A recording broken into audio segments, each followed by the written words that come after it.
Hey guys. This is Fiction Life. How are you all? Please support to subscribe this channel for watching new interesting stories. So in this video, we will see second part what if Harry Potter vanished to become the Founder's ultimate weapon. Here is short summary. Vanishing days before his 16th birthday, Harry returns unrecognizable, reborn in ancient fire, armed with forgotten magic, and forged by the Founders themselves. He isn't just back. He's their ultimate weapon against Voldemort. But before we start, if you want more stuff like this, then be sure to subscribe and like this video. And if possible, share this video with your friends. Now let's start the story. After his talk with Albus, Harry found himself in Snape's dueling room. The potions master was busy with a class of young students, so Harry had little fear that the man would interrupt him. Thus he stripped his clothes and weapons until he was wearing only his slacks. Sare curled up contentedly among his robe while he transfigured his socks into training weights, which he then strapped to his legs and arms. Moving out to the middle of the room, Harry proceeded to go through a series of exercises designed to increase his flexibility, balance and strength. The movements weren't flashy, at least not at first, but slow and steady. They were fluid, almost graceful, and if he were with a partner it would almost appear as if he was dancing, although he wouldn't rely on such motions to get him through a high-class ball.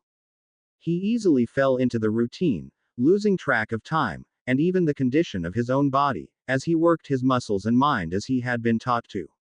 An unidentifiable time passed and he paused as he completed a cycle, taking stock of his body covered with sweat and the burn in his muscles from the weights. He also noticed a presence at the doorway behind him. 3, actually. He turned slightly, looking over his shoulder to identify his visitors. Snape, Karkaroff and a young Malfoy stood just within the doorway, watching him with mixed expressions that Harry had difficulty reading. Not for the first time he cursed the Slytherin ability to hide so much behind a mask. Harry turned fully around to face them, noticing that their eyes wandered over his torso. Malfoy was the most expressive, his eyes widening in astonishment. Harry glanced down at himself, slightly curious to what held their attentions. His chest was littered with scars, though not to an extreme rate, they were still numerous and a few were rather large. Gentlemen, Harry greeted, neutrally, raising his head again to look at them. Apprentice. Snape was the first to recover. What were you doing? Malfoy asked. Harry studied the youth. Draco seemed much more open around the two older men, although perhaps it was simply that he was away from public attention.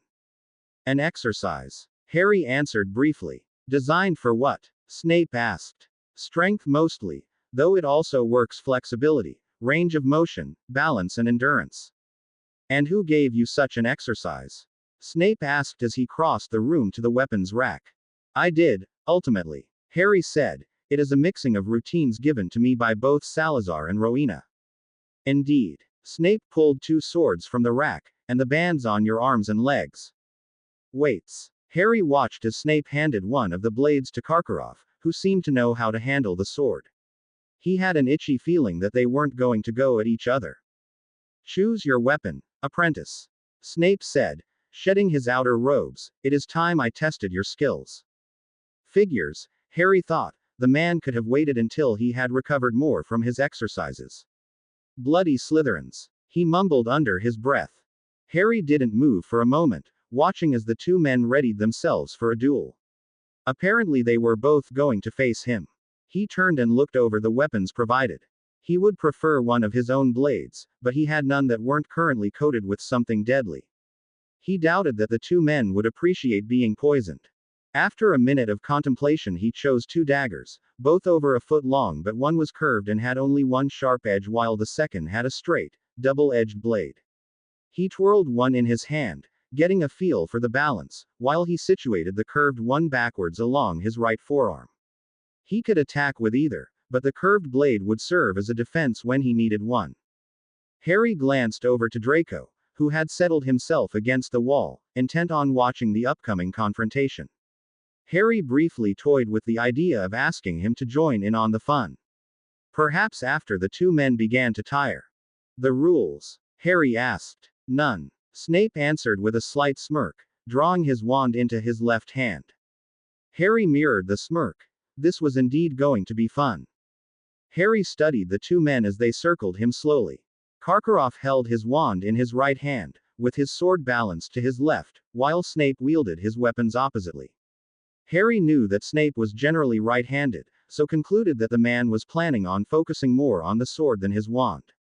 Karkaroff was a gray area, however.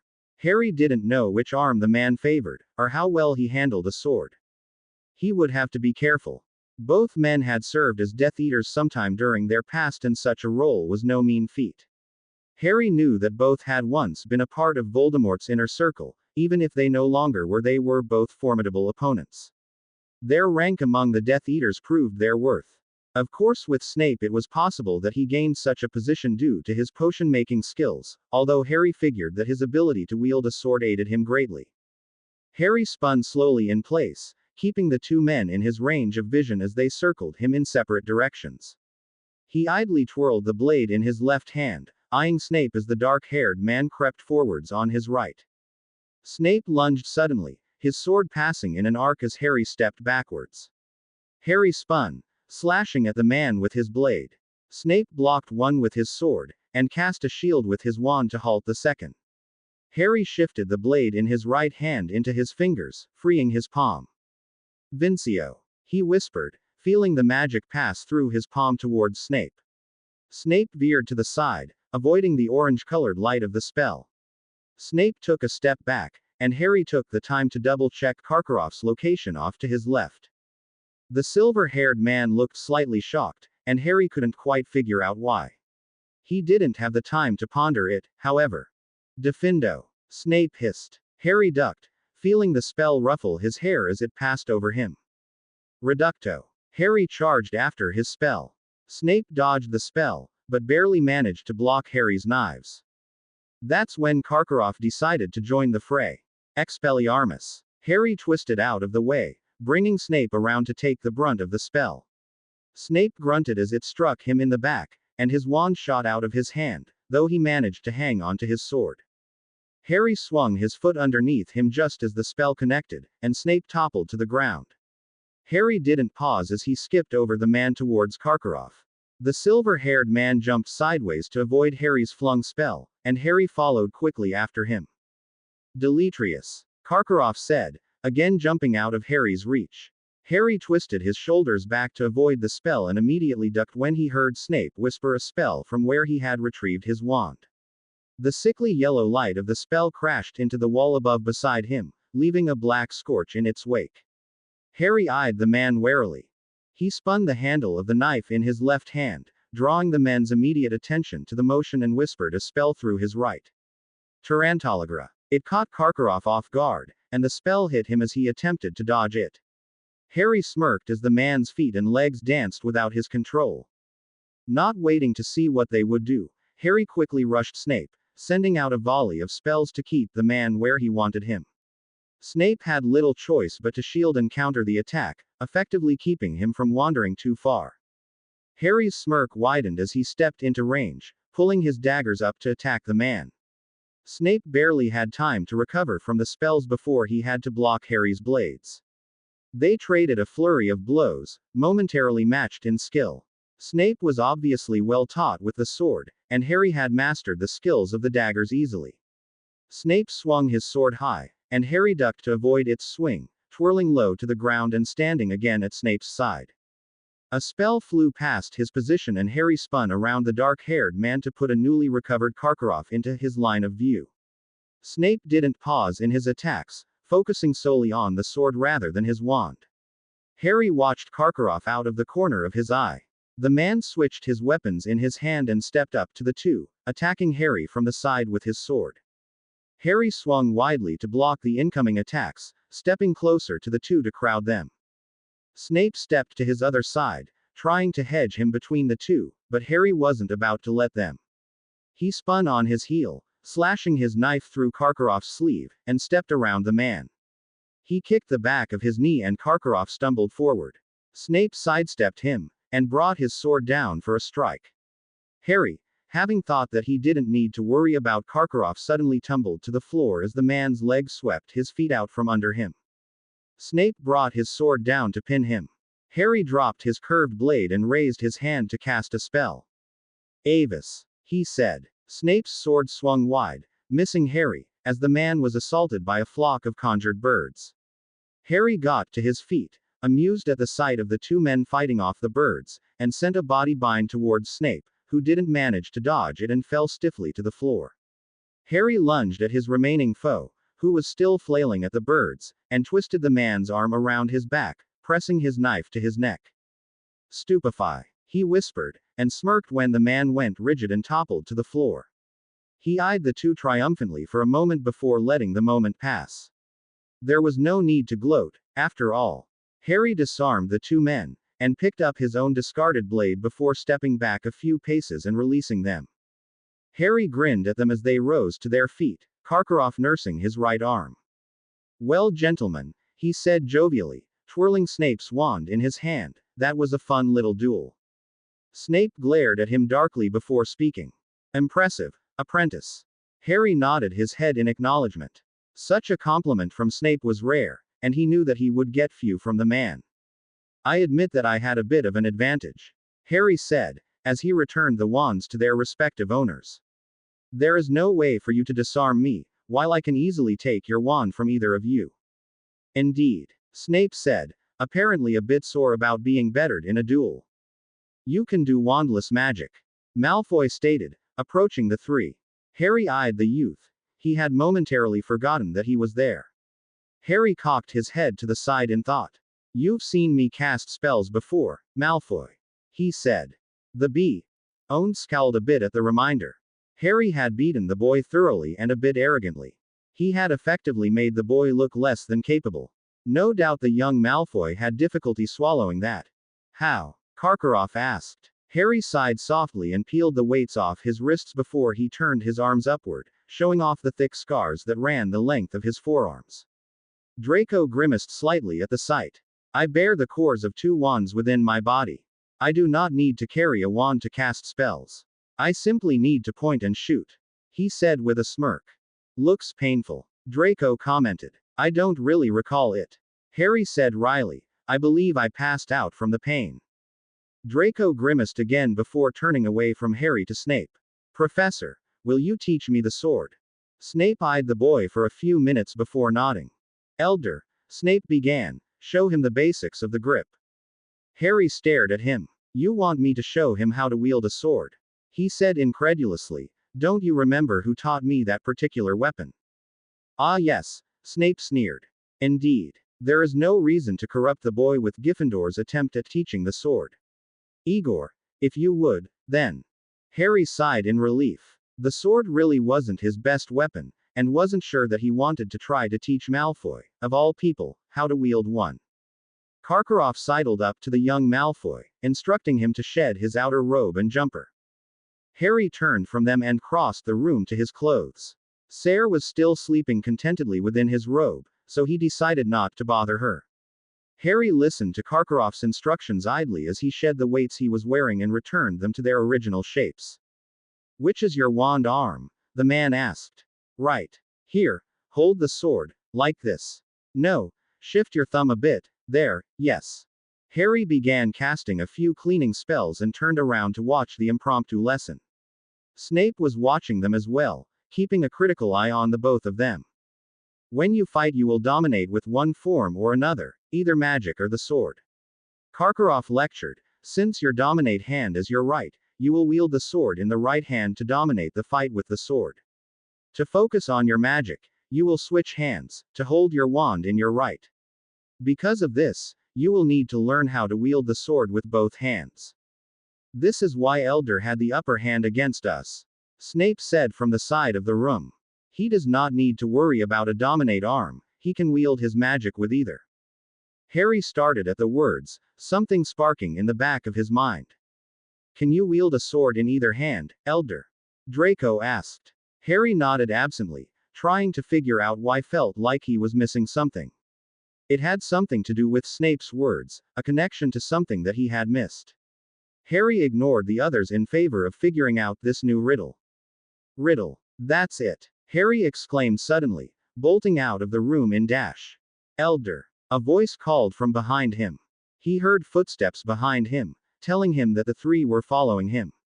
He didn't care. He crossed the living area of the chambers and stepped out the door. He was about to close it when Snape swung it open again, scowling as he stepped out into the hallway with him. "What is going on?" he growled. Harry stepped around behind the door to face the painting on the other side. The three men followed him curiously, one scowling darkly all the while. Harry paid them no mind. He faced the painted image of Salazar with a smirk. "I figured it out," he said with satisfaction. The founder raised his eyebrow at him in indifference. "That blasted riddle of yours," Harry continued, waving a finger at the man in the portrait.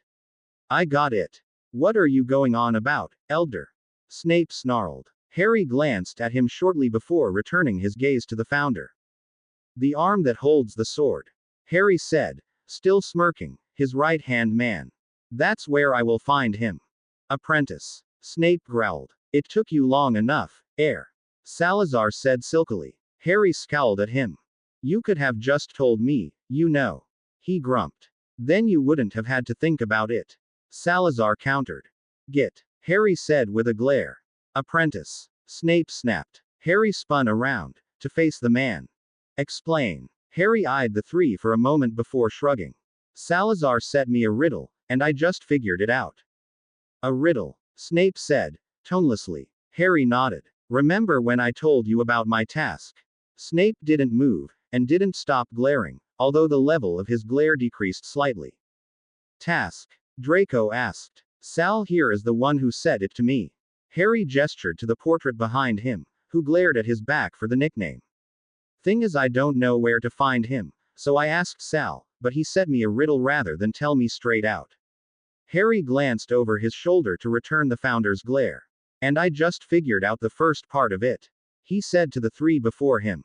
Snape's glare lessened considerably, though he didn't acknowledge Harry's explanation. "Who do you need to find?" Draco asked, clearly not having a clue as to what the conversation pertained to.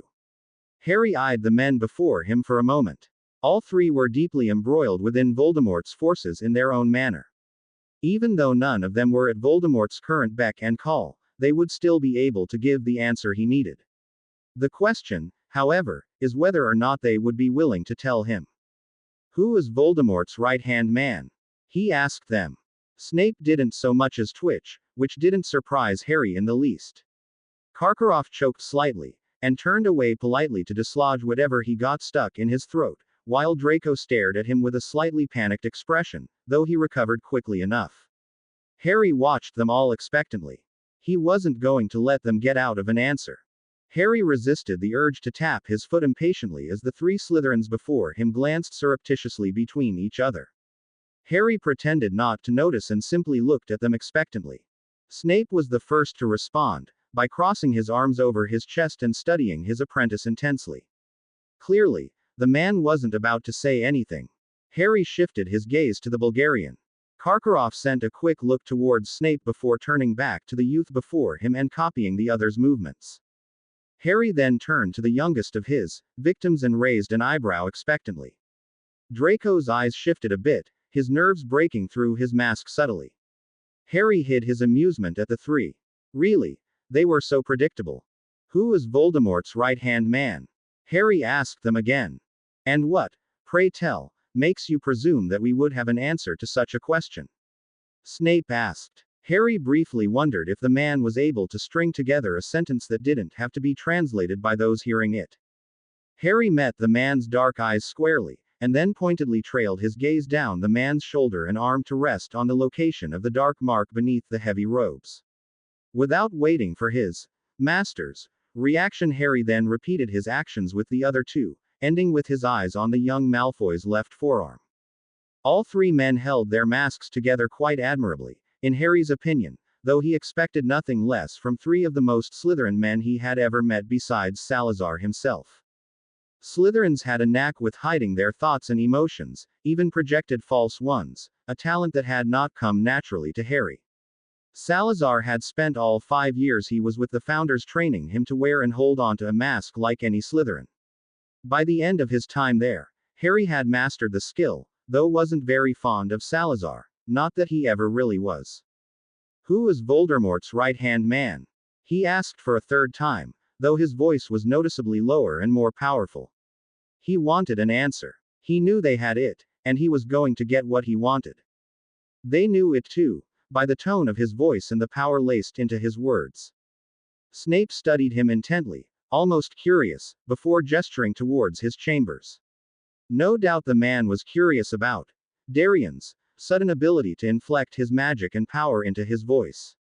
Harry hadn't yet used the skill in the company of those from his own time. Snape, as his master, should know all of his apprentice's skills, but Harry had purposefully only given the man a basic list. Harry smirked internally, as if he would give away all his secrets so easily. Salazar had taught him well. Harry nodded, twirled on his heel and entered, knowing and feeling the three follow after him. Harry stopped before the fireplace, turning to look at the three, drawing up his own mask to match theirs. He figured that there wasn't really any better time to reveal a few of his Slytherin-trained abilities. At least the three before him would notice and appreciate it. Karkaroff looked a little startled when he noticed Harry's decidedly Slytherin look and stance, despite the youth's state of half-dress. Malfoy eyed him warily, but didn't seem the least bit surprised. Harry supposed that the boy wouldn't be. After all, Malfoy had been on the receiving end of some of Darian's more Slytherin traits already. Snape sneered at him before again crossing his arms and pointedly keeping his mouth shut, although Harry saw a strange gleam in the man's eyes. Harry simply looked at them. He refused to state the question for a fourth time. The men knew what he wanted. Harry didn't even grace them with a raised brow. Draco shifted uncomfortably, drawing Harry's immediate attention, before looking over to the two older men. Snape nodded almost imperceptibly, not taking his eyes from his apprentice. "My father," Draco said. The boy's reply had almost been expected, but hardly welcome, and Harry felt the telltale heat of his anger as it bloomed. If the answer to Salazar's riddle was the senior Malfoy, then Harry would be less than pleased. Harry looked at the boy fully, not bothering to mask the intensity of his eyes, knowing that they would likely unnerve the young owned.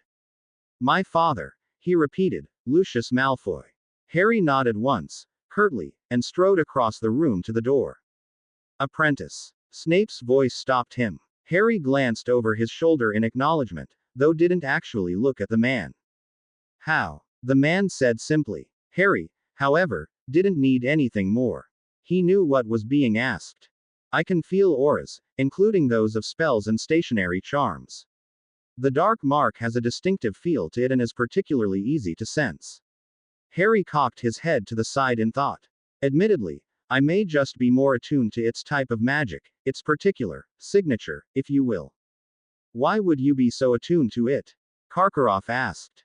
"Because it is my task," Harry replied without facing them. "Because I am a Founder's heir." He left the chambers, then, before they could respond, closing the door firmly behind him. He whirled sharply on his heels, throwing up a variety of wards and charms for privacy as he faced the Founder's portrait. "Sal," he hissed with a purr, which caused said Founder to arch a brow at him. "I do hope that you aren't trying to lead me on a merry chase for your own twisted pleasure," he continued in a low, sultry tone, "because if you are, I may just rip you from that canvas and shred you into pieces. I do not appreciate being moved about like a pawn on a chessboard, and I will not take such shite from you." "Tut, tut, heir." Salazar started airily. "Shut up, old man," Harry snarled, managing to make the phrase insulting in a way it most certainly wasn't when he called Albus such. "I am sick and tired of your games, Slytherin. What purpose did such a pointless riddle have? To make you think. That's a load of bloody bull, and you know it." Harry snapped. "The Malfoy Manor is more shut up than your blasted chamber, and Lucius is in no condition to serve as a second. Why point me to him when he is of no use to me nor my task?" Salazar sneered at him, unperturbed by Harry's anger and frustration. Harry clenched his fists tightly to avoid trying to reach through the canvas to throttle the infuriating man. He had suspected the riddle, but pursued it anyways. He hadn't, however, thought that the blasted thing would serve no purpose. "Bastard," he hissed, turning from the portrait to pace in front of it. Salazar watched him with irritation, but didn't comment on the heir's furious pacing. "Why, Salazar?" Harry threw at him without pausing. "Why the riddle? What does Lucius have to do with anything? He should be dead twice over. He mumbled darkly. Not everything is about you, heir. Harry sent him a glare. Then why did you give me the bloody riddle? Because you asked for it. Harry snorted, still not slowing his pace. What are you trying to get me to do, Salazar? You don't do things just for the thrill of it. Why point me towards Malfoy? The founder was silent, which, strangely, both irritated and soothed the pacing youth. Harry paid both feelings little thought. He opened his mouth to snap out another thought when the door in front of him opened to admit Snape. The man glanced at him, away, and then snapped his eyes back to him when he noticed Harry's clear show of irritation, anger and frustration.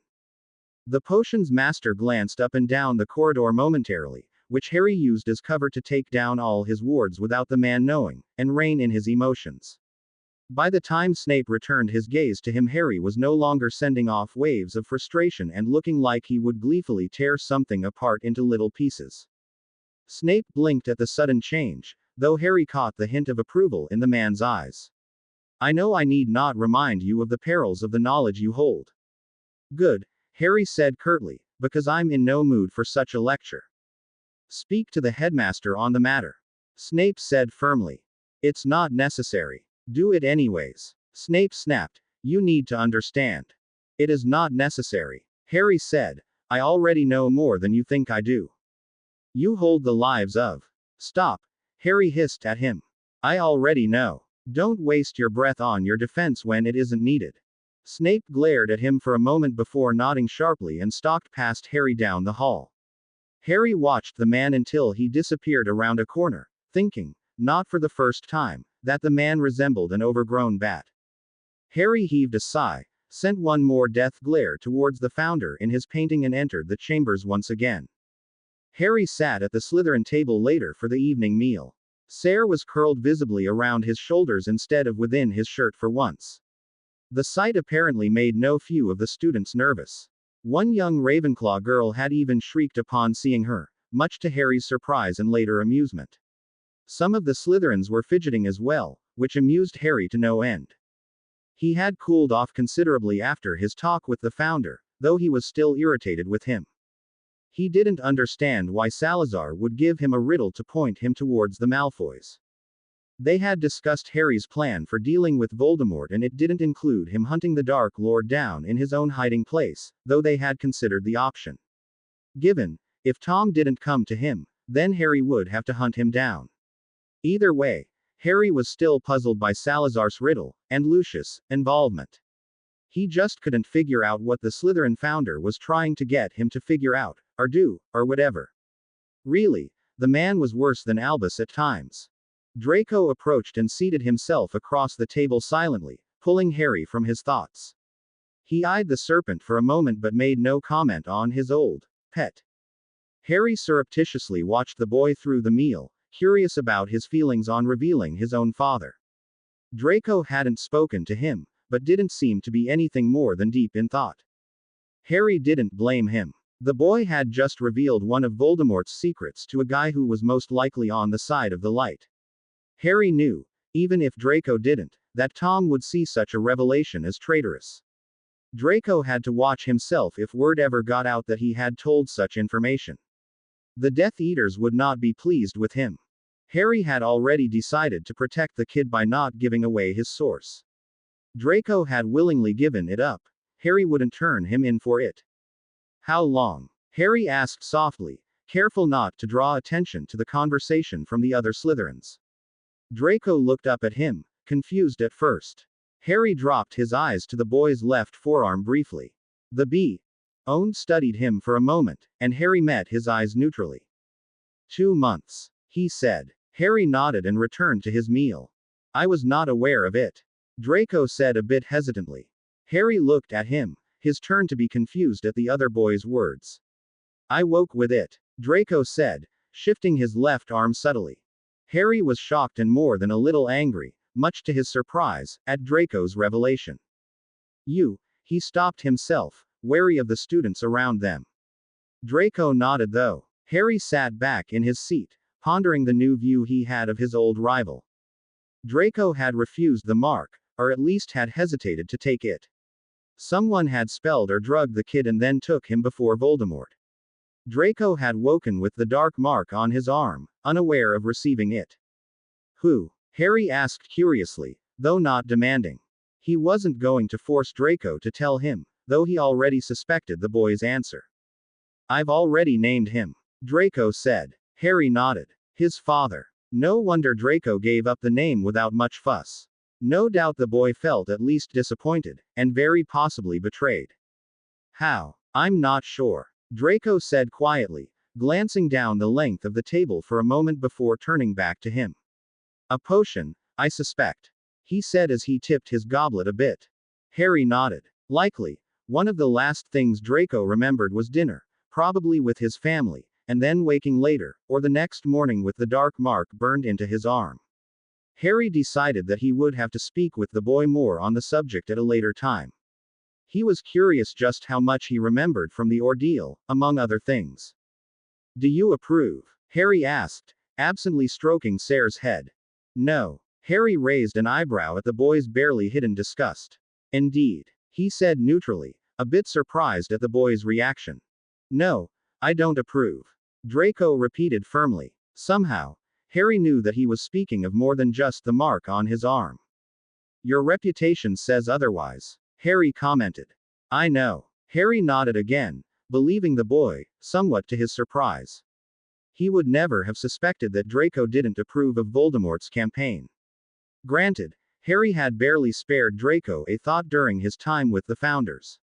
After receiving his task from Salazar, Voldemort's own ancestor, he really shouldn't be surprised that other Slytherin students would reject the Dark Lord, even Draco Malfoy. They fell silent, both continuing with the last of their meals. It wasn't until the dishes were cleared and dessert appeared that Harry realized that Sin hadn't shown himself for dinner. Harry glanced around the still full hall, wondering where his familiar had gotten off to. When no sign of the Griffin could be seen in the great hall, Harry rose from the table, giving a slight nod to Draco, and headed for the doors. It wasn't, at all, like Sin to miss a meal. Scratching his forehead absently, Harry checked internally for the link he shared with the cub. He knew that Sin was fine and healthy, but he had no idea where the blasted cub was. Darian. Harry paused and turned to see Hermione walk up to him, clutching her bag to her chest. Hello, Hermione, he greeted. Darian, I wondered if I could talk with you. Sure, I was just about to go looking for my lost familiar. You're welcome to walk with me now if you like, he offered. She nodded and he led her out of the hall, running a list of possible locations Sin could have gotten off to in his head. Your familiar, Hermione began, he's missing. Not so much missing as he's just not here. Considering it's the middle of the last meal of the day, that's a little unusual, Harry said with a wry grin. Hermione blinked at him, and he held in a chuckle. He never misses a meal, he explained, in which case I'm deeply curious as to what's holding him up. Do you know where he might be? My first guess is the kitchen. Harry grinned. If he didn't come to me for food, my guess is that he found it somewhere else. What is he? Hermione asked. He looks like a griffin, but he's the wrong color. He is a griffin, an ash griffin to be exact. An ash griffin. I've never heard of them. Hagrid could tell you all about them. Harry chuckled. He was just about jumping in place when he saw Sin. Hagrid has a rather unique fascination with creatures bearing claws, teeth or other danger, Hermione said. Harry smiled a bit at that. Hagrid indeed loved dangerous animals. Actually, the more dangerous they were, the more the half-giant seemed to love them. He does, doesn't he? He said fondly. Hermione looked at him a bit strangely for a moment, but smiled at the thought of Hagrid as well. They reached the painting to the kitchen and entered into the midst of a flock of house elves, no doubt busy with the closing of the meal upstairs. One of them spotted the two in the doorway and hurried over anxiously. What can Mitty do for you? The creature asked. Harry figured that the elf was female. Harry smiled reassuringly. Hi, Mitty, he said. I'm looking for a small griffin cub named Sin. Is he in here? No, sir, Sin isn't here. Hasn't been at all. Thank you, Mitty. That's all I needed. The elf bowed its head once before returning to the bustle of the kitchen.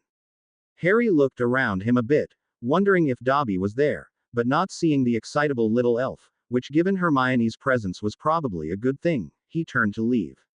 He would have to remember to seek out the house elf at a later date to have a little chat. So now where? Hermione asked as they started back down the hall.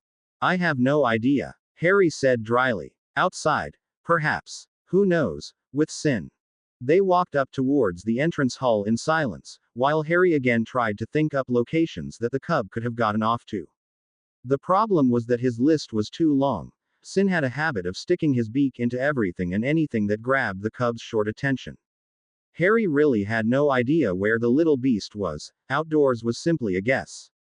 He again rubbed his forehead at an itching sensation. The scars from the wands occasionally gave him fits, sending out tingling or itching feelings. Apparently that night was just one of those times. It was really rather annoying. Oh, Darian, I had a question for you, Hermione said as they exited the castle. Sure, shoot away, Harry said, scanning the grounds from the steps. Ah, remember a few days ago, when you caught the rat in the castle? Harry started a bit at her words, turning to look at her momentarily before catching himself and returning to his perusal of the castle grounds. He nodded as he started towards the lake. I was curious, the girl followed. How did you know that he was an animagus? Harry glanced over at her. He had expected the question from her eventually, which was part of the reason he had avoided the girl since the incident. He stuck with the same story that he had given to the Order, which was true for the most part. It just wasn't all of the truth. I can sense auras, he said, not so much as to be able to identify individuals, whether they are spells or persons, but I can still sense that he was no ordinary rat. Really? Hermione said excitedly, that's fascinating. Harry hummed his agreement. It's particularly helpful in duels. He said. Yes, I can see that, she said thoughtfully. Harry didn't look over at her, still scanning the area around the lake and nearby forest for his wayward familiar. They had come a decent distance, and were nearing the edge of the school's boundary wards. He ignored the itch on his forehead as well as the urge to scratch at it. You know, even the prefects are to be in their common rooms by curfew, he commented. Hermione stopped walking at his words and he paused to turn and face her. The girl looked shocked, and appeared to be trying to find something to say in her defense. He quirked a grin at her. I wouldn't have known you were lurking about that night in the hall if you hadn't revealed that you knew I had actually caught him. She blushed slightly, realizing her mistake. Harry smirked a bit. He really hadn't known that the girl was around the area when he and the Order hunted down Wormtail from his hole. Her use of the word caught snagged his attention since he hadn't actually caught the rat when the group of students was there. She struggled to find an explanation. Harry decided not to make her suffer too much. Don't worry about it, Hermione. He waved nonchalantly and turned back towards the lake. You deserve to know that he was caught and not still lurking about the castle. Harry frowned as he connected the growing itch in his forehead to an old sensation, one that he hadn't felt for a long time. It wasn't the scars from the wands acting up at all. It was his curse scar. He hadn't felt it for over 5 years, ever since before he went to the Founders. Voldemort was probably throwing a royal fit somewhere enough to transmit some of his emotions through the link. Harry tried to ignore it and focus on the girl beside him. Do you know who he is? She asked as she fell into step with him. Yes, he said shortly, hoping that she wouldn't go into how he knew the animagus. Thankfully she didn't. At least not quickly enough. Darian Elder, a voice hissed out of the shadows of the forest near them. Harry stopped and spun towards the voice, one hand raised before him while the other went to his belt, prepared to fight. He sidled over to stand in front of Hermione, who had her wand out before her, to his slight surprise and pride. She was quick. He peered into the shadows, trying to identify the owner of the voice, though it sounded eerily familiar to him. He ignored the increase of sensation in his scar, and scowled at the figure before him. No wonder his scar was itching. His occlumency prevented him from feeling pain or allowing access to Voldemort, but if he got too close to the bastard, he was bound to feel something. Hello, Tom, Harry said coldly. Hermione beeped in a breath, having identified the creature, before them. Darian, he purred, stepping forward a bit into the dim light. Harry glared at him, hardly recognizing the creature before him as the boy he had met with the Founders. What do you want, Tom? An answer. To what? Harry snapped. Just a simple question. Stop being coy, Harry nearly hissed. It doesn't become you. Voldemort glared at him a moment before making a gesture and a second figure stepped forward. Harry held himself back from attacking, barely. Bellatrix, he hissed between his teeth. The woman stepped up to Voldemort's side, holding a bound and struggling griffin cub at arm's length. Harry scowled darkly, barely restraining himself from flinging spells at the two. Ah, as I had thought, Voldemort mumbled. Harry tore his eyes from the woman to met the red ones of his nemesis. You're dead, he said coldly. No one threatens me or mine without paying for it. Ah, Darien. Voldemort purred, or should I call you by your true name? Harry cringed as a wave of pain was sent through his scar, battering at the shields around his mind. So Voldemort knew. No doubt he felt their link, and figured it out. My name doesn't matter, Harry said, reinforcing the walls in his brain, trying to dampen the pain being thrown at him. Really? Even to your friends? Voldemort said, eyeing Hermione. Harry ignored the girl's confused look at their conversation. She was smart enough to figure it all out, especially if their conversation continued the way it had started. Tell me, Harry said, letting his hands fall loosely to his sides, are you really so powerful that you would risk coming to Hogwarts, beneath Albus' nose, or are you still the idiotic boy you were with the Founders? Voldemort snarled at him, and raised his wand to point at his chest. Harry merely smirked at him. Perhaps you lost some of your brains when you lost your body. Harry offered as he shifted to stand close to Hermione. I've you to thank for that. Voldemort snarled. You can blame no one but yourself. Harry said, after all, I was merely a baby. Hermione gasped beside him, staring at him, though Harry barely heard her over Voldemort's roar and the spell speeding towards him. Harry grabbed onto the girl's arm and slid them across the grounds about 20 meters to the side of their positions. Voldemort's spell scorched the ground where they had been standing, and Harry cringed at the thought of it actually connecting with him. It wouldn't have been pleasant. He left the girl and immediately slid back towards his nemesis, emerging directly in front of Bellatrix with his hand wrapped around her throat. Stupidity, he whispered before she had a chance to assess the situation. Harry cringed as Sarah made herself known and struck out at the woman, sinking her fangs into Bellatrix's shoulder just as Harry's spell took effect. She went slack in his grasp, releasing her hold of the griffin. He didn't let her go, however, and Sarah again curled around his shoulders, baring her teeth at the Dark Lord. Voldemort had tracked his movements by then, and his spell sliced through his side and crashed into Bellatrix's chest as Harry spun around her, using the woman as a shield. I caught your rat, Harry informed the man over the woman's shoulder, pressing his free hand to his side to assess his wound. It wasn't deep, but he would have to heal it before he lost too much blood. It also hurt a bloody hell of a lot. Voldemort snarled out another spell which Harry avoided by sliding again, still not releasing the woman in his grasp. He emerged behind the Dark Lord, and he waved a hand towards his familiar, releasing the cub from his bindings. Harry spared the cub a look to make sure he was all right before addressing Voldemort again. He was stupid enough to show himself. Harry said, he was predictably easy to catch. He's hardly worth the loss.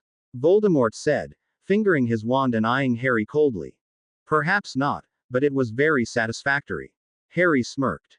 Tell me, Darien, what is your task? Harry met the man's eyes evenly, letting his glee and satisfaction show through his gaze. He felt his lip curl slightly into a smirk. You, he whispered as he tossed a small vial of potion towards his familiar. Voldemort either didn't see the small movement, or didn't care. Sin immediately pounced on it, cracking the glass with his beak to allow the potion to slide down his throat. Convello, Harry said and slid as soon as the spell left his fingers. He reappeared, still holding onto Bellatrix, to Voldemort's side. Harry smirked as he caught sight of his familiar.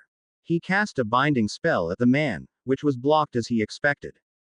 But Voldemort didn't expect the griffin to leap at him with claws, teeth and talons trained for his flesh. The Dark Lord especially didn't expect the small cub to be a fully grown ash griffin. Voldemort barely had time to duck the creature and send a nasty glare towards Harry. Harry simply looked back at him with satisfaction. "I'll get you, Potter," he hissed. "You're on borrowed time. Salazar told me to tell you that your own time is long overdue," Harry said, motioning slightly with his free hand. "Your demise is my task, and I will not fail in mine as you failed yours." Voldemort growled threateningly and raised his wand towards Harry, which was Sin's signal. The large griffin sprung at the man, snarling as his talons dug into Voldemort's right shoulder. Harry smirked at his yell of pain. Sin went to bite into his neck, but Voldemort managed to spin out of the creature's grasp. With one last glare and hissed spell, Voldemort apparated away as Sin pounced again. Harry stepped to the side to avoid the hastily cast spell, watching absently as the sickly yellow light crashed into a tree and shredded the wood straight through. The tree groaned threateningly, and Harry watched it, wary of it falling, and thinking that it would not have been a pleasant experience to be hit with such a spell. He let his hold of Bellatrix go, and cast a hovering charm over her prone form so he wouldn't have to hold the woman. A closer look revealed a rather nasty gash along her chest, which was bleeding profusely. Recalling the curse that had caused it, he winced. There was no way to heal it. The curse wouldn't allow a healing spell or potion to close the wound. He wasn't sure if she would survive such a cut. It looked to be very deep, and her skin was already pale and clammy. He really couldn't bring himself to care, but cast a stasis charm over her anyways. Poppy could try to heal her if she wanted to. He wasn't about to waste energy healing the woman. He would rather she be dead anyways. Turning to his own injuries, he held in a wince as he prodded the cut on his side. Clearly, though, Bellatrix had gotten the worst end of the curse. He groaned, thinking that he really didn't need another scar. He pressed a hand against it to stem the flow of blood, ning the tiring effects of dark cutting curses that couldn't be healed with magic. He turned to his dark familiar, who was pawing at the ground in irritation. "Let off, Sin," he said shortly. "He's gone." Sin let out another snarl but stopped clawing at the ground to approach him. Harry rested a hand on the griffin's head, which now reached past his shoulders. Sin let out a huff, but allowed Harry to stroke his dark fur, soothing him. After a moment the large griffin began a soft, low purr. Harry smiled a bit at the sound. "Come on, Sin," he said. "Albus will be wanting to know what's happened." Harry began walking towards the castle, Bellatrix in tow, and Sin following at his side. He continued to stroke his familiar as they walked, both taking and giving comfort. Then he noticed Hermione. The girl hadn't moved from the spot he had left her in, though her expression had certainly changed. Harry paused a few paces before her, studying her as she stared at him in a mixture of expressions that he couldn't quite identify. "Harry," she whispered, almost fearfully. He watched her for a moment before smiling slightly, reassuring. "Hi, Hermione." "Harry, you're alive," Hermione whispered. Harry smiled. I'm alive." Hermione stared at him, and he cut off her impending words. "We can talk later, Hermione, but I need to visit Poppy, talk to Albus and have a little chat with a few portraits." The girl nodded slightly, not taking her eyes from him. "Please keep this to yourself," Harry said. "I'll answer your questions, I'm sure you have loads, but I would rather not deal with the chaos that will happen if this gets out just yet." "Ah sure. Oh." Hermione struggled. "Just Darien, Hermione," Harry said, giving her a smile. "Just Darien." She nodded, still staring at him rather strangely. "I'm not going to disappear, Hermione." "You did before," she whispered. Harry grimaced slightly. "I suppose I did," he acknowledged, and began the trek towards the castle. Hermione started at the movement but fell into step beside him, casting worried glances over at him, and glares at the bloodied woman floating behind him. Sin walked by his other side, and Harry kept a hand on the griffin's shoulder, partly for the companionship, and partly to hold himself up. They were met halfway by a troop of professors coming out of the school. Harry looked over the group, picking up the various emotions running through them all, pointedly ignoring Moody's suspicious looks. "Darien, what happened?" Albus asked him. "Oh, nothing much," Harry said nonchalantly. Hermione stared at him like he had lost his mind. Harry shrugged. "Just a friendly visit from the Dark Lord, is all." A friendly visit, Hermione exclaimed. If you call that friendly, then I don't want to know what you would call a meeting between enemies. Harry sent a smirk in her direction, but before he could respond, Moody made his suspicions known. What did you have to do with the Dark Lord, apprentice? The old Auror growled. Harry eyed the man, only slightly wary of the wand in his hand. He just came for a chat, Harry said, watching the man carefully. Or an update, Moody growled. Harry's neutral look turned to a glare. Do not imply that I serve that monster, Mad Eye. He said in a deadly whisper. It's an insult that I will not ignore. Alistair, that is enough. Albus said. Headmaster, you can't possibly. I can and I do. Harry started at the old man's voice. Albus wasn't easily riled up, and to hear the old man raise his voice in anger was a rare occasion, even when he was young. Apparently Moody's unfounded suspicions were getting on the nerves of more than just Harry. The group stared at the headmaster, no doubt never hearing the man raise his voice either. I trust Darien with my life, Moody. Albus said in a softer, but stern tone. You would do well to remember that. Moody stared at him, apparently too shocked to respond. Harry didn't blame him. Albus Dumbledore mad isn't a fun thing to mess with. Now, Darien, Albus turned to him. What happened? Tom came by to have a chat. He wanted to know my task. Harry said. He bound Sin. We had a little scuffle, and I managed to nab us a Death Eater. He finished with a dark grin, and pointed with his thumb over his shoulder to the woman floating behind him. The group of professors all eyed the stiff form of Bellatrix with an array of expressions. McGonagall gasped at the sight, clamping a hand over her mouth, no doubt just noticing the floating Death Eater behind him. What on earth happened to her? She whispered. The Sakar curse, Harry said, watching their reactions. He could tell that they all knew what the spell was and its effects. The Sakar curse was a cutting curse that could not be healed by the normal means. I've placed a stasis charm over her, Harry said to Albus. You can have Poppy try to heal her if you want. I have no desire to do so. Albus nodded, his eyes traveling over the large griffin at his side. Sin? He asked, eyeing the cub with interest. Harry nodded. A growth potion. It should wear off sometime tomorrow. Albus' eyes twinkled a bit. I was not aware that you training him to fight in his adult form. It was a new idea that Helga came up with a few months after you left. Harry said with a smile. Sin took to it rather well.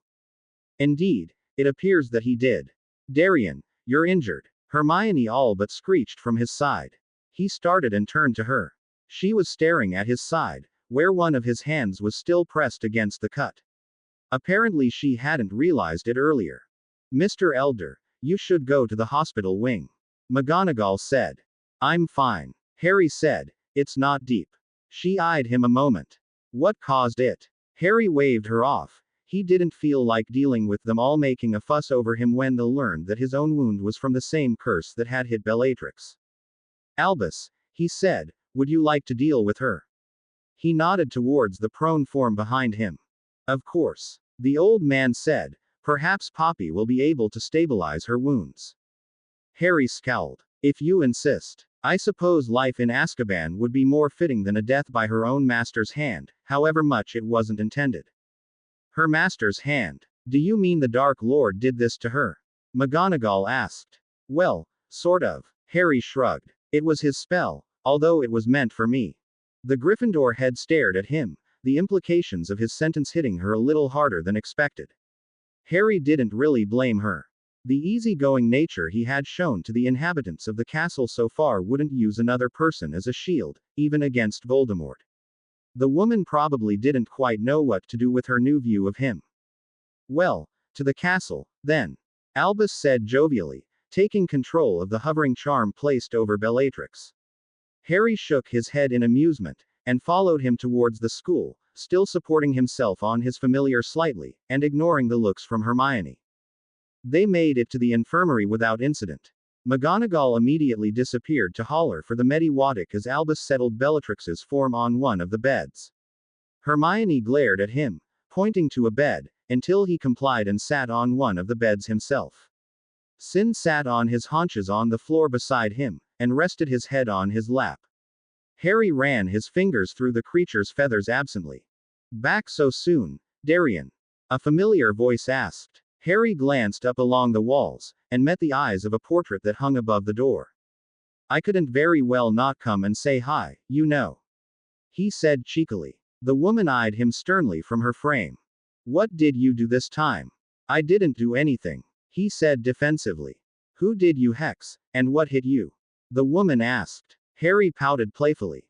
Ah, Helga, you so easily assume I did something. The founder simply looked at him.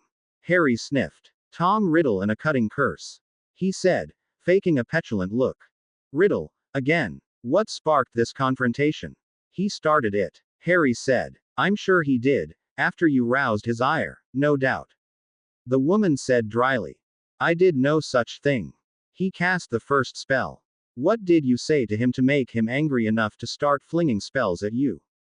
Harry looked away sheepishly, though he was laughing inside. I just told him that he was an idiot, is all, he said innocently, fiddling with the covers of the bed in an innocent manner. The woman in the portrait sighed dramatically and Harry cut her off before she could say anything. But he bound Sin, I was obligated to retaliate. He bound him. How on earth did he manage that? I have no idea, actually, Harry said, turning to his familiar. How did he manage to get you? The griffin growled at the memory as he sent a series of images into Harry's mind. Harry paused, sorting through the jumbled pictures before he could make much sense of them. Apparently the griffin had been caught completely unaware, having been upwind of his attackers. Voldemort was able to place bindings around the cub without much difficulty. Tom snuck up on him, Harry said to the woman. She nodded and looked at him thoughtfully for a moment. I'm sure you could have retrieved your familiar without engaging in a battle, she said sternly. Probably, Harry said with a smirk, but that wouldn't have been any fun. Therefore, the woman continued, ignoring his words, you fully deserve the injuries you garnered from the encounter. Harry glared mildly at the woman, crossing his arms over his chest. That's hardly fair, he pouted. Mr. Elder. Harry looked around to find everyone staring at him, no doubt intrigued by the conversation he had with the Hufflepuff founder, but it was the Mediwitch that had called him. Apparently she had come in while he was busy trading words with Helga. Yes, Madame Pomfrey. You will have to remove your pet, I will not have animals in my ward, the woman said sternly. Harry didn't move. Sin is not my pet, madam, he is my familiar, and he will not leave. Pomfrey looked about to say something more before she was interrupted. You may as well let the griffin stay, Poppy, Helga said. I never could get the two to separate from each other when one is injured. The Mediwitch didn't look at all pleased but nodded at the founder before turning to look at the youth. Her eyes quickly scanned him, picking up on his blood-covered side immediately. Take off your shirt and let me have a look at that, she said, standing over him with her wand at the ready. That's not necessary, madam, he said, replacing a hand over the wound. Nonsense. Really, madam, you cannot heal it anyways, he said.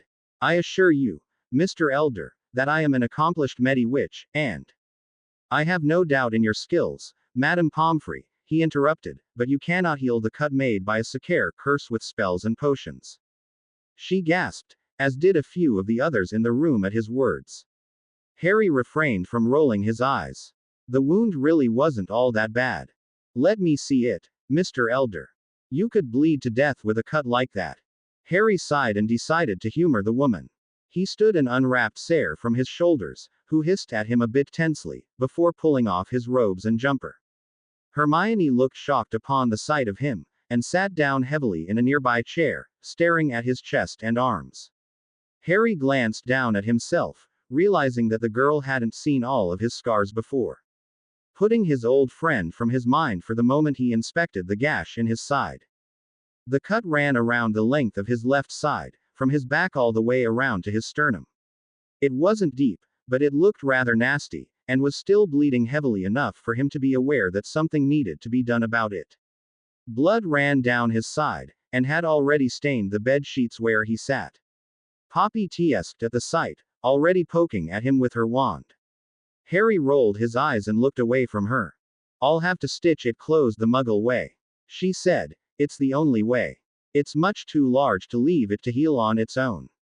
Harry nodded absently, watching as the woman gathered the supplies needed to sew up his side. He sat on the edge of the bed, placing his hand on the headboard, which gave the woman room to work without stretching his skin out too much. Sin shifted out of the way, but didn't go far, instead seating himself at Hermione's feet, much to the girl's surprise. He watched, amused, as Sin all but purred under Hermione's strokes, though the Griffin never took his eyes from Harry. I'm going to cast a localized numbing charm, but it won't completely take away all sensations. You will still feel some. Thank you, madam, Harry said, feeling the strange effects of the charm as she cast it. Poppy strung the needle, much to McGonagall's apparent discomfort, and began to stitch Harry together the good, old Muggle way. Harry felt the first poke of the needle, and while it didn't hurt so much, it still felt strange. He looked away from the woman. He knew that she was a good Medi-Witch, and wasn't worried that she wouldn't be able to still the blood flow from such a wound. He took in the others still in the room. Albus and McGonagall and turned their backs to them and were hovering over Bellatrix, discussing their options for the woman's condition. Hermione still sat shocked in her chair, though she did appear a little less overcome. Harry noticed that while she probably well knew about the Muggle practice of stitches, she wasn't too fond of watching the procedure. She kept glancing over at him, but was unable to keep her eyes on him long before sweeping around the room again. Moody was sneering at him from across the room, as was typical. Harry was surprised, however, to spot Snape near the doorway, taking in the scene with his usual sneer. Good evening, Professor. He greeted the man. The other occupants of the room all looked up at his words, surprised to see the potions master sneering down at them all. Quit moving so much, Mr. Elder. Poppy said. I cannot stitch this properly with you shifting around. You could lighten up a bit, he offered petulantly. Perhaps, but that hardly gives you incentive to behave. She retorted. Harry smirked playfully and turned away from her again. She continued to mumble under her breath as she went about her work. Harry ignored the stinging jabs of pain caused by the needle. What happened? Snape asked, or rather demanded, as he stopped at Harry's bedside. I had a run-in with a vindictive Dark Lord and his monthly lap dog is all. Harry said jovially. Snape sneered at him, clearly disgusted with his cheerful tone. Nothing at all to worry about, he said. Indeed. Snape pointedly dropped his eyes to Harry's still bleeding torso, apparently unconvinced of the boy's reassurance that the night's events weren't anything to worry about. It is a minor wound, Harry said, ignoring the harumph that came from both Poppy and Helga. It is truly nothing to worry about. Snape still didn't look completely convinced but didn't say anything. He turned his eyes to the full-grown Griffin, who was now purring slightly, giving Harry a look that plainly said, explain. A growth potion, Harry said. The man nodded. What did he want? Harry hardly needed more from the man to know what he was asking. He wanted to know what my task was. Did you tell him, Darien? Helga asked. Of course. He asked so politely after all. Harry said. I'm sure he did. Helga said a bit wryly. Poppy, dear, poke him a little harder for me will you? Hey, Harry cried as the Medi-Witch did just that. What was that for? Stop being so petulant, Helga said. It's terribly annoying. Fine, Harry grumped. You get hit by an unhealable cutting curse, for the second time I might add, and see how you react. You've been hit by it before. Poppy asked at the same time Snape snapped, what cutting curse? Harry blinked between the two for a moment.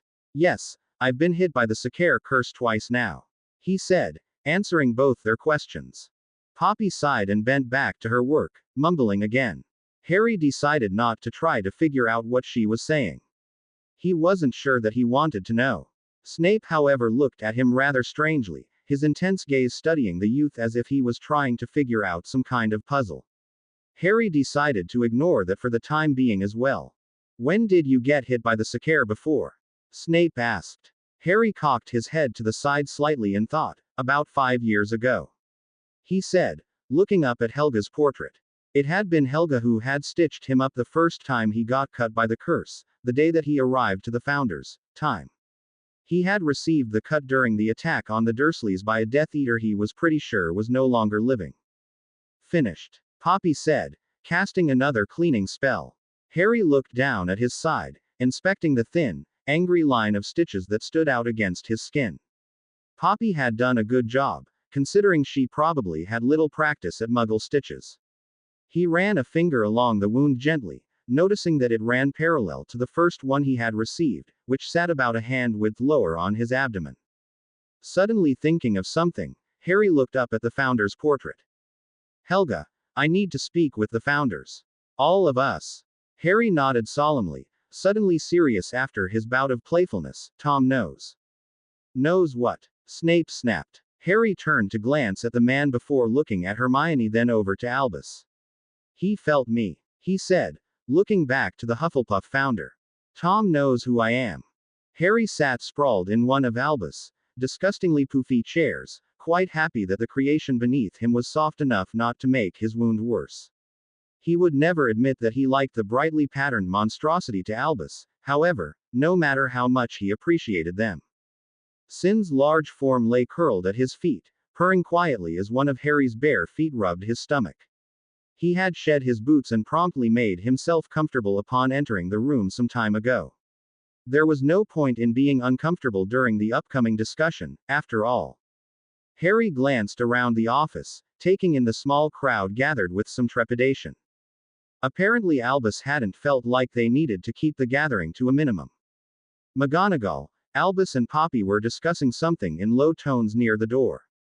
From the Medowitch's gestures he figured it had something to do with the still stasis-locked Bellatrix ensconced in the infirmary.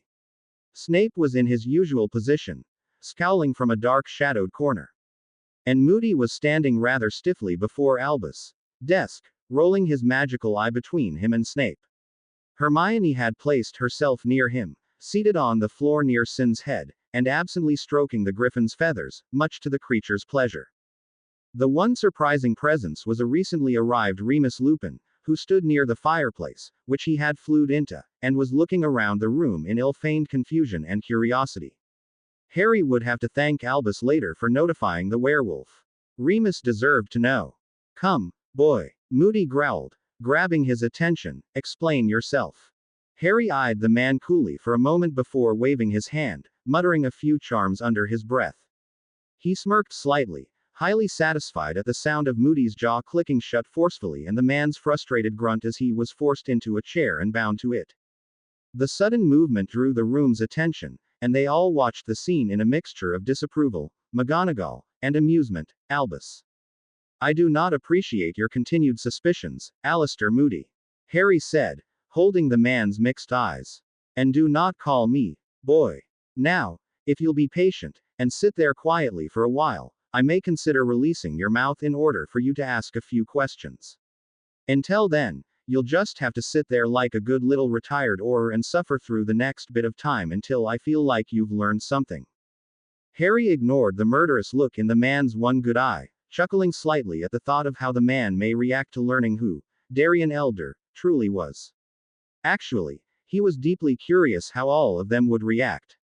Most believed that Harry Potter was dead, or at least gone and not coming back.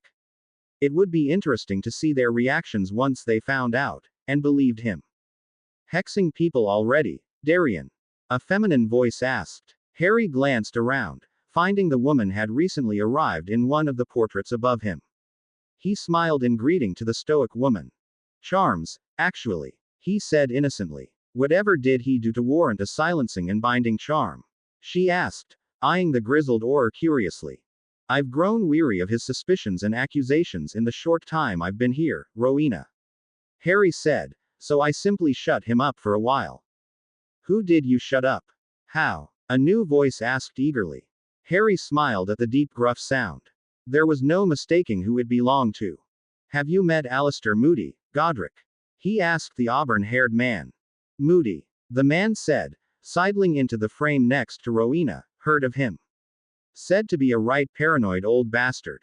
Godric sent a charming smile to the Ravenclaw founder, who only sniffed at him disdainfully. That's a relatively accurate assessment, I suppose. Harry said, highly amused at Godric's shameless flirting with Rowena, who looked to be about to hex the burly founder. Where's the snake? Godric asked suddenly, edging away from Rowena a bit. Helga went to get him. Rowena said, "They should be here soon." "Well, while we wait, take a seat, everyone," Albus said, conjuring a collection of chairs. Harry stifled a laugh at the looks everyone gave at Albus' idea of a chair. Remus eyed the flowery conjuration near him as he sat. Snape sneered in the overstuffed monstrosities and didn't move, much to Harry's amusement. "Tea?" Albus asked, conjuring a brightly decorated china set. Harry shook his head in bemusement. Albus would always offer tea to his guests. No doubt the man would offer Voldemort tea if the Dark Lord ever made it into the office. Harry amused himself with the scenario for a while. The sight of Voldemort sitting in one of Albus' poofy chairs, sipping tea from a delicate flower cup was just too hilarious to ignore. "What is so important that you insisted on dragging me up here?" Salazar's sibilant voice said as the dark man appeared in a frame. Helga followed soon after, settling into a frame between the two male founders, as was her wont. She was usually the one to break up the fights between them. Rowena was more likely to simply hex the two men than placate them. Harry was always entertained by the four when they got together. "Darien here has a problem and asked to talk to us," Helga said, giving Harry a wink. Salazar sneered down at him. "Can't take care of yourself, Oh, I can take care of myself just fine, thanks," Harry quipped. "We just need to fine-tune our plans a little bit, as a dear friend of ours has figured out my little secret." "Didn't take him long, did it?" Albus said. Harry shook his head. "We really weren't sure if I would be able to fully block the connection, or if he would be able to feel my presence once I returned." "You let your shield slip," Salazar stated. "Not at all," Harry said somewhat stiffly. "My shields are just fine." "Are they?" Salazar asked. "I would ask you to test them, but you can't cast spells from a frame," Harry said coolly. "I can't," he admitted, "but he can." Harry looked to where the man was pointing, and held in a groan. "Are you insisting that you get a test on my shields?" he asked the founder, hoping for a negative answer, but knowing that he wouldn't get one. "Yes." Harry sighed and turned his gaze to his master. "Go ahead, Master Snape," he said, inclining his head slightly in respect. He knew of Snape's legilimency skills firsthand. The only other person he had met who had such strength in the mind arts was Salazar himself. Snape eyed him for a moment before pushing himself away from the wall and pulling his wand. Harry took a breath and nodded. "Legilimens," Snape said softly, his eyes intent on his apprentice. Harry held the man's eyes, already feeling the subtle slide of his presence in his mind. Snape began with light prodding, searching for chinks and cracks that he could slip through. After some time, he began to pour more force into his probes. Harry didn't look away, and didn't push the man out of his mind, letting him test his boundaries thoroughly. As they continued, Snape used more and more force, bashing his magic against Harry's shields with an amazing strength. Harry winced slightly, feeling a slight twinge of pain grow with every thrust the man made.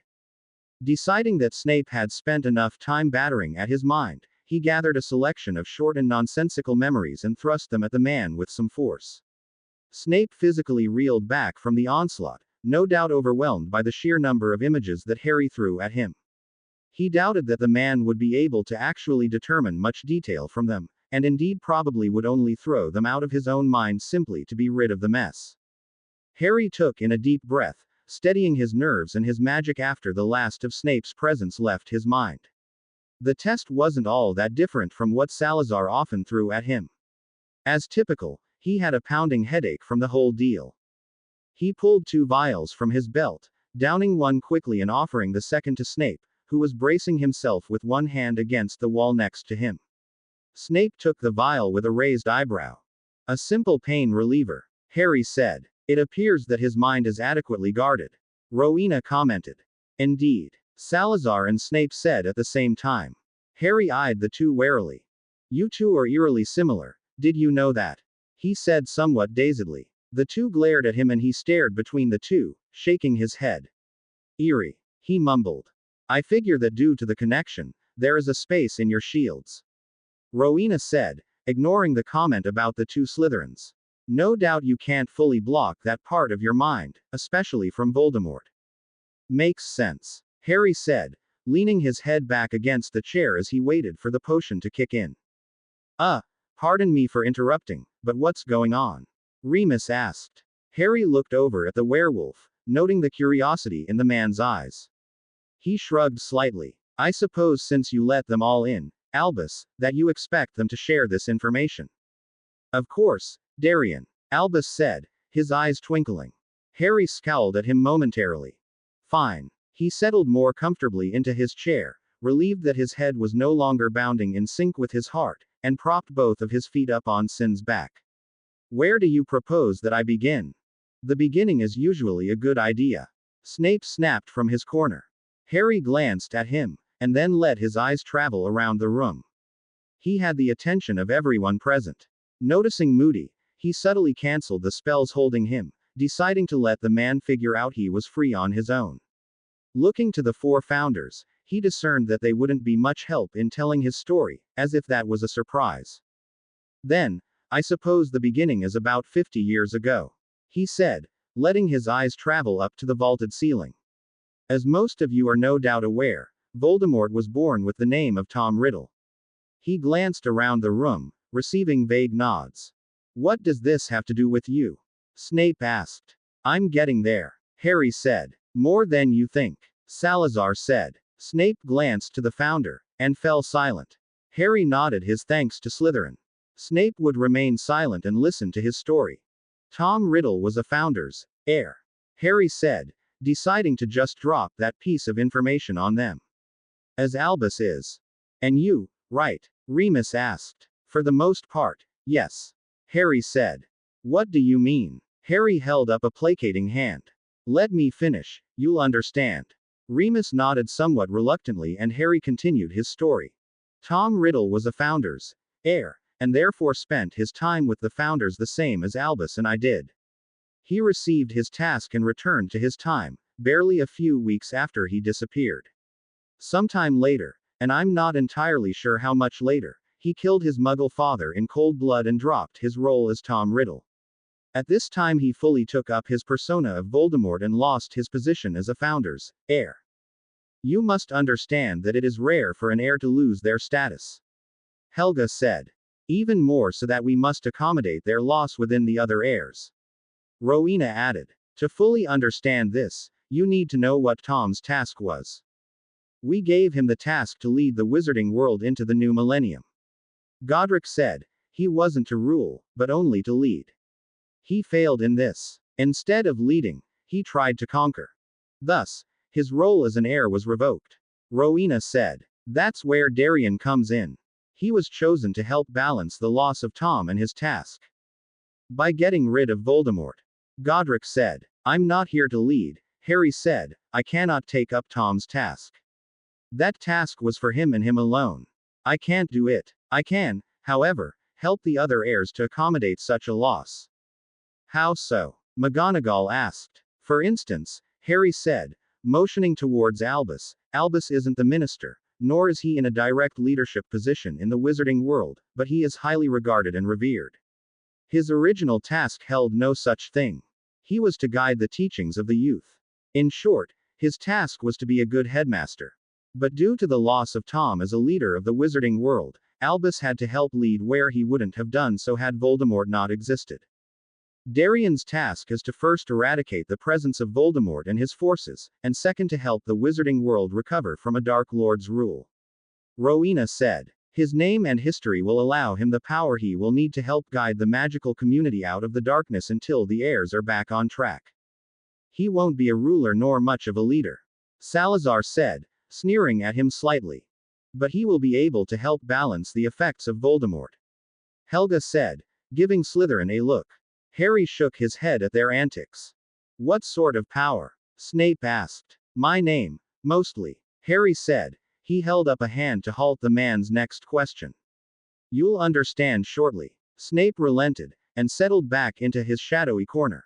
You said that you are different from Albus, Remus said. What did you mean?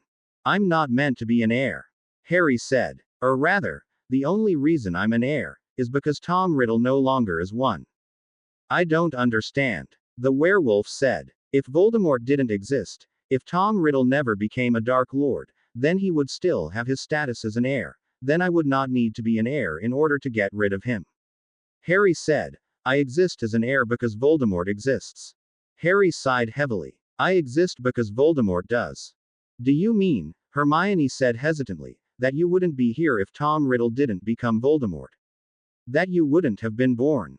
That's exactly what I mean. Harry said. But, that doesn't make any sense. She said, looking a little angry. You may not have been the boy who lived, but you would still exist. The office was silent after her outburst. Harry waited for the commotion that would follow it, knowing that it was inevitable, really. All the occupants, save those who already knew, wore looks of stunned disbelief with a strange mix of hope. What? Remus was the first to break the stunned silence. Harry looked over to the werewolf, somewhat amused, and at the same time sad, at the look in the man's eyes. He nodded and gave the man a small, reassuring smile. He turned back to Snape, who wore a guarded look. You asked about the type of power I would have, and I said that it was my name. This is true. My name, Harry Potter, and my status as the boy who lived give me a power that no one else has. It was this power that caused us to choose him as an heir. Helga said softly. Because he exists because of Voldemort, then we chose him to balance the loss of Tom Riddle. What did you mean? Remus asked unsteadily. What did you mean when you said that you wouldn't have existed? If Tom hadn't become a Dark Lord, we wouldn't have needed Harry Potter as an heir. Rowena said. Thus, Harry wouldn't have been brought to us, and wouldn't have become Darien Elder. But you still would have been Harry. Hermione insisted. You would still exist. Harry sighed, shaking his head slightly. Without Voldemort I would not have existed. Oh, yes, James and Lily would have married, and they would likely have had a son named Harry. But I, the person before you, would not be here. My life has been molded by the consequences of Voldemort's existence. Without Voldemort there would have been no boy who lived. Harry took in the faces of those present. Hermione and Albus were the only two who previously knew of his identity, even if for less than an hour. Hermione was shocked, but he doubted it was from the revealing of his birth name. She was likely more upset about his existence, knowing her. Remus seemed as stunned as Hermione, and appeared to be on the verge of flinging himself at him, but managed to restrain himself and remained in his seat, for which Harry was slightly grateful. He doubted his body would be happy with a werewolf's strong embrace, not with the cut he had on his side. It was the reactions of the other occupants of the office that interested and amused him. McGonagall, in all her stoic glory, collapsed heavily into a chair, looking quite faint, and stared at him in shock. He was oddly pleased at ruffling the older woman's feathers. Not many could lay claim to doing so. Poppy, strangely, didn't seem all that shocked, though looked mildly surprised, and turned her concerned gaze to the Transfiguration professor, who was clutching at her chest. Moody was by far the most vocal. What? The grizzled old Auror sprung from his chair, looming over Harry, who hadn't moved, and looked up at the man with barely hidden amusement. Surprised, Moody? Harry asked impishly. I admit that your reaction was the one I looked forward to the most. After all, you certainly suspected me enough. Moody stood over him, spluttering, unable to form words for any sort of comeback. Darien, be nice. Helga scolded from her frame. He didn't know, and you do rather seem like an unsavory character. Oi, Harry said. Unsavory my ass. Sal over there is unsavory, I'm just mysterious. He said with a smirk. Yes, and he's managed to rub off on you. Godric said, much to my dismay. Not my fault I've got Slytherin tendencies. Harry said petulantly. You're the one who sent me to him as my primary tutor. A decision that none of us much liked, I do believe. Salazar sneered. Harry sneered back at him with practiced ease. Enough, enough, Albus said jovially. Alistair, if you'll take a seat, we can continue. How do we know that he is Harry Potter? Moody asked. Harry chuckled. Ever vigilant, Mad Eye. For good reason, boy. The man got no warning save a slight narrowing of Harry's eyes before he was blasted back into his chair again, thick ropes tying themselves around him and a second silencing charm muffling his outraged yell. I've told you repeatedly not to call me, boy, Moody. Harry said coldly, I will not tolerate hearing it from you again. The office was silent for a moment at the display, no doubt a little shocked at his reaction to the term Moody had again called him. Harry, however, would not yield on the matter. He had bad memories of the term, and refused to deal with it. Salazar had learned that the hard way, in his first years with the founders, much as Moody was learning it in turn. He had a good point. Snape's voice came from the corner, much as I loathe admitting it. How do we know you are who you say? You mean besides that the founders claim it? And that Albus trusts it? And Voldemort felt it? Harry turned his intense gaze from the old Auror to fix them on his master. Snape had been broodingly quiet as his identity was revealed, and the man still held a highly guarded look. Harry was very curious as to what the potion's master was thinking. He turned back to Moody, looking the man up and down as if measuring him. If you can behave, he said with amusement, I will release you. Moody stared at him, his magical eye whirling in agitation, but nodded curtly. Harry smirked slightly, and released the charms holding the Auror to his chair. Moody shifted slightly, and Harry looked at him expectantly, with a hint of eagerness. He was almost hoping that Moody would test him again. He enjoyed throwing spells at the man. It was too easy to rile him up. But Moody remained silent, much to Harry's disappointment. Ask me what only Harry Potter would know, and I will answer. Harry said finally, gesturing with his hands in an inviting motion. Where is the Order headquarters? Moody said. Come, you can think up something more challenging than that. Harry said with a chuckle, besides, the most ancient and noble house of Black is hardly difficult to guess as your hiding place. Moody sneered. Where was I 2 years ago? 2 years. Harry said, thinking, ah yes, my 4th year. I do believe you spent most of it unconscious locked within the 7th compartment of your own trunk. Had to have grated on your nerves. He said with a devious grin. Moody bristled at the barb, but said nothing. Really, Darien, Helga scolded him again, play nice. You're no fun, Helga. Harry pouted. I have one. Hermione offered a bit quietly. What did we do in our 2nd year? Harry raised an eyebrow at her. A lot, he said. I assume you are referring to the little bit of rule breaking that you aided with. No doubt the list is long. Salazar said, you'll have to be more precise. Girl, that boy doesn't know what rules are. Harry shot a nasty glare at the founder, before turning to Hermione. I do believe you are asking about the polyjuice potion that we brewed within Ningmyrtle's bathroom. He said, and then leaning in close to her he whispered, but do you really want me to tell everyone here what we did with it? She hesitated a moment, glancing around at the other occupants a bit nervously. Yes, she said, turning back to him. This is more important than a few rules broken years ago. Very well, he said with a smirk, glancing over at Snape, and then gave a triumphant look to Salazar. We impersonated a few Slytherins and made our way into the snake's den to get some information. We were undetected, and got what we were looking for. His smirk grew into a grin at the look that was mirrored on both of the Slytherins' faces.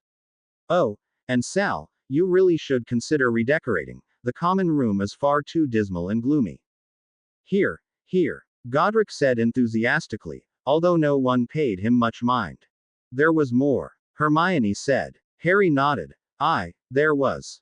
While 3 of us took the potion, only 2 entered the Slytherin common room.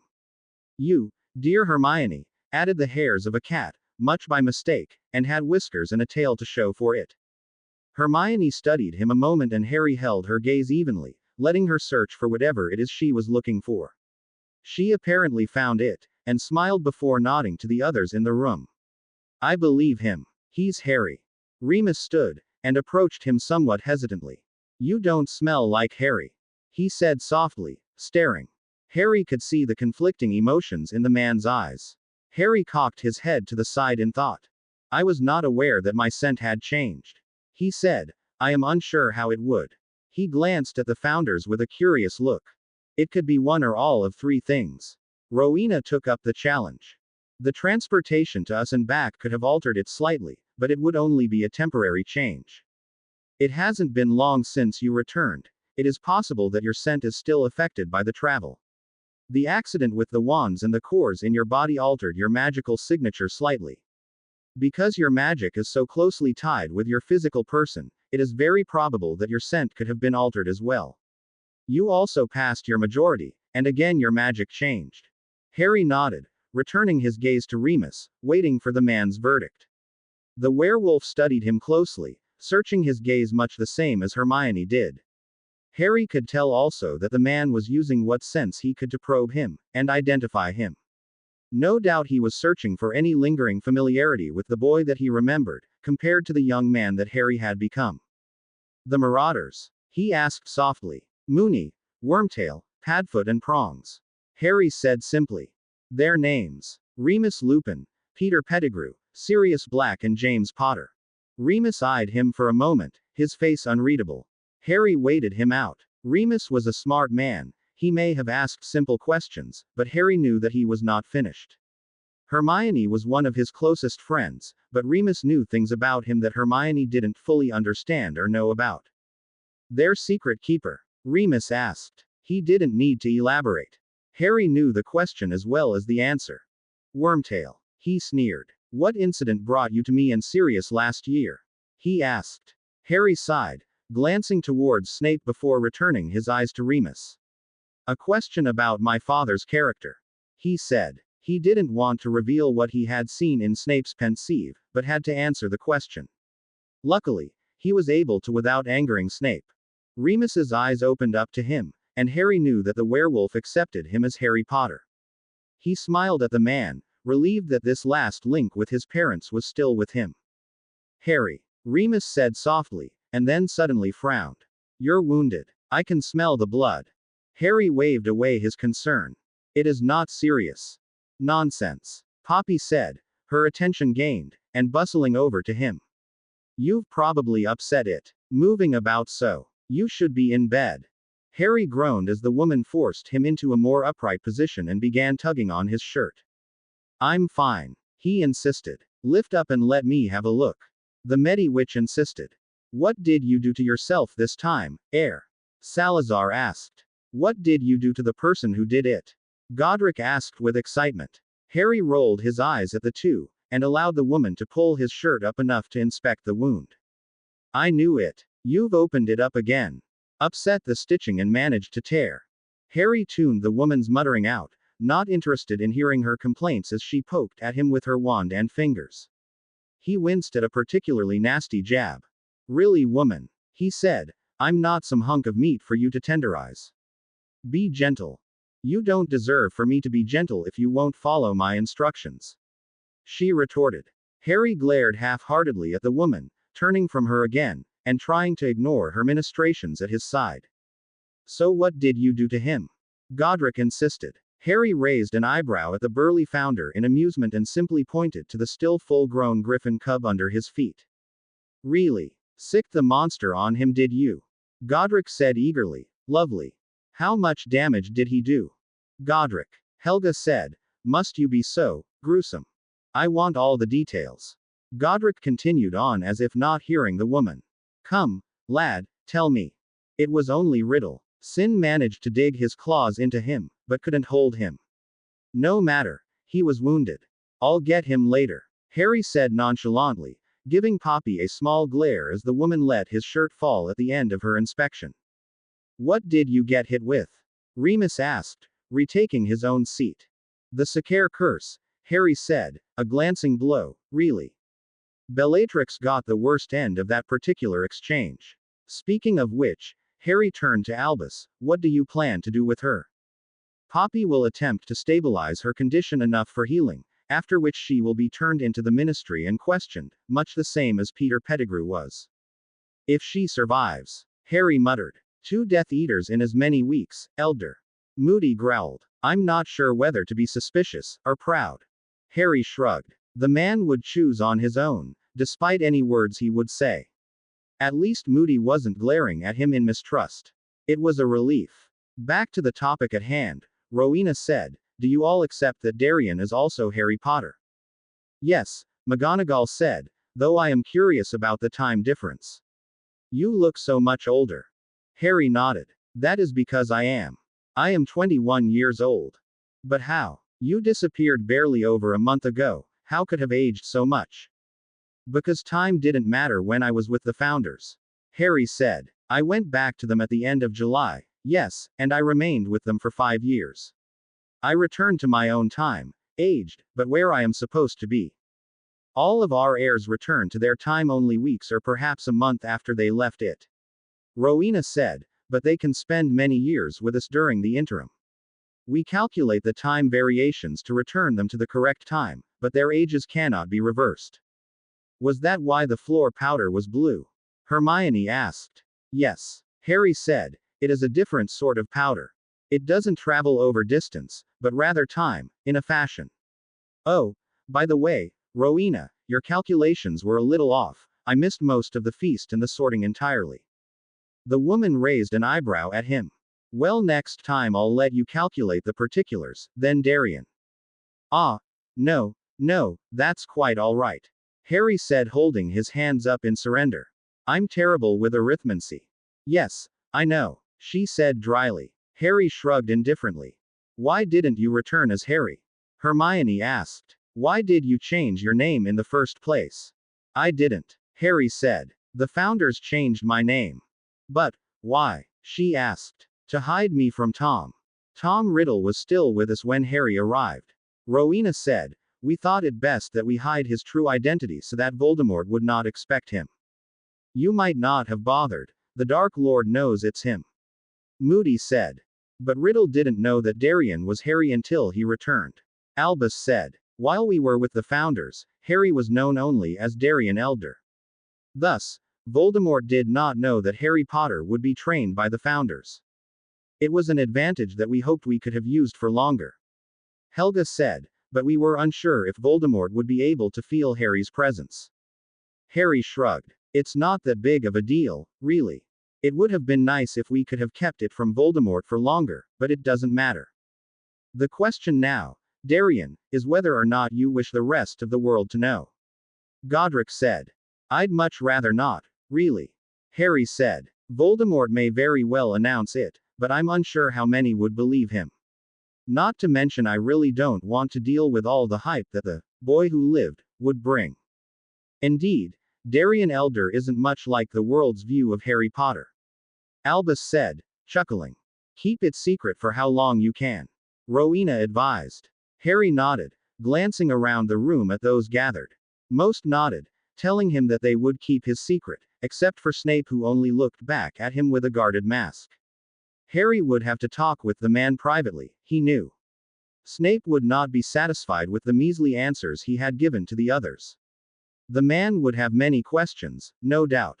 Harry was interested whether he would actually get over himself enough to ask them or not. If that is all, then I am returning to my portrait. Salazar said imperiously. Go on, Sal, Harry said irritably. You weren't all that helpful to begin with. Salazar glared at him, which Harry happily returned. He still wasn't happy with the founder for the riddle that the man had given him. I do not aid those who aren't worthy of my assistance, Salazar hissed to him. Harry snarled and returned in kind. Bugger off, Salazar. I'm hardly in the mood for your imperialistic airs and self-nobility. The founder hissed threateningly once more at him before disappearing from the frame and the room altogether. Harry growled irritably, still muttering under his breath in Parseltongue. Darian, Rowena said, gaining his attention, do us all a favor and don't pick up any more of Sal's habits. It's annoying enough having one irritable man muttering in languages we don't understand. We don't need two of them. Harry blushed slightly, realizing that he was indeed picking up the founder's habits. Again, he glanced around at the occupants of the room, who were looking back at him in a strange mixture of apprehension and recognition. If they hadn't believed he was Harry Potter before, they certainly did after that little display. And it was all Salazar's fault. Bloody irritating snake. He grumbled. I agree with you wholeheartedly, Darian. Godric's voice boomed over the room. Why you tolerate the man is beyond me. Why if I were you I'd throw a few hexes at him. I know a few good fire-based charms that might do the trick. Like the good, old Godric. Rowena said, cutting the man off mid-rant. Shut up, Elder. A voice said, snapping Harry awake sharply. Harry jumped and had the person firmly bound and blasted clean across the room before he even fully awoke. He sat on his bed, blinking a bit stupidly at the figure on the other side of his room. Malfoy, he said, taking the spells off the boy, what are you doing here? Malfoy gingerly got to his feet, sneering at him as he straightened his robes. Professor Snape sent me to get you. The boy said stiffly. He keeps mumbling about insane witches who won't stop pestering him. I do believe he is talking about Madame Pomfrey. Right, Harry said, still trying to blink sleep from his eyes. She wanted me to stop by in the morning. Well, it's almost noon, Malfoy said, eyeing him carefully. Tell him I'll go placate Pomfrey after I manage to roll out of bed. Draco was silent for a few minutes, in which Harry yawned loudly, and tried to get his brain to catch up with his body's wakefulness. Apparently his mind wasn't quite ready to greet the day. Merlin, Elder, what happened to you? I had a run-in with Voldemort last night, and Albus decided to have a powwow that lasted half the night. Draco eyed him with a mixture of shock and fear. I'm not sure that I want to know where you managed to run into the Dark Lord. Out around the lake where it meets the border of the forest near the edge of the wards. Harry said nonchalantly. Right, I didn't want to know. Malfoy mumbled. He watched him for a moment before turning to leave. Oh, and Elder, he said from the doorway, you look like shite. Harry rolled his eyes at the parting comment.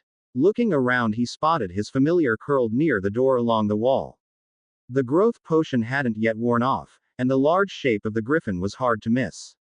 You let him in? Harry asked. Sin simply looked at him, not even bothering to send an image. That figures. Harry mumbled. Some guard you are. He eyed the griffin cub warily. You like the ferret, don't you? He accused. Sin gave an unidentifiable sound and settled his head on his paws. Traitor. Harry mumbled, plopping back down to the bed. He grimaced and let out a pained yell when the motion unexpectedly jarred the sensitive cut on his side. Harry finally managed to crawl out of his bed just before lunch and made his way to the great hall with the large form of his familiar padding along beside him. He yawned widely as he walked into the great hall, ignoring the stares and whispers that erupted due to his presence. Apparently the Hogwarts rumor mill was well underway. He was only vaguely curious, however, about how exactly the whole school found out about Voldemort's little visit to the grounds. He risked a glance up to the head table, spotting the barely masked expressions of the professors who knew of his identity. Snape's was, of course, utterly neutral behind his perpetual scowl. The man had deftly avoided him with a skill that Harry was impressed with, not that Harry had searched the man out with too much enthusiasm. Their eventual encounter would come, and Harry only hoped that he made it out in one piece, with his pride intact, or at least reparable. Putting Snape out of his mind for the time being, he absently took a place at the end of the Slytherin table that was generally free of students. There was no reason to crowd them, considering Sin's current size and unchanged eating habits. Eating habits which Sarah found utterly disagreeable and made sure that they all knew it. Disgusting excuse of a mammal, she hissed, raising her head to a level that was higher than the griffin's own. Sin paused in his eating, and sent a predatory look towards the snake. Harry eyed the two warily, thinking that Sin was technically only half mammal, but he wasn't brave enough to inform the cobra of that little fact. He really didn't feel like getting bit by her, especially as she was nearing her change and her poison would be far more potent than it was before. He shifted to the side away from them a bit, hoping that neither would notice, and tried to continue with his meal. Why is he so much bigger all of a sudden? Harry risked a glance away from his two hostile familiars to take in the amused and wary face of Draco. I gave him a growth potion last night. Harry said. He's been trained to fight as both a cub and an adult. He's certainly more intimidating as an adult. The Bee-owned said. Harry hummed his agreement, keeping one eye on the two animals near him. He was beginning to feel like he should put more distance between himself and them. They don't seem to get along too well, Draco said. No, they don't. He agreed. Actually, that would be a gross understatement, he said wryly, as Sin's beak snapped shut dangerously close to Sarah's tail. Are they always like that? Another Slytherin asked. Harry studied him a moment, trying to put a name to the boy. Oh, I'm Blaise Zabini. Darien Elder. Harry said, nodding. And yes, they're generally always like that. Seems dangerous. Blaise commented. Harry winced as he saw Sarah flare her hood and hissed a string of threats at the griffin. Harry felt his eyes widen at her words, somewhat astonished at the breadth of her more vocabulary. He had no idea that she could swear so fluently. Not for the first time he wondered where she learned such things. At least it's entertaining, Draco said from his side. Harry glared at him. Only when you have something between yourself and them, he said, like me. Draco shrugged nonchalantly. Harry eyed him for a moment. Where did you get her, anyways? He asked the bee. Owned. Her. Harry nodded. She is female, yes. Then she was a gift. From whom? Diamond head cobras are extremely rare and valuable. Who on earth would be willing to gift her to someone? Draco met his eyes evenly, obviously reluctant to reveal his source. Harry didn't back down. He wanted to know, though he had his suspicions. The rarity of diamond heads paired with their somewhat volatile natures would greatly limit the number of people able to handle such a serpent. Couple that with the boy's reluctance to reveal who gifted him the snake, and Harry had narrowed his selection down to two: Voldemort or Lucius. If Draco's father had given him the snake, then it was safe to think that Voldemort had first given it to Lucius, or at least was aware of the serpent. Tom Riddle wouldn't let a diamond head cobra get away from him without a valid reason. He was well aware of the snake's priceless uses. Harry rather figured that good old Tom had acquired a pair of them. He couldn't imagine Tom giving away such a valuable snake without getting something in return. In which case, what did Voldemort expect from Draco in payment for the serpent? I'll tell you what, Draco, Harry said, I'll make it easy on you. You just say yes or no when I give a name. Sound good to you? Draco didn't respond for a moment, but then nodded. Great, Harry said jovially. He met the B.O.'s eyes, suddenly serious. He had two main suspects, though he figured he'd only need one guess. Voldemort, he said softly, so that only the two of them heard his word. Draco's eyes widened, then narrowed, emotions playing through his features so rapidly that Harry wasn't able to discern them. However, he had his answer. What does he want in return? He asked just as softly, not waiting for the B.O. to answer the first question. Draco's jaw clenched tightly and his eyes hardened. Harry at first thought that the boy was angry with him, then realized that Draco's emotions were directed mainly towards the ones that had placed him in such a precarious situation. He already has what he wanted, Draco said between his clenched teeth and shifting his left arm a bit. Harry sat back, regarding the boy neutrally. Draco appeared guarded, but also relieved. Apparently Sarah was gifted to him by Voldemort, either before or after marking him. It was a disgusting parody of an exchange. Draco neither wanted the gift, or to give something in exchange. Harry wondered if he had told anyone about what had happened. Does anyone know? Draco shook his head in the negative. Harry was surprised at first, but then realized that it made sense. The boy probably didn't trust anyone. Snape's position as a spy against Voldemort may have been compromised, but it wasn't widely known. Likely, Draco still suspected the man's loyalties. And Dumbledore, a Slytherin rarely trusted such a grandfatherly figure that Albus portrayed. No wonder Draco hadn't told anyone. You could, you know. Harry said. Like who, Elder? Draco snarled. Who could I trust? Harry raised an eyebrow at the boy's fierceness. There are a number of people who would listen and believe you. Like Dumbledore. Harry titled his head to the side in acquiescence. He is one, though I doubt you would feel comfortable speaking with him.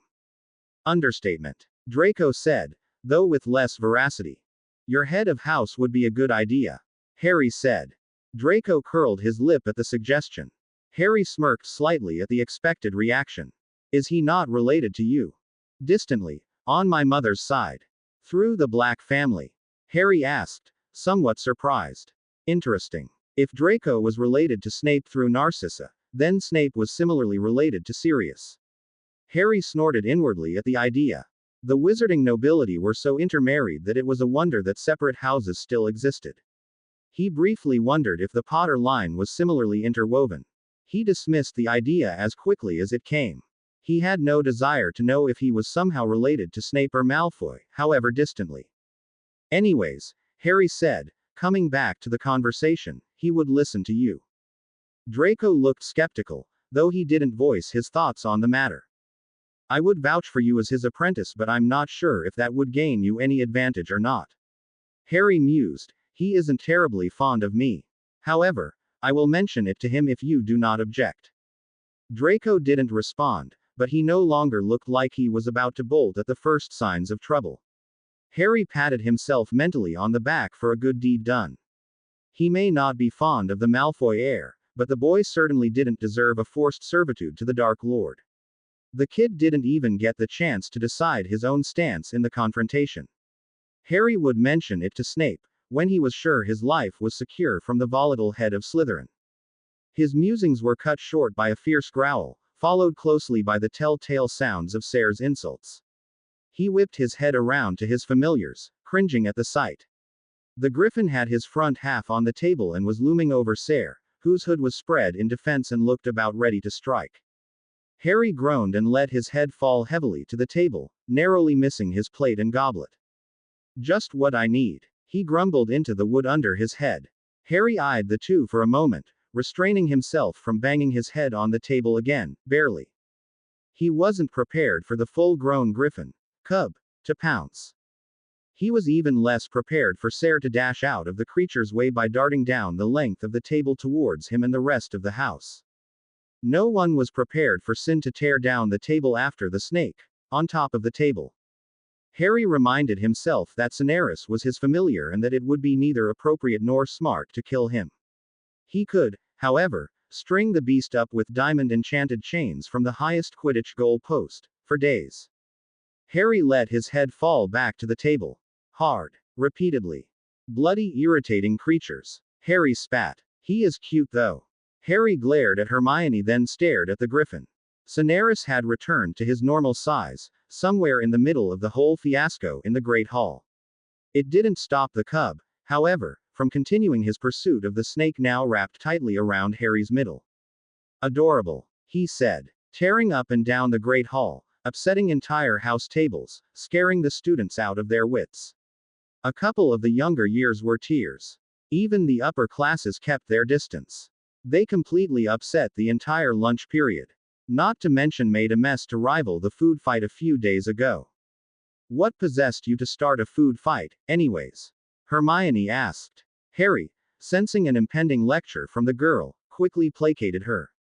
It was imperative that I distract the student body. By starting a food fight.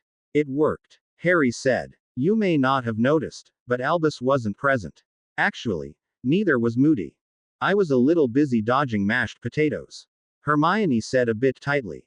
Harry shrugged. There was an emergency. A food fight was the first thing that popped into my head in the short amount of time I had to work with.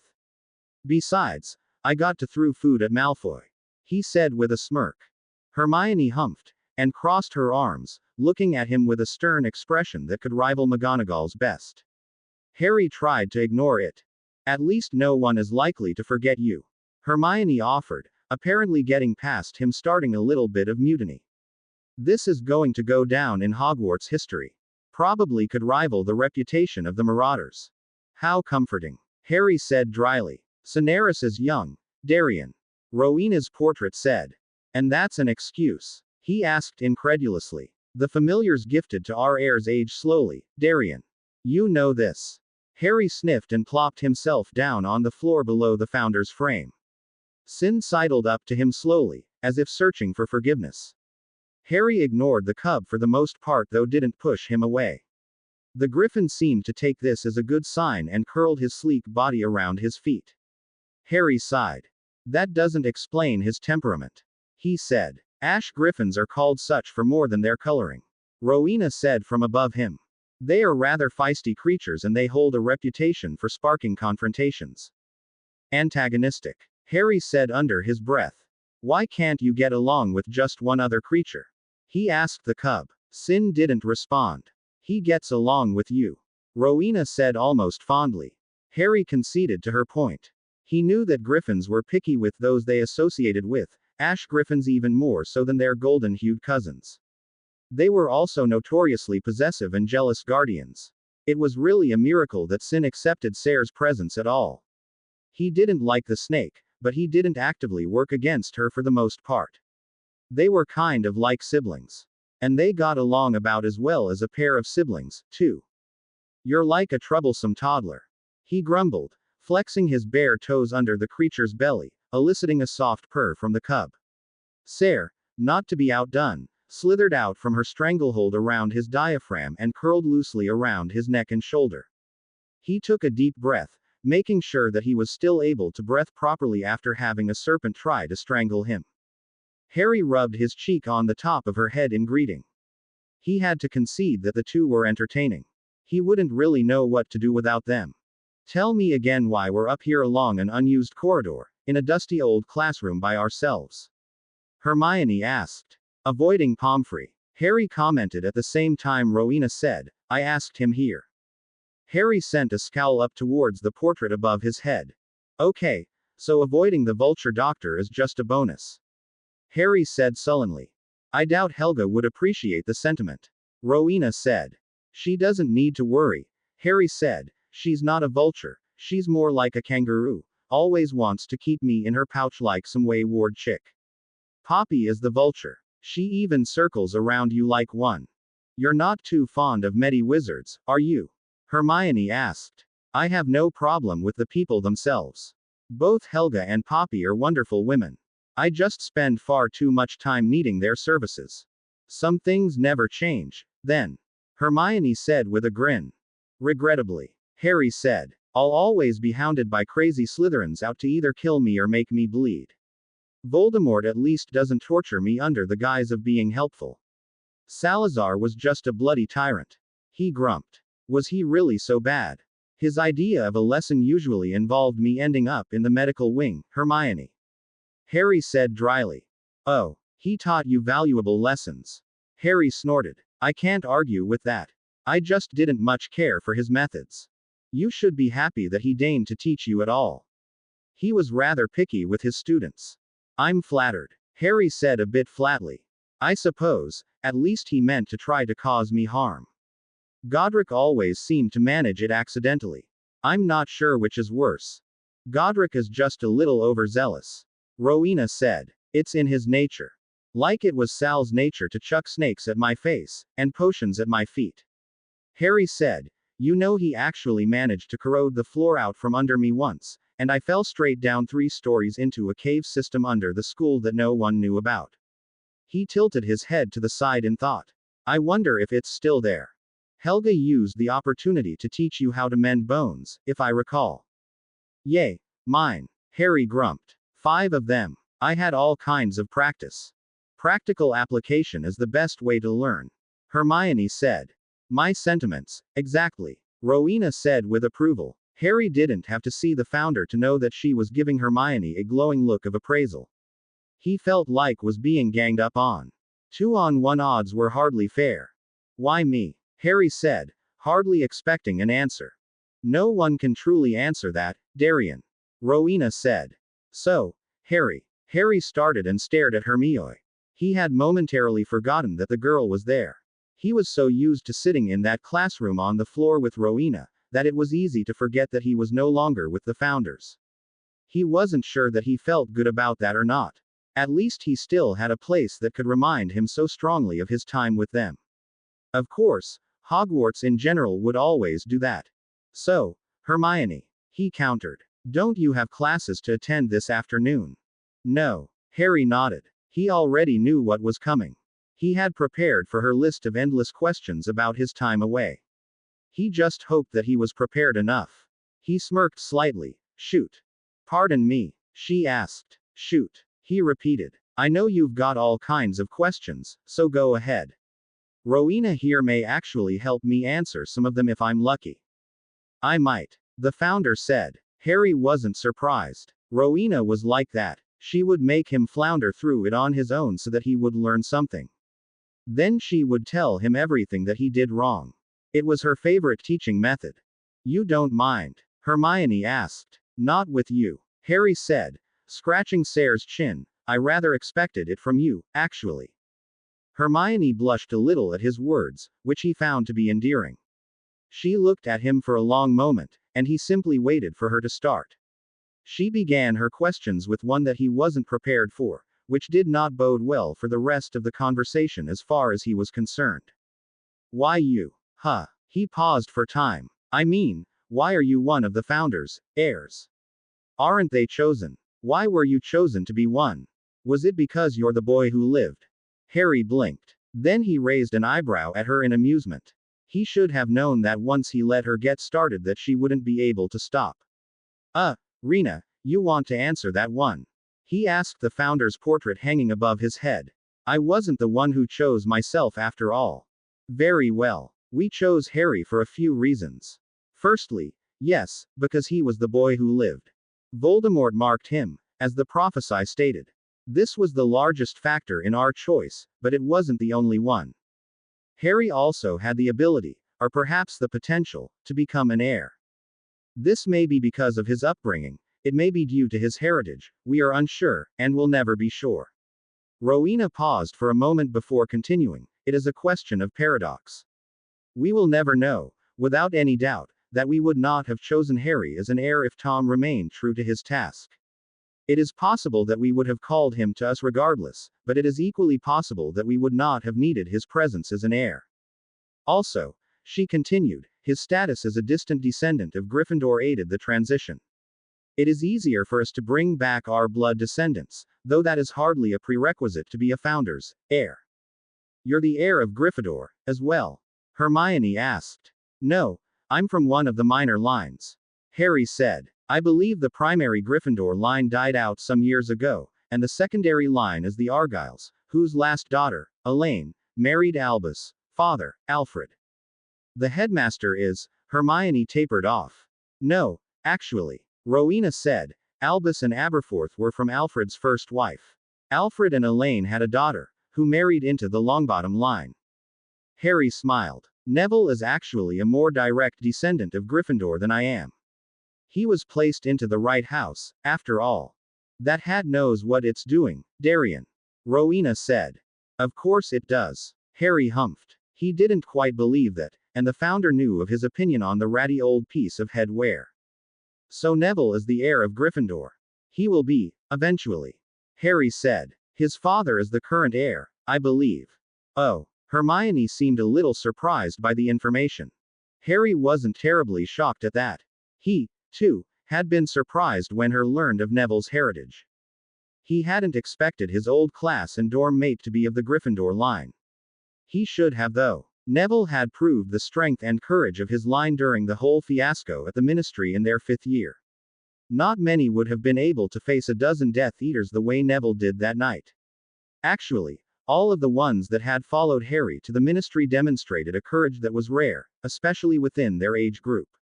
What was it like? Hermione asked, seemingly awed by the whole idea that Harry spent years with the founders. Harry shrugged. Like school, I guess, except I gather it was a bit more dangerous, what with Salazar throwing snakes and potions at me every time I turned around.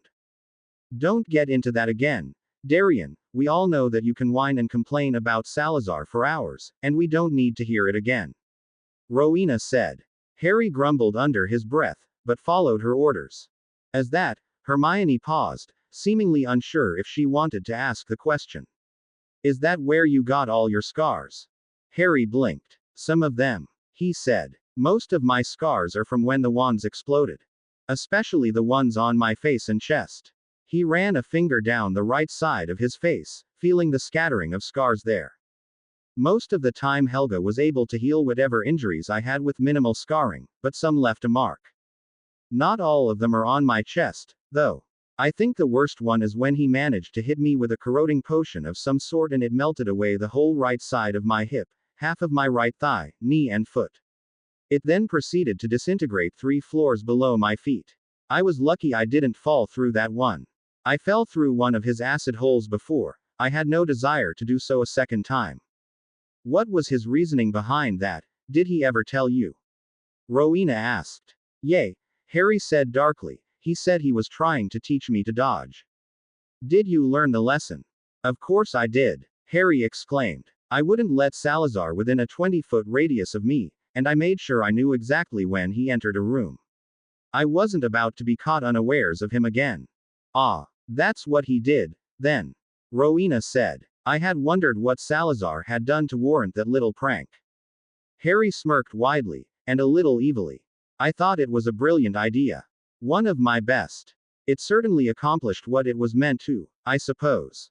The founder conceded. What did you do to him? Hermione asked a bit hesitantly. Harry figured she was a little afraid to know what he had done in retaliation. Harry laughed. I charmed him. What kind of charm? A proximity charm, Harry said. To what? You? No, although he might have thought that at first. Harry said. I charmed him so that every time he walked through a doorway music would play. He grinned mischievously, loudly. It was an old lullaby tune. Rowena said. It was sweet at first, but got to be terribly annoying very quickly. How so? Hermione asked. It took Helga nearly 4 weeks to repair my hip, leg and foot. Harry said. During that whole time I was all but strapped to a bed in the medical ward. I think I almost developed a phobia of the place. He shuddered at the memory. It had been a very long month, and a painful one. So I charmed Salazar as soon as Helga let me leave the ward. I wasn't about to go back there for as long as I could manage. Actually, I would have been perfectly happy to never go back. Darian didn't take the charm off of him for over a month. Rowena said. Salazar had taken to wearing some sort of earplugs, so he didn't hear the tune every time he walked into a room, but the rest of us still did. We all got tired of it very quickly. Harry smirked. I knew where he was though. There is that, Rowena said with a sigh. Were there only the founders there as professors, or were there others? Hermione asked. At the time we bring the heirs to us, there were only the 4 of us. How does that work? How do you figure the time difference? If Harry was there at the same time as Voldemort and the headmaster, how did you know that you would need him? Were there other heirs there at the same time? Heirs from the past or the future? Harry smiled at Hermione's enthusiasm. I'm sorry, she said. I'm just curious, and I can't quite figure out how it would work. That's rather difficult to answer, he said. Rena. He heard a light sigh from above him before the founder started in on the girls' list of questions. We bring our heirs back to us during the time before we opened the school to the public.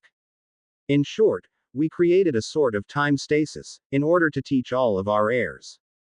It's rather difficult to explain, and I'm sure you wouldn't understand it if I did. Harry noticed that Hermione looked a little disappointed at this, but seemed to accept it. He knew that the spells and charms that the founders were able to cast were highly advanced, and quite possibly had never been repeated.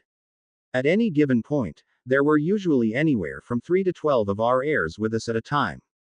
For instance, when Harry arrived there were already 7 heirs present: Everard, Milena, Bronwyn, Gideon, Albus, Aberforth and Tom. By the time Harry left there were only 3 with us: Harry, Charles and Susan. Rowena paused, and Harry decided to add his 2 cents to the explanation. I was with the founders for 5 years. Most of the heirs left within the first 2 years after I arrived. Albus and Aberforth left after I had been there for 3 years, and Tom left the year after they did. Charles came a number of months before the Dumbledores left and Susan arrived shortly after Tom left. They overlap each other during their time with as much as they overlap in their own time periods. Rowena said. Milena. Hermione said. Milena Sanders. Harry nodded. He remembered the fiery bee. Owned Milena quite well. She was a gorgeous woman with a wicked tongue. She could throw insults along with the best of them and she was incredibly smart, especially with arithmancy. Harry hadn't liked her. I've read about her, Hermione stated, excited. She made a breakthrough in arithmancy in the mid-19th century. It revolutionized how the wizarding world viewed the subject. It was absolutely fascinating. Harry wasn't surprised. Milena was brilliant with numbers and calculations. She even managed to calculate the probability that he would have one of his pranks backfired on him in the duration of his stay with the founders. She was one of the very few who figured out that he was the one pranking Salazar all the time. He was never able to get her to tell him exactly how she knew, which aggravated him to no end. And the one time that he tried to prank her, Just for irritating him with all her bloody numbers, she somehow managed to turn it against him. He just didn't get how she did it. Yes, that was the primary focus of her task. Rowena said. To continue with your questions, we brought Harry to us, because we simply knew. As to the how, I can't honestly tell you. I suppose it's a secret of the founders. She said with amusement. Don't listen to her, they just pull people around in time for the fun of it. Harry said. Calculating the differences in travel, instance and the space interval is hardly what I would consider fun, Darian. Of course not, he exclaimed. Arithmancy really is something you should have bothered to learn. I have no gift for numbers. Harry said. So I've found. Rowena said dryly. You are a little one-sided. I'm not that bad. Oh, I'm good at a lot of things. Harry said defensively. Of course. Flying and pranking. I've had a lot of practice. Harry said airily. Salazar left me no choice in the matter. Yes, of course. Hexing Salazar and then flying to escape him. Harry shrugged with a smirk. He couldn't help it that Salazar needed a good hexing every now and then.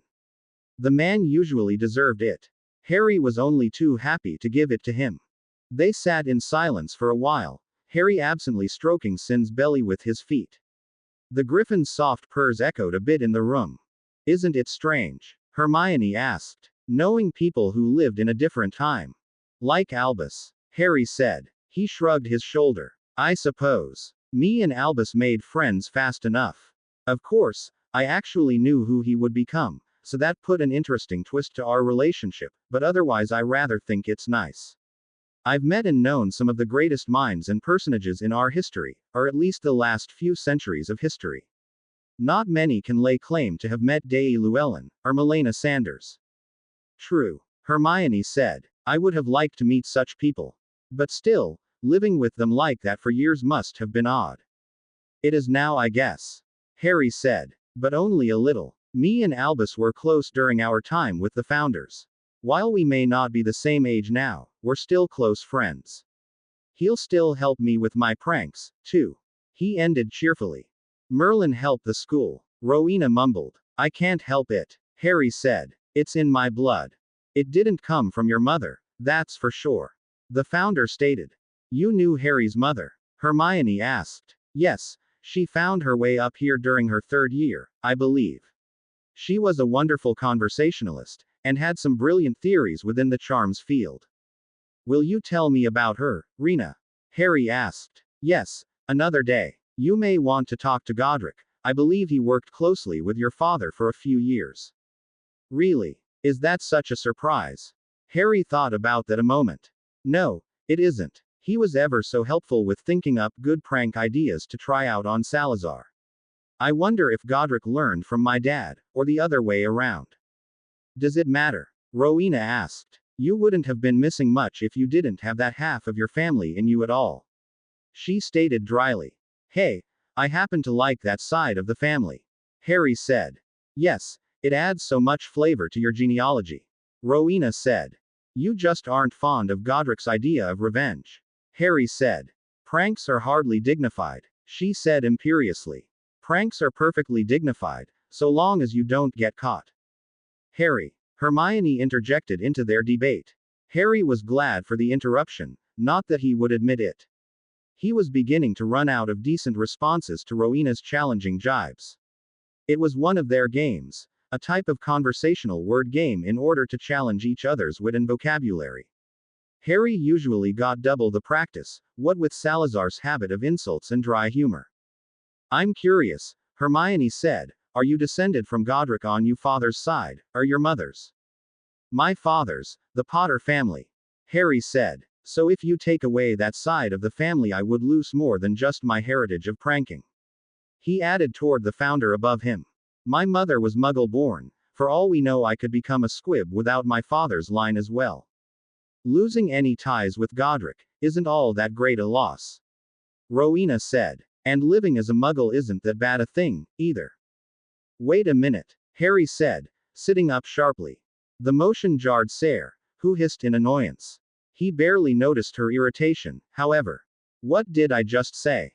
Wait a minute, Hermione repeated diligently. No before that. That you might have been a squib without your father's line. Hermione said. That's it, Harry exclaimed, jumping to his feet. Sin scrabbled away from him as he began to pace. That's the way. Harry turned around in place, and upon spotting the location of the door shot towards it barely short of a run. He was out of the room and down the hall before either of the two women could stop him. Hermione stared after him in slight shock. She was then startled when the griffin cub huffed in annoyance and ruffled his feathers before approaching her. She was glad that the creature seemed to like her, and scratched Sin's head as he lay down next to her. The griffin's soft purrs again filled the room in Harry's wake. Does he do that often? Hermione asked the founder. I'm not sure where he picked up such a habit, she said, but yes, unfortunately. He does it very often. Whatever is he up to? No doubt he's just thought of something, or figured out some puzzle, or whatnot. Rowena said dismissively. He's probably gone off to Albus. Do you have any idea what he was thinking of? No. It could have been anything. His mind seems to be like that. He keeps puzzles and mysteries sitting in the back of his mind, just waiting to be told the answers.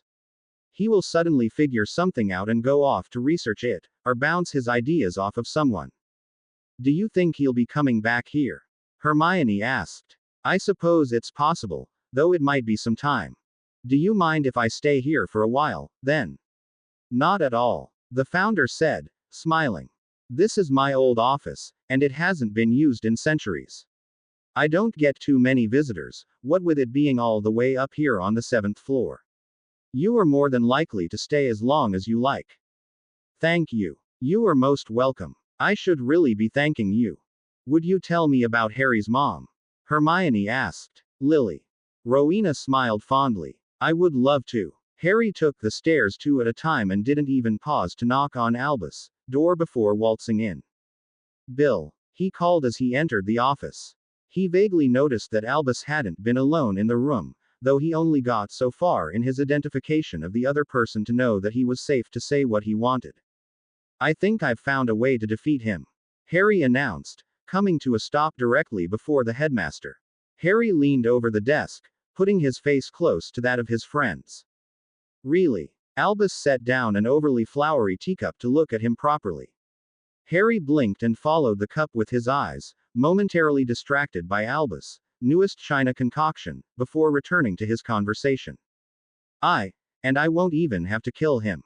That is good news, Albus said. Tea. Harry warily eyed the tea set again. No thanks. Take a seat, Harry. No, that's all right, Harry said, beginning to pace before the headmaster's desk as he thought through his idea. He wasn't sure that it would work. It all depended on things that he had no control over, nor any way of knowing. He paused suddenly to stare at the headmaster in surprise. Did you just call me Harry? Indeed, that is your name. One of them anyways, Harry said, finally taking the time to fully identify Albus' other guest. The man was seated in one of Albus' puffy chairs, and seemed to be watching him with apparent amusement. Hello, Remus, Harry greeted. Harry, do you have any idea how odd it feels to be called that? Harry asked as he took one of the empty chairs. I haven't heard that name in years. Perhaps you should get used to it again, Albus suggested. I'd much rather not, actually, Harry said. Why not? Remus asked. Harry noticed that the man seemed sad, though he couldn't figure out why.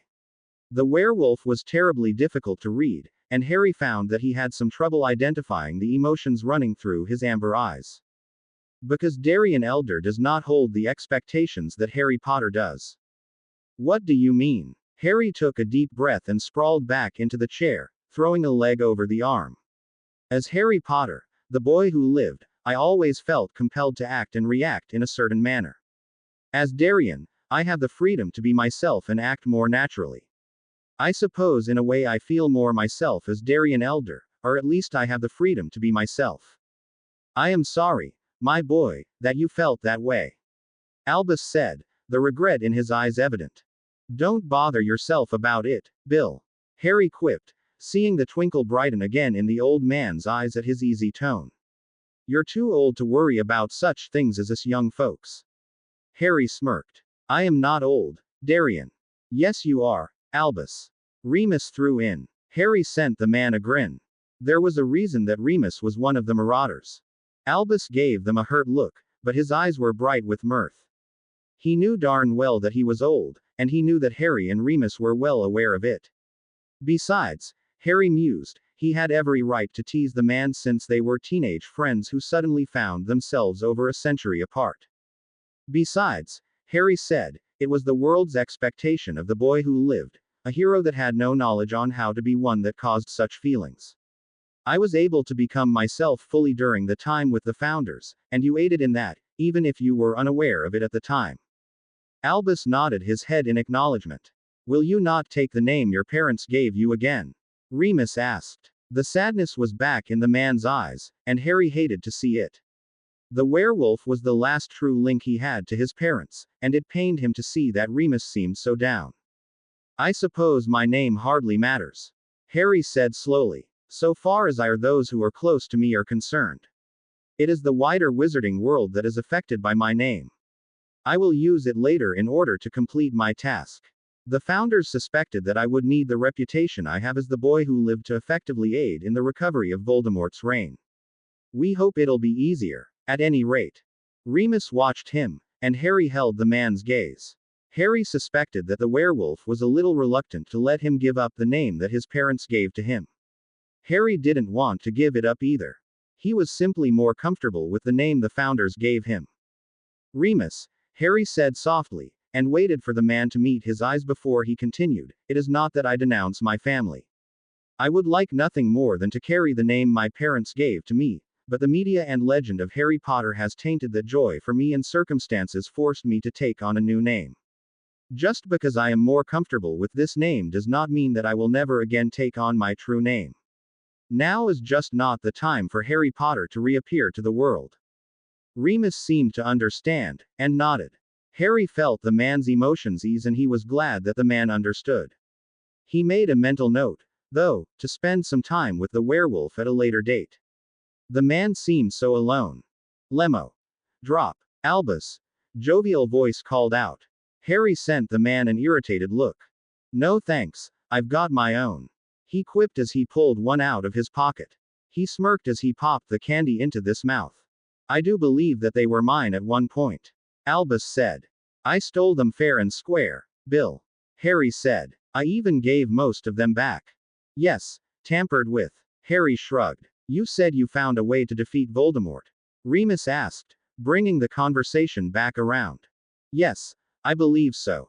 Harry said as he shifted the candy around in his mouth. Genio magic. Genio magic. It's a bit of an obscure field, interrelated a bit with medi-magic, historical positioning, and transfiguration, of all things. I'm still trying to figure out if the guy who pioneered the field was sane.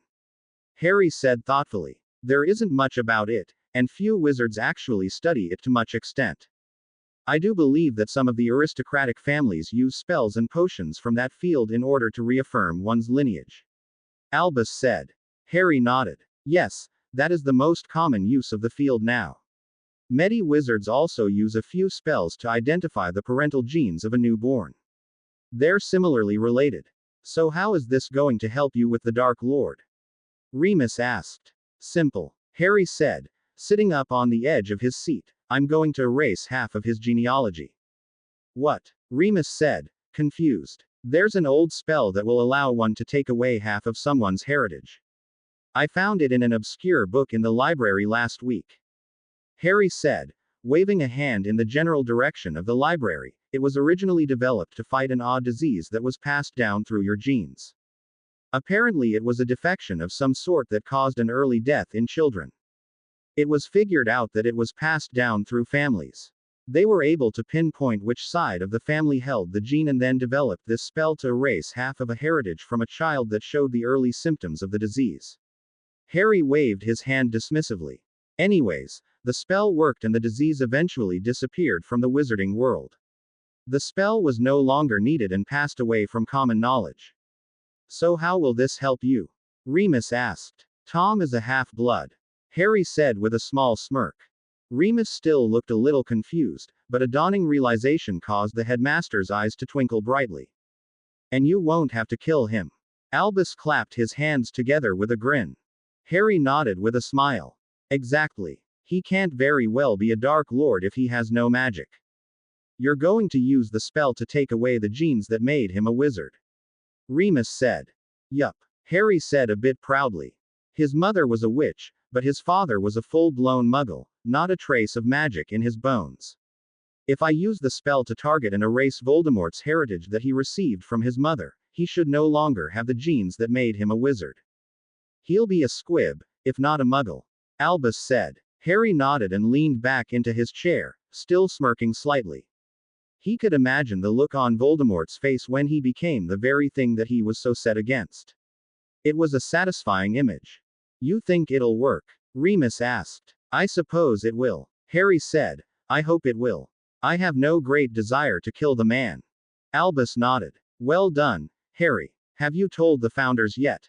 Harry blushed slightly. Ah no. Actually I was talking to Rowena and kind of ran out on her. He said somewhat absently. I'll call them together later and propose the idea to them. Ah.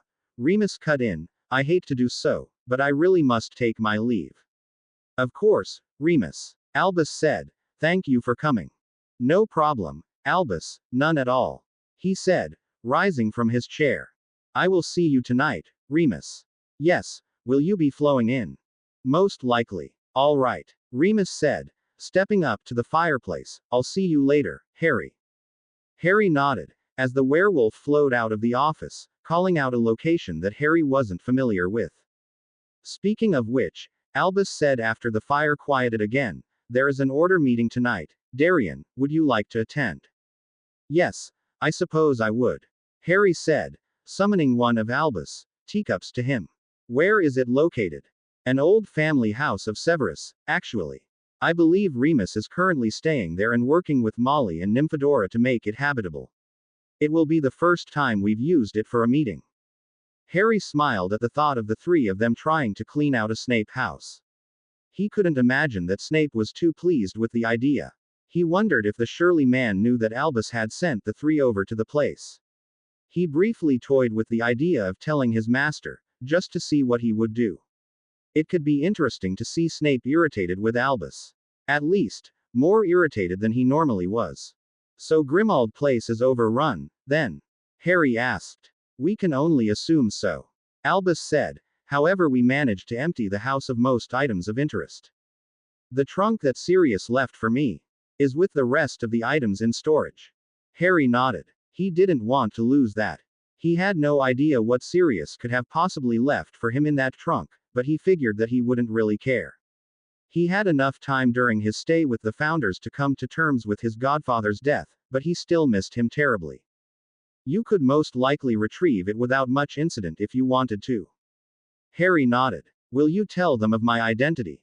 I won't if you would prefer I not. Harry thought about it for a moment, trying to anticipate the Order's reaction to the news. He supposed that it wouldn't be too bad, considering a number of them already were aware of who he was. Very well, you may tell them. Harry sent the man a look.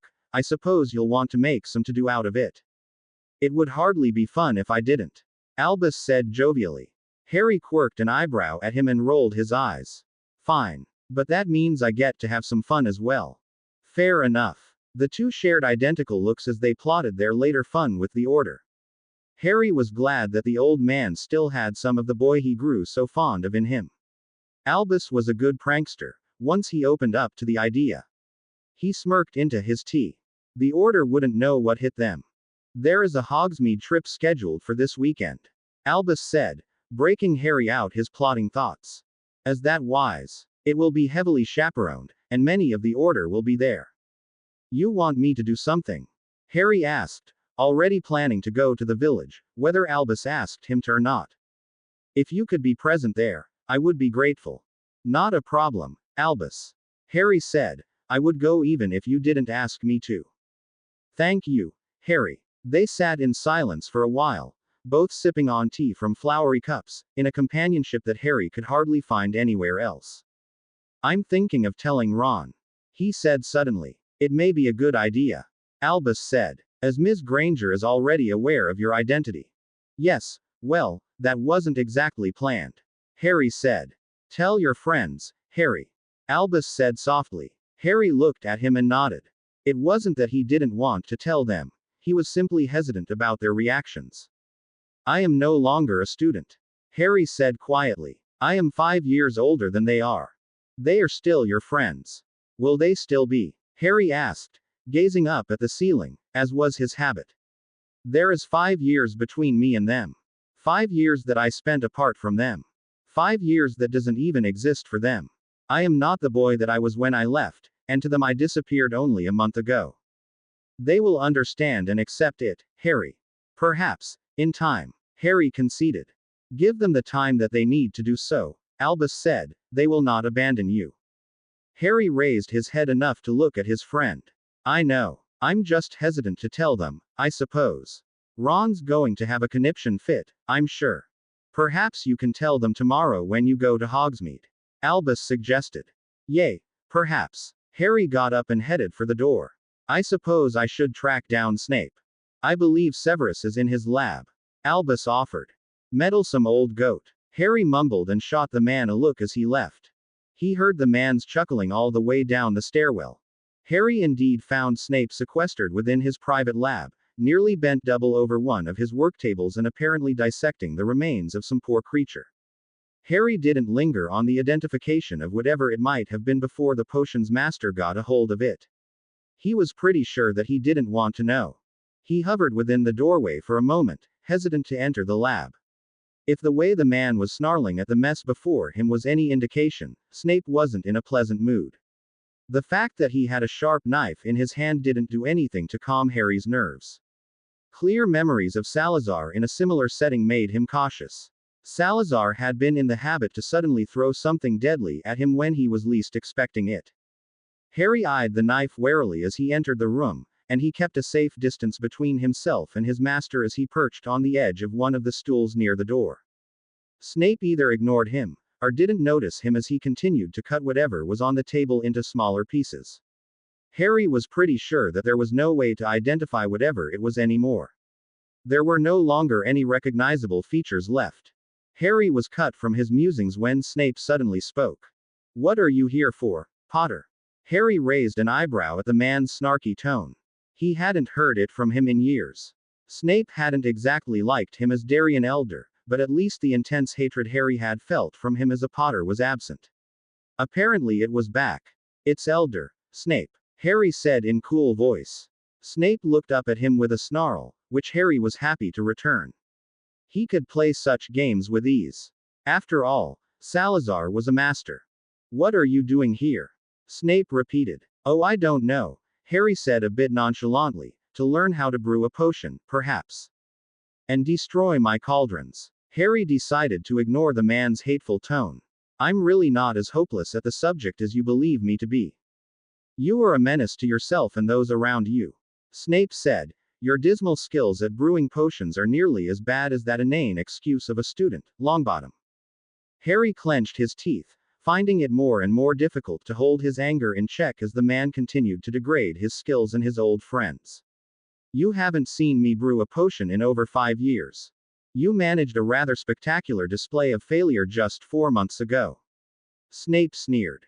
4 months for you, Harry said stiffly, not for me. I doubt any amount of time in the world would be enough to make you in any way competent in the subject. Harry seethed silently, and took a deep breath, trying to calm himself.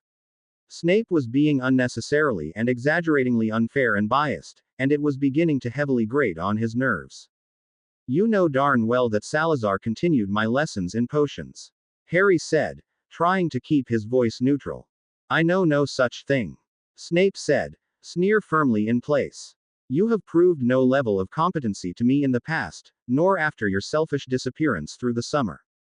Selfish, Harry hissed. I had no control over that. The founders choose whom they wish to with no consultation on the part of their heirs.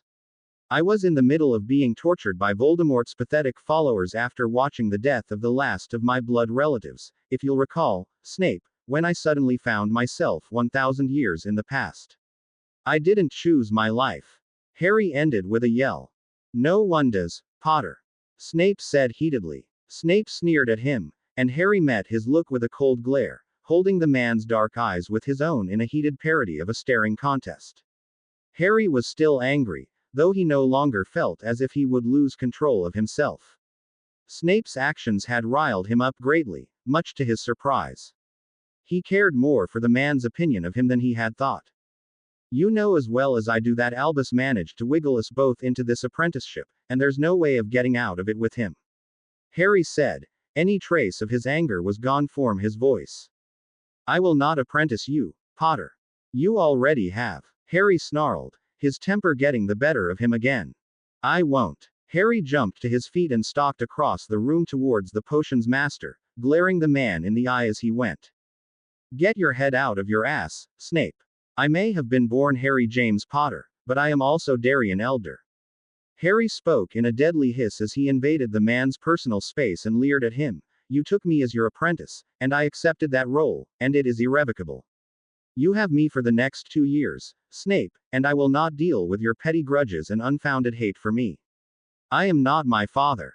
Snape opened his mouth with a dark look, no doubt to snarl some sort of scathing remark at him, but Harry spoke over the man, not giving him time to say anything. I may be the son of the man you hate, of the man who gave you hell through school, but I never knew James Potter. He said in a quiet hiss, my father died before I got the chance to know him, along with my mother, and any hopes I had at a normal life. I may be Harry Potter, the boy who lived. Harry sneered at the title, but I am also a founder's heir. I bear the mark of training from all 4 of Hogwarts' founders. I have the blood of Gryffindor, and the power of Slytherin in my veins. Harry leaned forward, pressing his face close to that of the man's before him, knowing that his eyes were beginning to flare with his magic. I am trained to be a hunter, to destroy the monster that is trying to take over this world. Do not force me to wake that part of me just to prove to you that I am not some naive schoolboy. You would not appreciate the results, Snape. Harry eased himself back and took a few steps away, while keeping his eyes locked with the man before him. Snape simply stared back, apparently not a little shocked at Harry's outburst. Harry could see the trace flashes of emotion cross the Slytherin's face, which was proof enough that the man had been startled out of his funk. Snape's masks were notoriously strong, and few things would cause the man to slip in his facade. I know you don't like my father, Harry said once he had full control over his vocal cords, and his temper once more. And I know why you don't like him. I rather suspect that I wouldn't like him much either. Harry paused slightly as he watched Snape's usual mask slide back into place, blocking out any trace of thought or feeling. I know you don't like me, though I have no idea why, and I don't particularly care. I don't even care if you never like me. He continued, carefully watching the man's limited reactions. I don't much care for you either, and I certainly do not appreciate your unfounded hatred and biased insults when you have no knowledge of their truths. Harry held up a hand to stall whatever comments Snape had been about to say. No doubt they would have been cutting. Remarkably, Snape held his silence. I do, however, hold a great amount of respect for you, which is the only reason that I let Albus manipulate me into this apprenticeship under you. You can continue with your current choice of communication and interaction between us if you so desire, but, Harry narrowed his eyes coldly and not without threat, I will retaliate against every undeserved insult. I will match every belittling comment with one of my own, and I will make your life every bit as difficult and unpleasing as you make mine. Is that a threat, apprentice? Snape said with a glare. Harry smirked slightly at the use of term, but it faded quickly.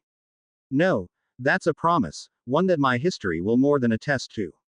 His smirk returned in force, though for an entirely different reason. Ask Salazar if you have any doubts about that. He didn't take my warning to heart, and got the full brunt of my skills turned against him. Snape studied him for a moment, apparently weighing his words. Harry was just happy that the man had listened to him and seemed to be actually considering what he said. It was more than he had expected. He felt a brush of legilmency against his shields, but made no move to push it away. Snape wouldn't be able to enter his mind, his defenses were too good for that, but the man's skills were such that he would be able to discern a certain level of truth in what Harry had said. Harry tilted his head to the side slightly, acknowledging the entrance, but not breaking eye contact, allowing Snape to feel out the outer layers of his defenses. After a moment, Snape's presence retreated and the man physically turned away from him back to his mangled mess on the table. Harry watched him for a moment, not bothering to point out that whatever creature Snape had been dicing would no longer serve him well for a potion, unless it called for mash or powder. Snape seemed to have accepted him, or at least was considering it. Harry had no illusions that the man would treat him nicely, or even fairly, but he felt justified in any of his natural retaliations since Snape had been fairly warned. If the man crossed the line, then Harry would get even, but he wouldn't provoke the Slytherin head unduly, at least not most of the time. Snape suddenly looked up at him with a calculating eye. Harry returned it neutrally, wondering what sadistic plan the man was cooking up. Snape seemed to make up his mind about something as he pointed to a door behind him. Storage room. Snape snapped. Harry raised an eyebrow at him but didn't comment.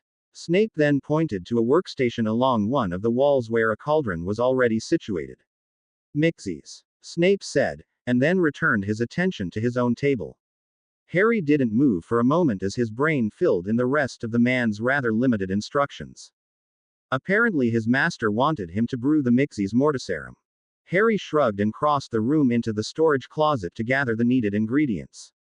If Snape wanted a demonstration of his potion skills, then he would certainly get one with that recipe. Mixies was a difficult brew, and required a lot of patience and skill to be successful. While Harry didn't have either naturally, Salazar had efficiently drilled it into him when it came to certain potions, and he wasn't at all worried that he couldn't brew the asked-for potion. Harry returned to the lab to find that Snape had cleared the mess from his table and replaced it with a bucket of what appeared to be some sort of thick mud with something swimming around in it. Harry rather suspected that it would be slimy and he had no desire to be involved in whatever process Snape was about to undertake, so he hastily passed by the man to his own side of the lab. Harry shut out the sounds of slopping mud as he set up the workstation to his preferences and began the tedious task of lining up his ingredients. A wet smacking sound, as something wet being slapped to a table, nearly broke his concentration, but he persevered and began counting out the required measurements of chimera blood. The reverberating ring of a butcher knife as it struck the stone surface of the table, however, nearly made him jump and he very nearly lost count. Risking a glance towards Snape proved to be a bad idea. Harry felt his nose curl up in response to the sight of some sort of hideous-looking eel with what looked like its head sliced off. A thick brown substance was oozing out of the eel-like creature's innards onto the table. Lovely, Harry muttered to himself, marsh eels. Snape's face showed a twisted satisfaction at the sight of the chopped eel halves. Harry turned from the scene as he forced his lunch back into his stomach and stared at the lineup of ingredients before him. Sending a forlorn look towards the door, he heaved a sigh and pulled his focus back onto the task at hand. The poison would take him most of the afternoon to brew, and he would be lucky if he completed the process in time for dinner. A second ring of the knife upon the table behind him sent a shudder through his spine.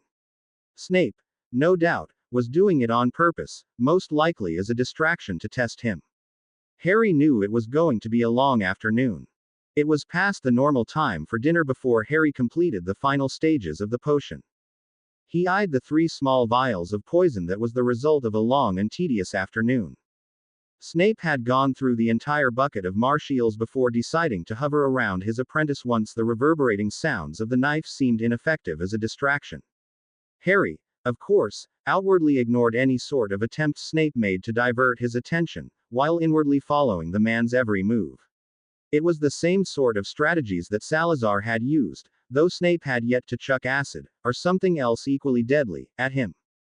Harry labeled the vials in his usual mixing of languages, and placed one on the counter before Snape while slipping 2 into a pocket of his robes.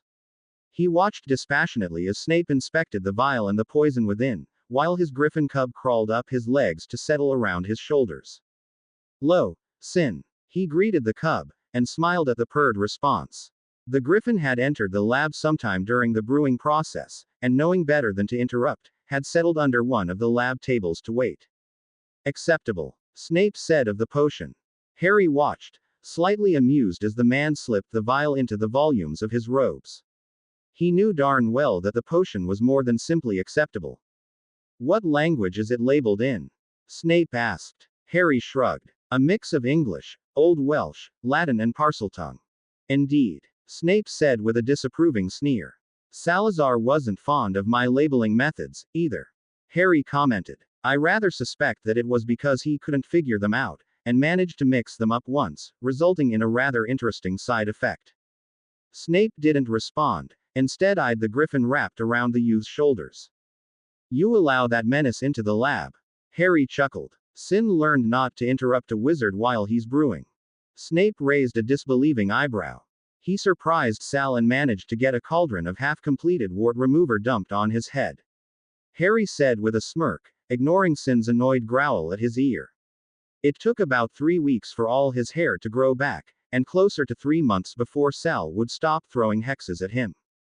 Snape snorted at the story, which Harry figured was as close as the man got to a laugh in public.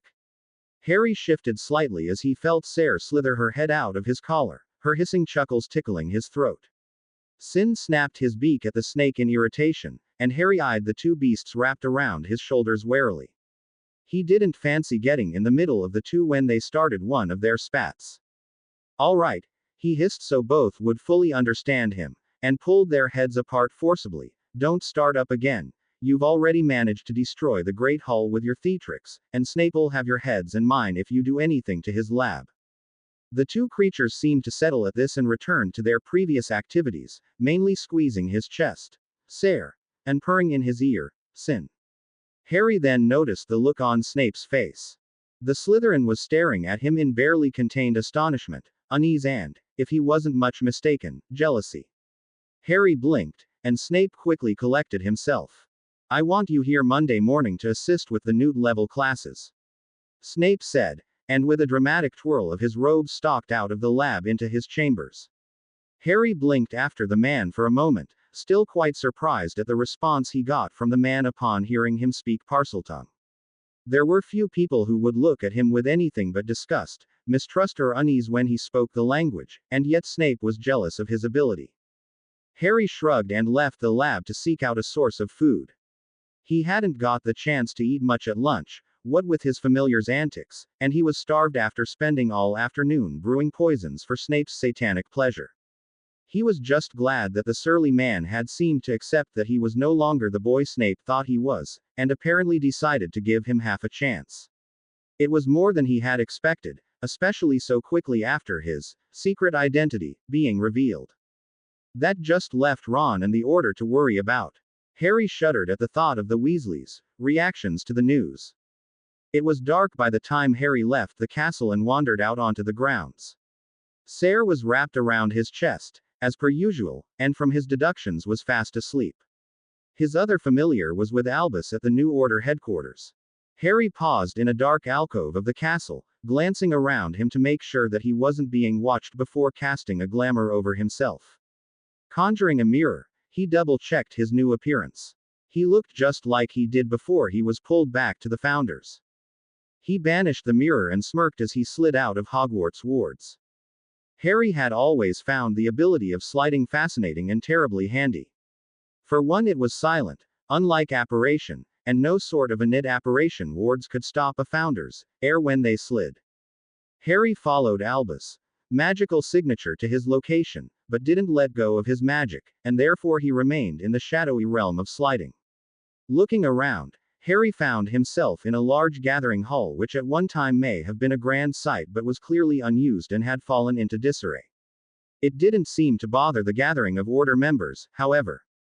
Harry recognized many of the faces in the hall, though had a hard time putting names to some of them. The Weasleys were easy to spot, and unless he missed one, seemed to be in near full attendance. The only missing redheads were Ron, Ginny and Percy. Harry cringed slightly. Molly was going to be a handful when she found out who he was. Harry slid himself over to the other side of the room, hoping that a little distance might dampen her reaction a little, though he doubted it. He remained half in and half out of the slide as he watched the Order settle down and Albus begin the meeting. Sin was curled up at the man's side, and received no few odd looks from the various members around the hall. Harry moved to a position behind Albus' shoulder, and waited until most of the people in the hall didn't have their direct attention at the old man. Harry let his hold of the slide loosen. To the few who saw him, He seemed to have appeared out of mid-air, slightly transparent and very ghost-like. Couple that with his glamour, then many would think he was the ghost of Harry Potter appearing before them. He heard a sharp gasp from the direction of the Weasley clan, though it could have been one of the others sitting near them, before he retook a solid hold of his magic and moved further back into the slide, disappearing from view. Harry watched in amusement as whispers broke out from those who saw him, and a few fingers were pointed in his direction. Albus, of course, continued on as if nothing at all was amiss. Harry slid around the room, and seated himself in an empty chair in between Charlie and a man he didn't know. He again loosened his hold, staring around the room with a blank face. Harry. He couldn't hold in the small smirk when he saw Tonks topple out of her chair, her hair turning 3 shades of orange in the process. He quickly took hold of the slide again before he could no longer hold in his mirth. Charlie was staring at the chair next to him and hesitantly passed a hand through the space above the seat. Harry slid around the room again, smirking widely. No one was paying Albus any attention anymore, which the old man noticed, and Harry laughed outright as he popped a lemo drop into his mouth and just sat back to watch everyone. Harry slid into view again, this time right between the Weasley twins, who were surprised, to say the least. He was unable, however, to keep the smirk from his face as the twins stared at him, their mouths gaping. He had never seen Fred and George speechless before. It was quite the compliment. Elder. Harry turned to look at Moody, not bothering to move from his semi-transparent position between the twins. The man's magical eye was staring at him, and most likely, right through the glamour. Harry smirked at him before disappearing again. That was Harry, Molly said faintly, staring at the spot between her sons. But he. Don't worry yourself, Molly. Moody growled. The whelp is only playing tricks. Harry watched in a mixture of amusement and sadness as Molly stared at Mad Eye, and Moody's magical eye twirled around in his head, no doubt looking for him. Come out, Elder. Moody growled. What if I don't want to? Harry whispered in the man's ear as he became visible to them again. Moody spun violently, his wand appearing in his hand and pointed at Harry in seconds. Harry was impressed. The man was fast. Stupefy. Moody growled. Harry stepped to the side, the spell whipping past his side to crash into the wall behind him. You have to be quicker than that, Mad Eye. He said with a smirk. He hadn't anticipated having to dodge spells, but he wasn't about to pass down a chance to hex the man. He was still a little sore that the old Auror had been so suspicious of him. I knew you couldn't be trusted. Moody said darkly. Harry sighed and threw his arms up over his head in exasperation. The man still thought he was a Death Eater. You're one suspicious bastard, you know that. He said with false cheer. The man was bloody paranoid. And a good thing, too. Moody said, throwing another spell at him. Harry slid across the room, feeling the crackle of Moody's spell just as he disappeared. Harry stepped out of the slide on the opposite side of the room, though no one appeared to have seen him. He was no longer transparent to the others, effectively ending his little prank, but he couldn't easily cast spells when he was partially within a slide, and if Moody insisted on being a right bastard, then Harry wasn't about to sit idly by. He suddenly felt the tip of a wand pointed at his neck. He tensed, but didn't react. He knew who it was, and while he didn't fully trust the man, he doubted that Snape would kill him. What are you playing at, apprentice? He said. Harry could hear the sneer the man was no doubt wearing as he pressed the wand harder. Moody spun around, and flung a curse at them. Harry sidestepped it, pushing Snape to the side as well, though he didn't retaliate, and didn't move away from the wand at his neck. The entire order was staring between the three and Albus with a great mixture of expressions. Harry did notice, however, that Remus was smirking. Finite incantatem. Snape hissed. Harry shook himself out slightly as the weight of the glamour faded and Snape's wand left his neck. A quick glance at his master showed him that Snape was glaring at him and his eyes seemed to promise him much pain. Harry averted his eyes, deciding to deal with whatever Snape doled out at him when it came. Darien, Arthur said. The shock in his voice mirrored what the others' face showed. Harry smirked slightly and addressed Remus. It was pretty good, yay.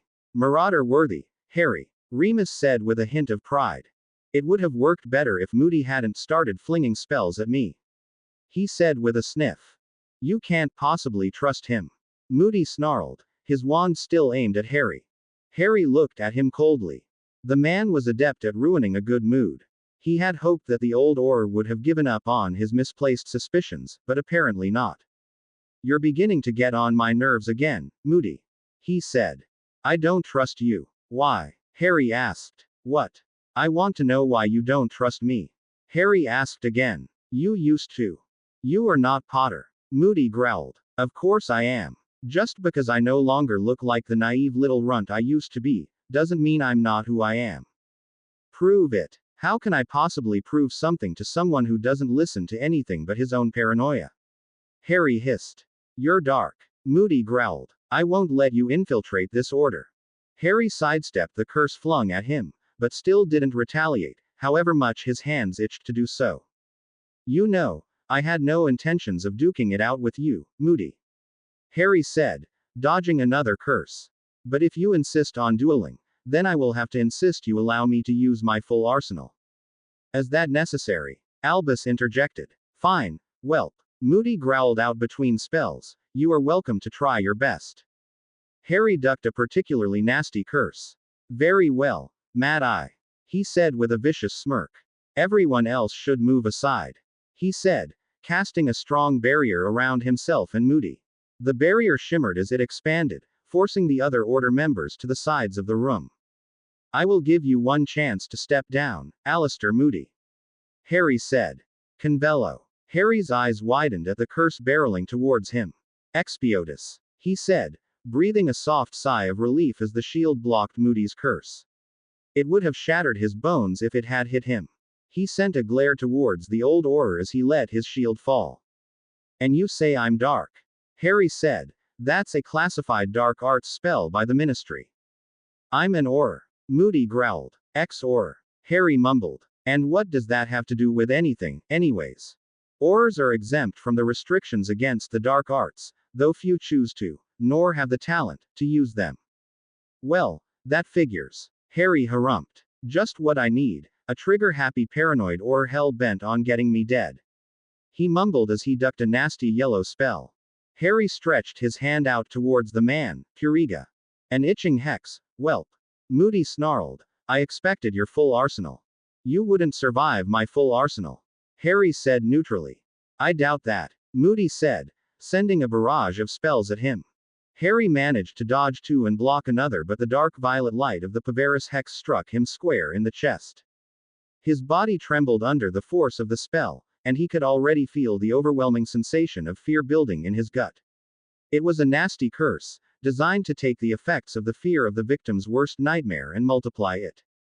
Harry rather thought it resembled the emotions generated by the crossing of a boggart and a dementor. It was decidedly unpleasant. It was also one of Salazar's favorites. Harry ignored his body's trembling, and stared back at Moody darkly. A large portion of the man's chosen spells were borderline dark, and it was getting on his nerves. You should know, Harry said coldly, that I was trained by all four of the founders. Do you really think that they would allow my fear to control me, or even hinder me? We shall see, boy, Moody said. How long before you succumb to your own fears? I have asked you repeatedly not to call me, boy, Harry snarled. Obscuro. Harry didn't bother to block or dodge the spell. He let it come, and only staggered slightly as the force of the curse crashed into him. His vision quickly dimmed and was gone within seconds. Crinita Draconibus, Harry hissed, flinging the spell directly at the man. His aim wasn't off, as he knew it wouldn't be.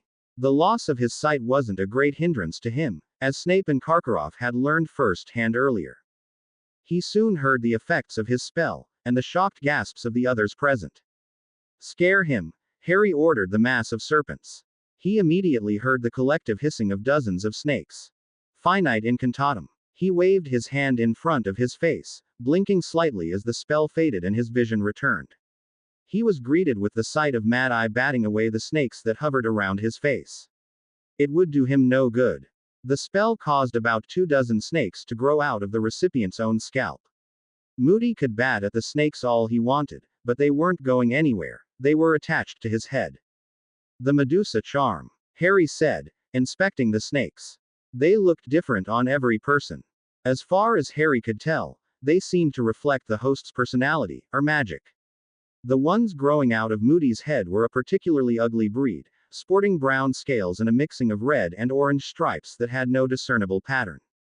They are poisonous, you know, Harry said calmly, despite his body's increasing tremors from the earlier fear curse. That curse couldn't be waved away by a simply spell. It required a dedicated counter potion, which is what made it so effective. Few wizards typically carried the cure around with them. Unfortunately, despite his own vast stores, Harry didn't normally carry it either. I should let them have you, Harry continued in the same cool tone. Moody had ceased batting at the snakes, as none had yet bitten or harmed him. They simply hovered around his face, hissing and spitting at him. Their lives depend on mine, Moody said. They won't harm me. You're wrong, Harry said. Once the body of their host dies, they are freed into the world. It would be in their best interest to kill you. Liar. Do you want to test it? Harry asked, slightly curious. 1. Bite him. Don't kill him, SS. Moody's good eye widened as the snakes all struck at his face. Only one of them bit him, however. The man jumped as the snake retreated, hissing menacingly at him, inches from his good eye. 2 small drops of blood beaded on his cheek and trailed down to his chin. They will not hesitate, Harry said, slightly curious how the man would react. Moody didn't respond, his magical eye whirring around in its socket, while his good eye alternated between the hovering snake and the youth standing over him. Harry beeped in a gasp as particularly nasty tremor ran up his spine. The fear curse was steadily becoming stronger as it fed off of his own nightmares and magic. How much longer, apprentice?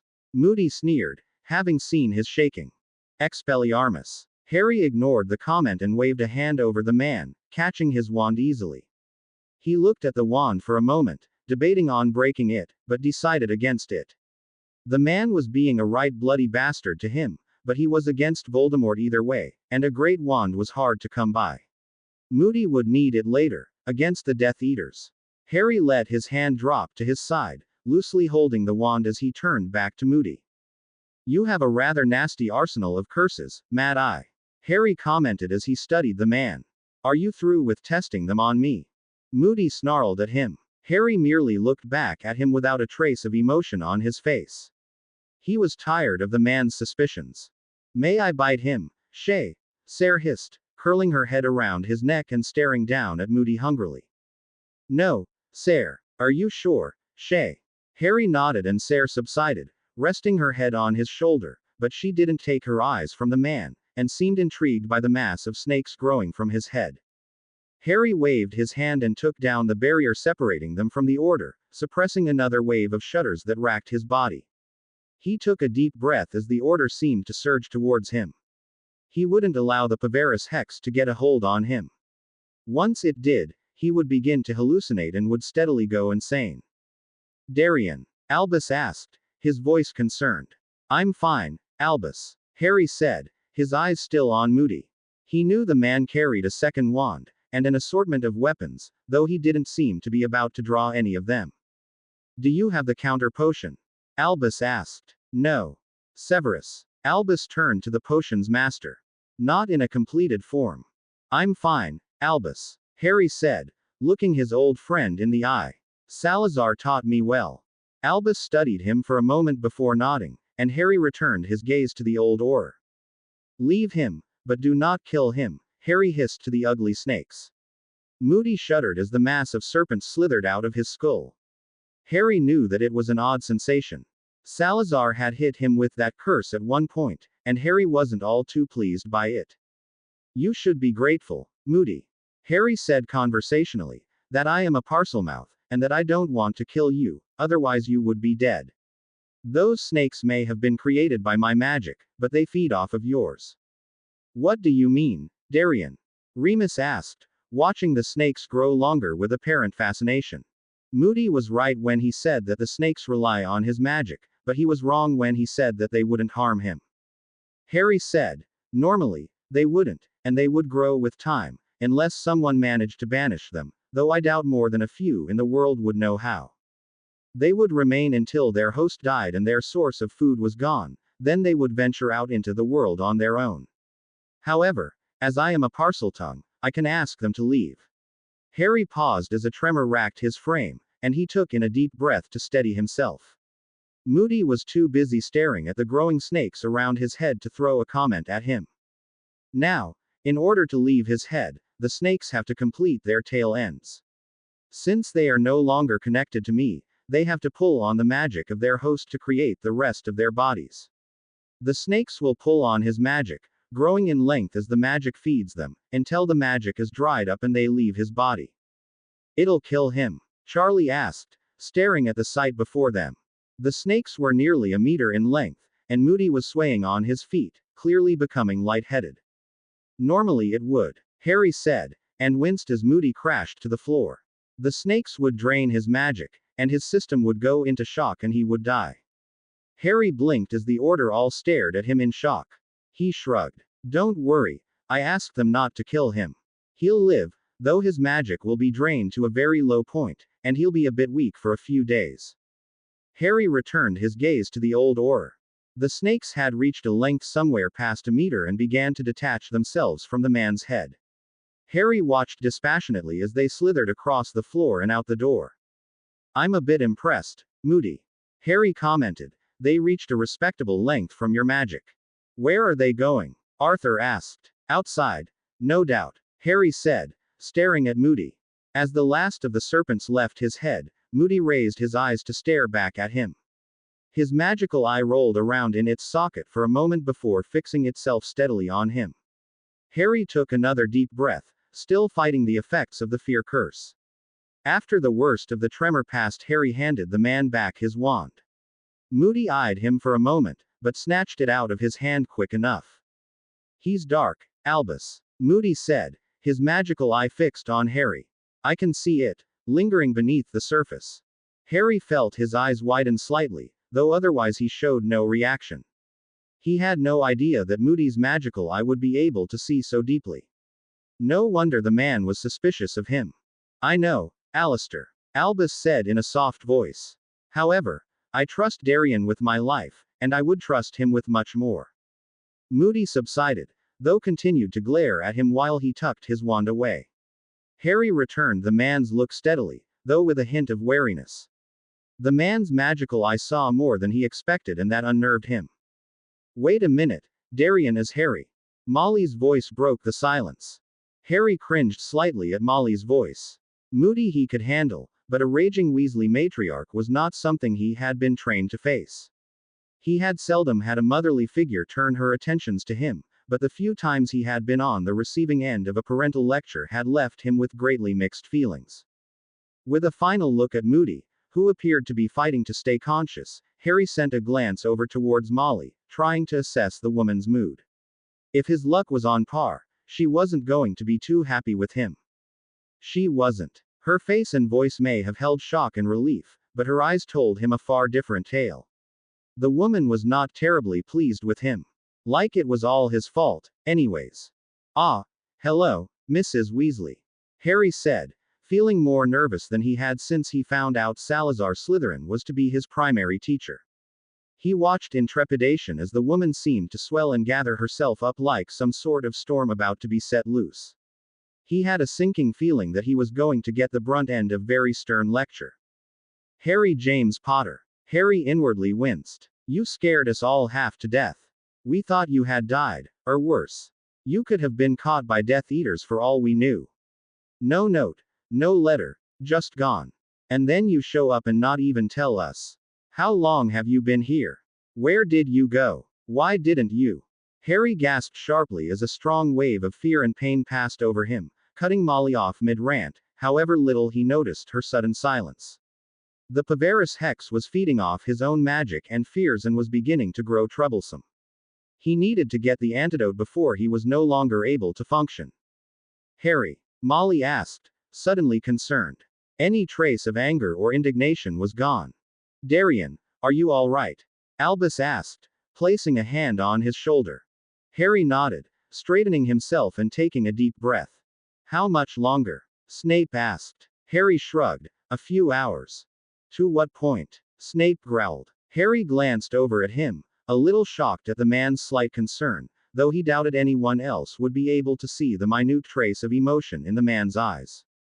Until I'm no longer able to move my physical body, Harry said coldly. My senses will become muddled, and I won't be able to control my limbs.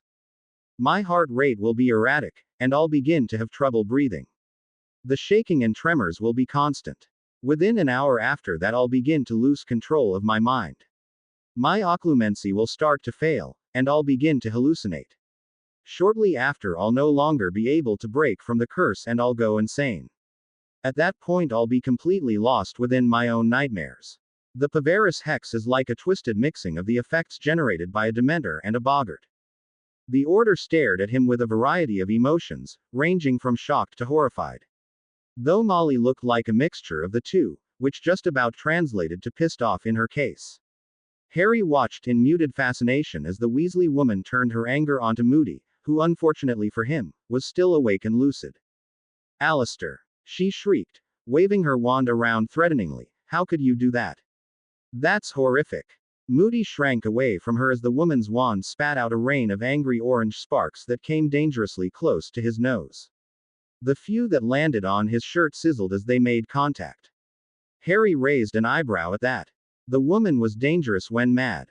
He rather thought she was a lot like Rowena in that regard.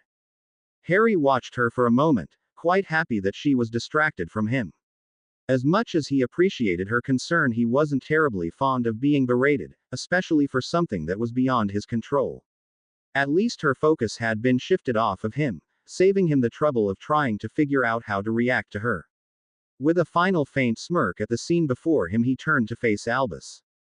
You'll have to fill them in, Bill, he said, wincing slightly as another tremor passed over his spine. I have a potion to make. Of course, Darian, Albus said, jovially. Harry gave the old man a sideways glance. He seemed far too pleased at the prospect. Do behave. Harry smirked, knowing full well that Albus would not. You know me, Darian, Albus said, popping a lemo drop into his mouth. That I do, Harry said, still smirking. Travel well, and do be careful. Harry nodded and prepared to slide back to Hogwarts. A firm hand on his shoulder, however, prevented him from leaving. A quick glance behind him proved that his suspicions were correct. It was Snape. Master Snape, Harry said politely. Apprentice, are you capable of brewing the required potion? Quite. Indeed. Harry met the man's eyes for a moment. Salazar taught this one to me, Professor, while I was under the very curse I am now. Snape sneered slightly, though he made no comment. Harry wasn't exactly sure what about his statement bothered the man, but he put it aside as just the way Snape was intended to react to him. I'll not have you running loose in my lab, Snape said. Very well, Harry countered, seeing the comment as the request it was, then you come with me. Harry sent a wave over to Remus, who was talking to Tonks and watching the still unfolding scene between Molly and the cringing ex-Auror with obvious amusement. Returning his gaze to his master, Harry slid both of them away from the manor before the man had a chance to even sneer at him. It didn't stop the man from sneering once they had arrived in the middle of his private lab, however. It's called sliding, Harry offered neutrally, hoping to stem off any caustic comments. It is one of the gifts of a founder's heir. It was how I appeared to be translucent before the order. Snape sniffed slightly, and turned away from him.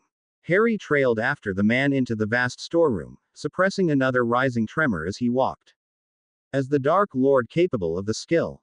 Snape asked, plucking a jar from a shelf. Not anymore. Harry began eyeing a particularly nasty specimen he couldn't actually identify, but he suspected it was some creature's stomach, or perhaps a lung. But he is aware of it. He was an heir, Severus, Harry said, turning to face the man. Snape shot him a look at the use of his given name, but Harry ignored him. The man had given him permission, after all. He gained the heir-specific skills just like the rest of us, and mastered them quicker than most. I suspect that he has lost the abilities of all of them by this point. You suspect, Snape said. Harry nodded, choosing not to comment on the man's tone. He lost his status as an heir when he murdered his father in cold blood. While this would make him lose the various air skills, he was a powerful wizard and was most likely able to access some if not all of them with a certain amount of power and will. When he tried to kill me when I was an infant, and failed, he lost his body. This would have cut him from the last of the abilities granted to the heirs. Harry cocked his head to the side in thought. Actually, it is just as likely that he survived that night because he was an heir as much as his various experimental forays into immortality. And he cannot access them now. It is very unlikely, Harry said, raising a hand to stop Snape's next words. The skills that are given to us are strongly linked to our physical selves, most notably, but not limited to, our blood rather than our magic or soul. Voldemort lost his body, thus his blood, when he tried to kill me as an infant. He received your blood when he was resurrected. Snape pointed out. Yes, but I was not an heir then, Harry said simply. Snape stared at him intently, and Harry let him for a moment before picking up a collection of the various jars and packages Snape had set aside and turned to the lab proper. Snape followed him out, which was just as well as Harry barely laid his arm load onto a worktable before his muscles spasmed sharply. He gasped, gripping the table as his body trembled under the force of the curse. Once the worst of the spell passed and he was able to focus on his surroundings beyond what his hands had grappled onto and how close his head was to slamming into a rather solid-looking table, he noticed that Snape had a firm hold on his elbow. No doubt it was an attempt to prevent him from being knocked out or collapsing to the floor. That man can cast one doozy of a spell, Harry mumbled darkly. Snape snorted in restrained amusement, though Harry wasn't in the mood to appreciate the rare display of humor from the man. Harry took a deep breath, steadying his nerves and gave a small nod to Snape. The man released him, but seemed to keep an eye on him as Harry began to rearrange the jars before him. Sarah slithered around in his shirt and poked her head out near his neck, tickling him with her tongue. "Shay, you are afraid," she hissed in his ear. He suppressed the urge to stick his finger in his ear to try to erase the sensation of her tongue. "Yes, Sarah, but it is not real fear," he responded. He saw Snape watching him from the corner of his eye, but didn't pay the man much attention. "I sense no difference. This fear is made by magic," Harry told her. "It is not true fear, though it feels real." The cobra bobbed her head in understanding and Harry pulled her gently from his shirt to lay her on a corner table. He shed his robe as well, and once it was left in a haphazard pile on the table, Sarah promptly disappeared within it. Harry smiled at the sight for a moment before returning to the worktable. He had to pause as a tremor racked his frame, but he let his muscles spasm in favor of paying more attention to his mind and the fear that was threatening to grow there. The spell caused extreme fear, and he could fight it, but it used up large amounts of effort in order to do so. As the fear grew in the pit of his stomach, his mind would begin to think it was real. Therein lied the real problem. As he fought against the spell, the fear was denied and his body interpreted it as pain. However well he denied the fear, though, he couldn't deny his own nightmares, which were fighting for attention in his mind. "Sit, Potter." "Pardon. I said, sit," Snape ordered. "I will not have you wasting my ingredients and risking my lab because you can't manage to dodge a spell." "I dodged the first 3. Harry said a bit petulantly. "You let him hit you with a Pavaris hex and a blinding hex, apprentice," Snape said. "That is not very impressive stats for a 5-minute duel with an old man. I can fight blind as well as I can with my eyes, as you well know," Harry pointed out with a smirk. "Besides, Moody was an Auror, and is more paranoid than you and Salazar put together." "Sit, apprentice," Snape snarled. Harry ceased his preparations and turned a dark gaze over to his master. He was not used to sitting by and watching someone else prepare a required potion for him. All 4 of the founders had the habit of making their students do everything for themselves. Helga making Harry heal his own wounds was a classic example of their mutual teaching policy. "I am perfectly capable of brewing this potion, Master Snape," Harry said, trying to keep the coldness from his voice. "I have done more complex processes under worse circumstances." Salazar made sure of it. Snape looked at him with barely contained unbelief, which rankled Harry, much as he tried to ignore it. He was trained to take care of himself, and he was trained well. Harry returned to the preparations before him, generally ignoring the man next to him. Fear can be an excellent motivator, Harry said softly. And currently I have it in abundance. Indeed. Harry paused in his preparations to glance at the other man. Snape was no longer looking at him with disbelief, but Harry rather thought that the man didn't completely believe him either. Harry, however, wasn't about to reveal exactly how familiar he was to the effects of fear and its possibilities for motivation.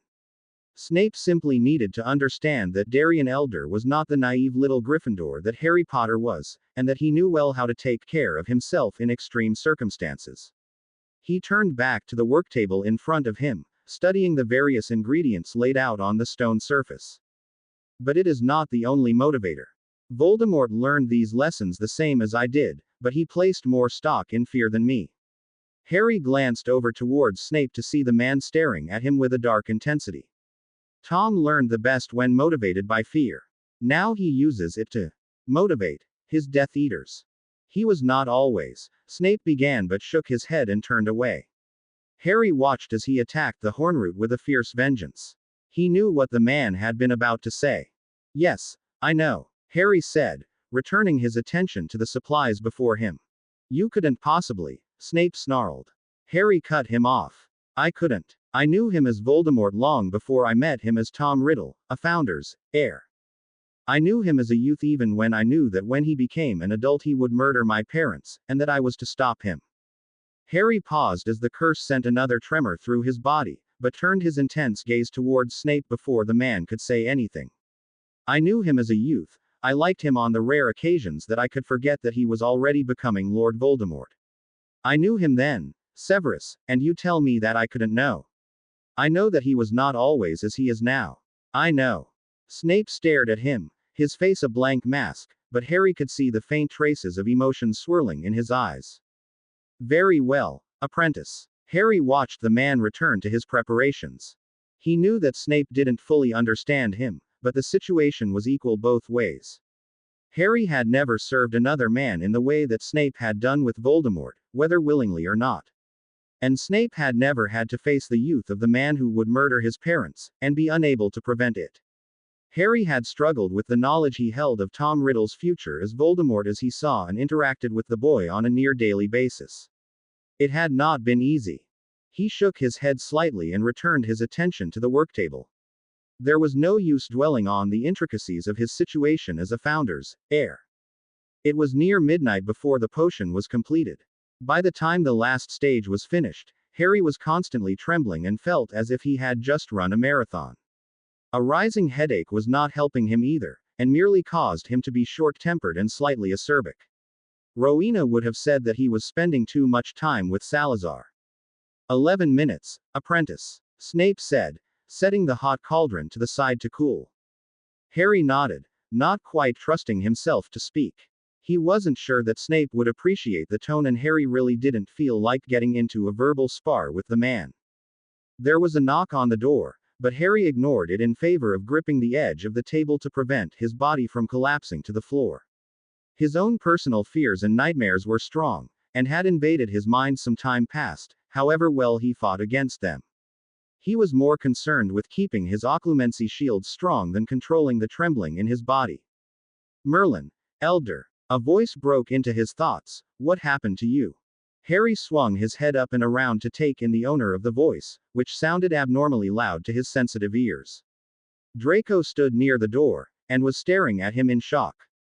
No doubt due to the severe shaking of his body. Paveris. Harry ground out, letting his head drop back between his hanging shoulders. Paveris. Draco said, fully entering the lab, the Paveris Hex. Harry nodded. Who? Moody. Harry said. What? Moody was testing my skills, again. How long ago was it? Draco asked. Harry shrugged as he heard Snape answer for him. It's been near 3.5 hours. And you're still lucid. Harry looked at Draco out of the corner of his eye. The boy looked astonished, to say the least. A nudge at his leg caused him to let his head fall again. A pair of yellow eyes stared up at him, though it took a moment for his mind to acknowledge that they belonged to his Griffin familiar. Sin. Harry greeted as the cub curled his body around his feet. Apprentice. Harry grunted to let the man know that he heard him. How far along is it? What? You can't tell. Harry said, his voice laced with sarcasm. You look as if you're suffering from a fever. Draco said.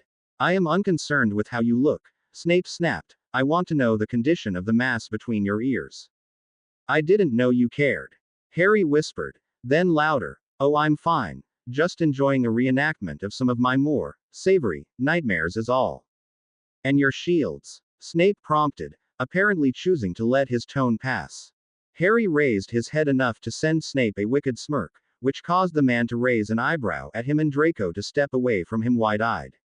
I've made them into a two-way mirror, and am cheerfully sending my happy dreams off to Tom while keeping him out of my head. I'm sure he's enjoying himself, they're just his cup of tea. Why, he even gave me a few of them, himself. Snape stared at him, for once bereft of his usual mask, and Harry had enough sense of mind to realize that the man was trying not to laugh, and that he was too ornery to enjoy the sight.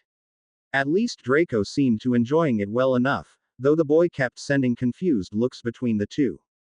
Harry really couldn't bring himself to try to explain anything to the young Malfoy, however. Moody hit you with the Pavaris hex? Draco asked. No, Snape said acidly. Moody cast the curse, and the boy let himself get hit by it. Harry snarled at him half-heartedly, his mood starting to get the better of him. I'd like to see you do better, Batman. He heard Snape growl behind Malfoy's question, Batman. Harry waved a hand nonchalantly towards the potion's master before clamping it back down onto the table. Don't tell me he doesn't remind you of a bat the way he stalks around the halls. Well, Draco started then seemed to have thought better of what he was going to say when he caught sight of Snape's darkening face. Harry looked up long enough to take in the uncertain face of Draco alongside the scowling face of his master. Don't tell me you've never heard of Batman. Harry said, glad for the temporary distraction from the spell's effects, even if he was guaranteed later trouble from Snape for comparing him to a Muggle comic character. Draco shook his head negatively, still cautious of Snape's dark mood. Batman is a Muggle superhero. He wears all black with a cape that tends to billow around behind him as he stalks the villains in the night, saving the city from evil and so on and so forth, Harry said in between gasps for breath, yet the mocking drama laced into his words was still obvious. Most Muggle-borns would have at least heard of him, and it's a common comparison for you, though I doubt anyone had the guts to let you in on it. Harry watched Snape's face lose some of its death-promising darkness, though the man still didn't look too pleased. Harry wasn't surprised in the least. You should take it as a compliment. Harry pointed out, letting his head hang back between his shoulders again. He could barely hold himself up after 3 hours of the spell's effects. He groaned as a particularly nasty shudder traveled up his spine and down again. His muscles were going to be sore for days. A glass was placed on the table under his nose, and it took him a moment to regain control of his eyes in order to see that it was the potion he had been waiting for. A few moments later he finally managed to regain control of his motor skills and was able to pick the glass up and drain its contents down his throat. The foul taste of the potion preceded its more internal effects, of which weren't foul in the least. Harry felt the lessening of the power of the Pavaris hex almost immediately, and gasped as spell's effects dissipated, leaving only a severe aching in his muscles and a pounding headache. Bloody hell, I hate that curse, Harry said, letting himself lean on the table wearily. Sin shifted from his feet and climbed up to his shoulders. Harry barely felt the griffin's sharp claws scratch through his shirt. It was a minor pain compared to the hex's last hour of torment. Draco, wait here, Snape said, taking Harry's arm in a sturdy grip and leading him away from the table. Harry let the man guide him across the lab, but made him pause next to the table where Sayre was still dozing within his robes. Once he had collected his familiar, he followed Snape into their private chambers and collapsed bonelessly onto his bed. Sin squawked indignantly at the jolt and pranced around on his back with his claws in retaliation. Harry merely grunted, far too tired to bother shooing the pest off him. There is a Hogsmeade weekend tomorrow, if you'll recall. Snape's voice broke through his fuzzy awareness. Harry grunted, but didn't respond. You are to be present in the village. Yay. Harry waved a hand nonchalantly, hoping that the man would leave him alone so he could pass out. Luckily, Snape left, slamming the door shut in his wake. Think he's a little sore about the Batman comment, Sin? Harry asked the cub with a smirk. 7M found Harry wandering some of the less traversed halls of the castle in an attempt to avoid his not-so-pleased master. Snape had barged into the training room not 2 hours before in a worse mood than Harry, who was in the chamber at the time. Neither had apparently slept well. Harry had trouble with the nightmares the Paveris hex had unburied, and the ensuing argument was explosive at best and possibly life-threatening at its worst. By the time Harry had escaped the dungeons, not a few spells had been flung between them, along with the usual biting insults upon their character, ancestors, and general existence. Neither had left the other's company in a better mood, though Harry couldn't help but feel some trace of satisfaction that he had got the last spell in before sliding out of the dungeons completely. A foreign image of the Great Hall, or rather a food-laden table in the Great Hall, interrupted his musings. Harry chuckled. "Hungry, Sin," he said, scratching the cub's chin. The griffin nodded and purred at the attention as Harry changed his course to take them to breakfast. Harry entered the Great Hall cautiously until he was sure that Snape wasn't yet present. Although any caution on his part was a rather moot point, as Sin bounded through the doors and across the hall before Harry had even scanned the entire room. He trailed after his familiar with amusement and settled at the end of one of the school tables, where there was ample room for the beast to feed. Harry grimaced slightly as the griffin dug into his food before turning away from the sight to fill his own plate. That was, of course, when he noticed exactly who he had managed to sit next to.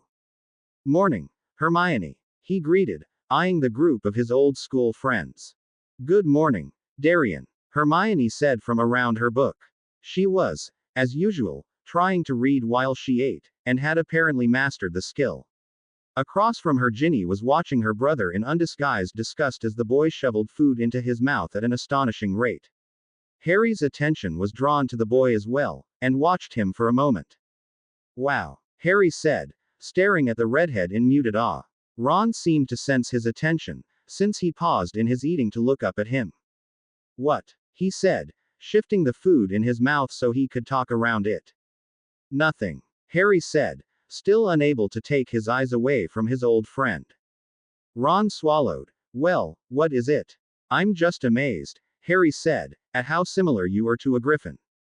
Ron blinked. Oh. It was Harry's turn to blink as Ron shrugged and returned to inhaling his breakfast. Harry turned to look at his familiar, to find Sin in a remarkably similar position as the youngest Weasley boy. Harry shook his head in exasperation as Ginny grumbled darkly.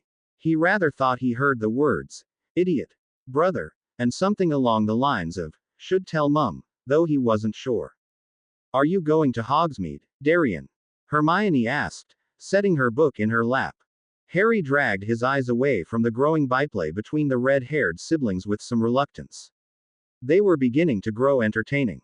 "Of course," he said. "Great. You can come with us," Hermione said excitedly. That decision apparently caught Ron's attention. "What?" he said, staring between him and Hermione with his mouth gaping open and showing off his last bite of breakfast. "Honestly, Ron," Ginny said scathingly, "don't talk when your mouth is full."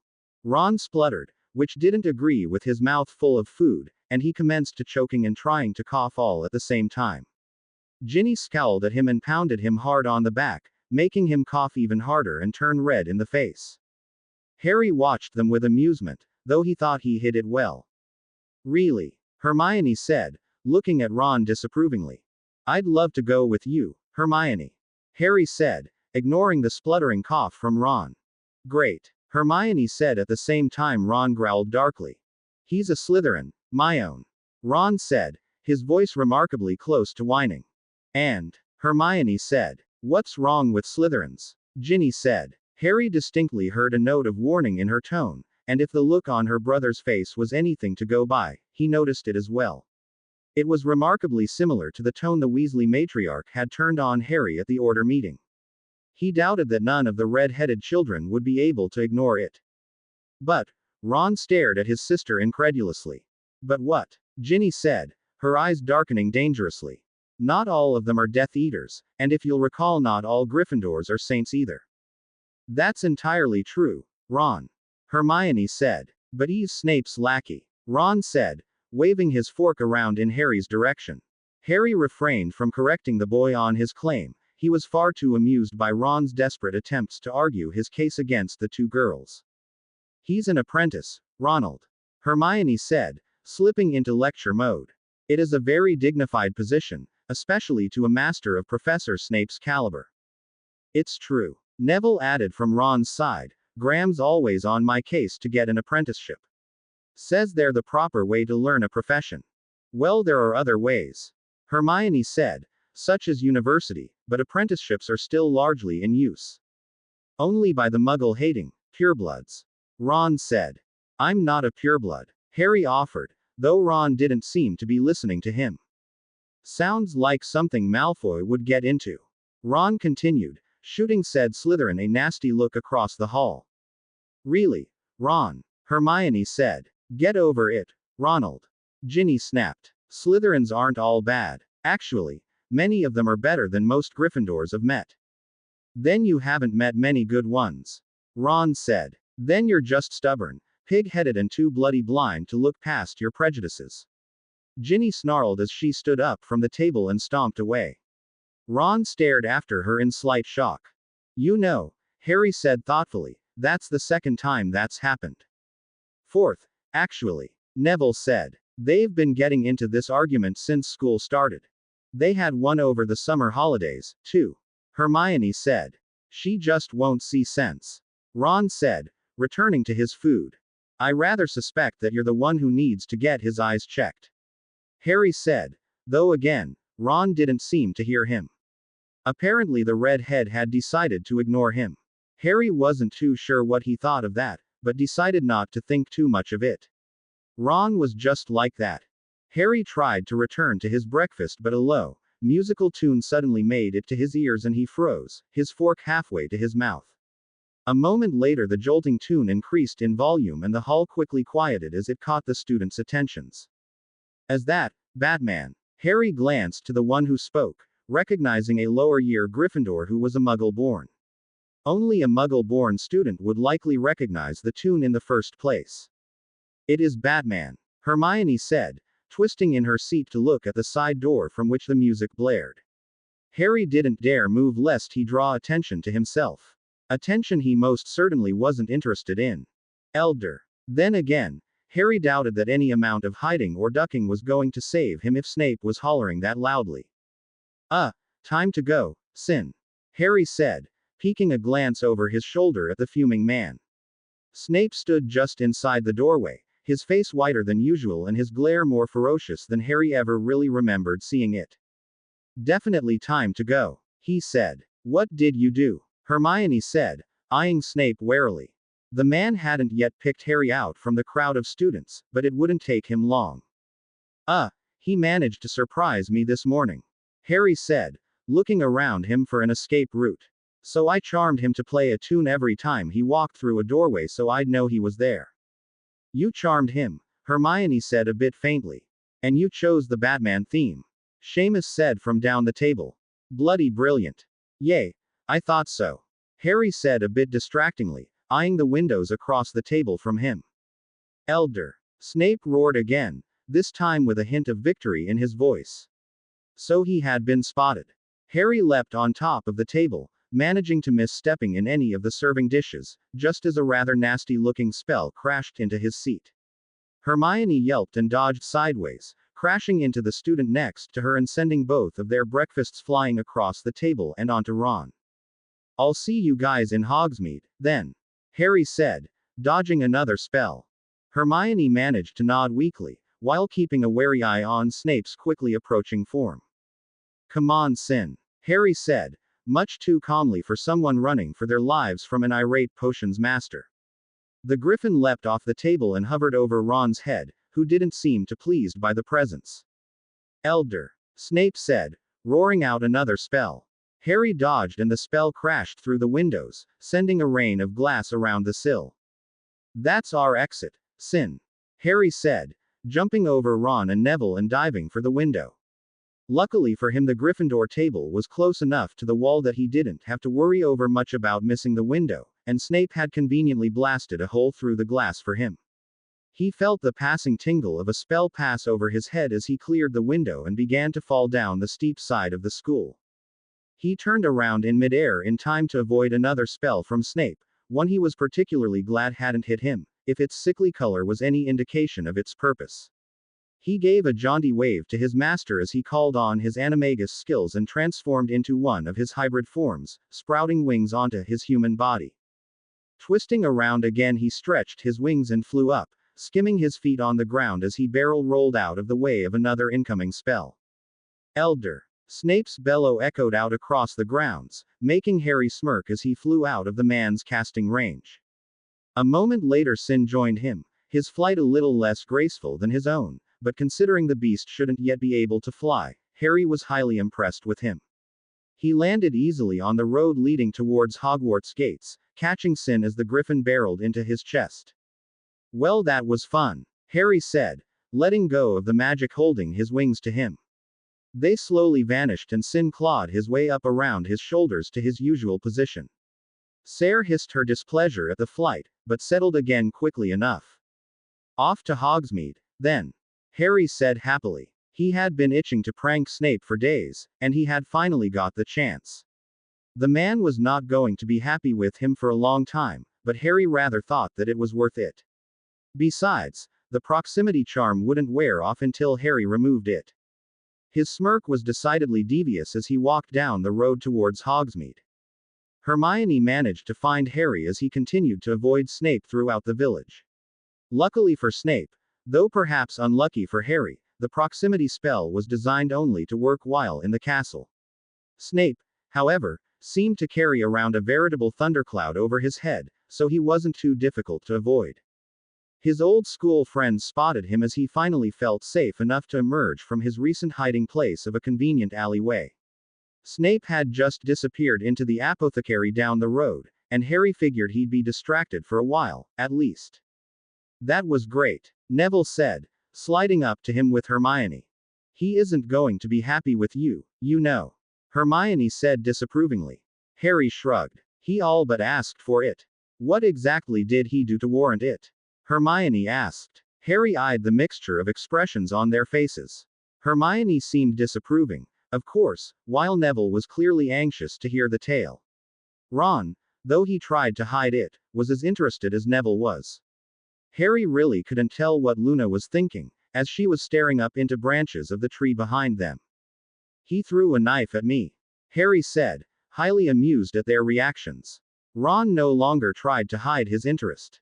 I rather suspect he was testing my reflexes, but I wasn't in the mood to be tested and he had managed to surprise me, so I put a proximity charm on him. I don't think he's too pleased to have music play every time he walks through a doorway. Harry said.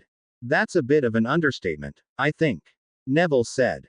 Harry nodded, smirking. Yes, I rather suspect it is. Hermione shook her head at him, but didn't say anything. Where's Ginny? He asked. She went with someone else. Hermione said, ignoring Ron's grumbling about his sister. I want to tell you guys something. Harry said, giving Hermione a pointed look. He guided the group back into the shaded space between two of the buildings, under the tree Luna was still staring up into, and cast a few privacy spells around them. He watched them all for a minute, not missing Ron's mistrust or Neville's slight nervousness. He had no idea how they would react to discovering that he was Harry Potter. And really, the hard part was going to be actually telling them. It was easy to just let Hermione find out without him ever having to actually say the words. He would have liked Ginny to be present, but he rather suspected that she was in the village with a guy friend, and if the way she was acting was any proof, he was a Slytherin. Harry took a deep breath, looking at Hermione. It was easier to say it to her directly, she already knew. He figured he'd be blunt. I'm Harry Potter. He hadn't said those words in years. Ron choked. Harry had no idea what he choked on, but he managed it spectacularly. His words even got Luna's attention, though she didn't look at all surprised nor interested in him. She was staring at Ron with apparent fascination. Harry shook his head slightly. He doubted he'd ever quite figure the girl out. You're a Slytherin, Neville said a bit faintly. Harry sighed. Not really. I was sorted into Gryffindor as a normal student, but as a founder's heir I was never given a house. But that's all besides the point. That's impossible, Ron said a bit angrily. You're not Harry. Why not? He countered. Ron stared at him for a moment. You're too old. I spent 5 years with the founders as their heir. Harry said. They returned their heirs to their own time with only a few days or weeks after they left it. Ron stared at him, emotions warring for dominance over his face. Harry spread his hands in front of him. Ask me what you will. He said, and I will answer. I don't believe you. Ron said. He is Harry. Hermione said sternly. Ron stared at her incredulously. I believe him. Hermione said. Ask him, Ron. Test him. He is Harry. Ron turned narrowed eyes back to him, his fist clenched tightly in his robe. He didn't seem to be about to ask any questions, however. We first met on the Hogwarts Express. Harry said a bit fondly, staring into Ron's eyes evenly. I traded you a handful of chocolate frogs for a dry sandwich your mother made for you. Neither of us ended up eating the sandwich. Anyone could have known that. Ron said. Harry inclined his head in agreement. Sirius near broke your leg when he tried to get at Wormtail in our 3rd year. Harry said, delving deeper into their shared secrets. Seeing Snape blasted with 3 disarming hexes was terribly satisfying, however much Hermione disapproved of attacking a teacher. Hermione huffed, but didn't say anything. Harry sent her a fond smirk. Your room is covered with Chudley Cannon's posters and glaringly bright orange colors. Harry said with some amusement to Ron, who seemed to flush slightly at the statement. Do you want more? He asked. You don't have the scar. Ron said. Of course, Harry thought. His scar was the first thing that Ron looked to when he learned that he was the boy who lived. It was what marked him as Harry Potter to the wizarding world. It would forever mark him as the boy who lived. Harry sighed. I have it still, it's just covered and hidden amongst the new ones. He brushed a fringe of his hair aside and traced his finger over the old curse scar.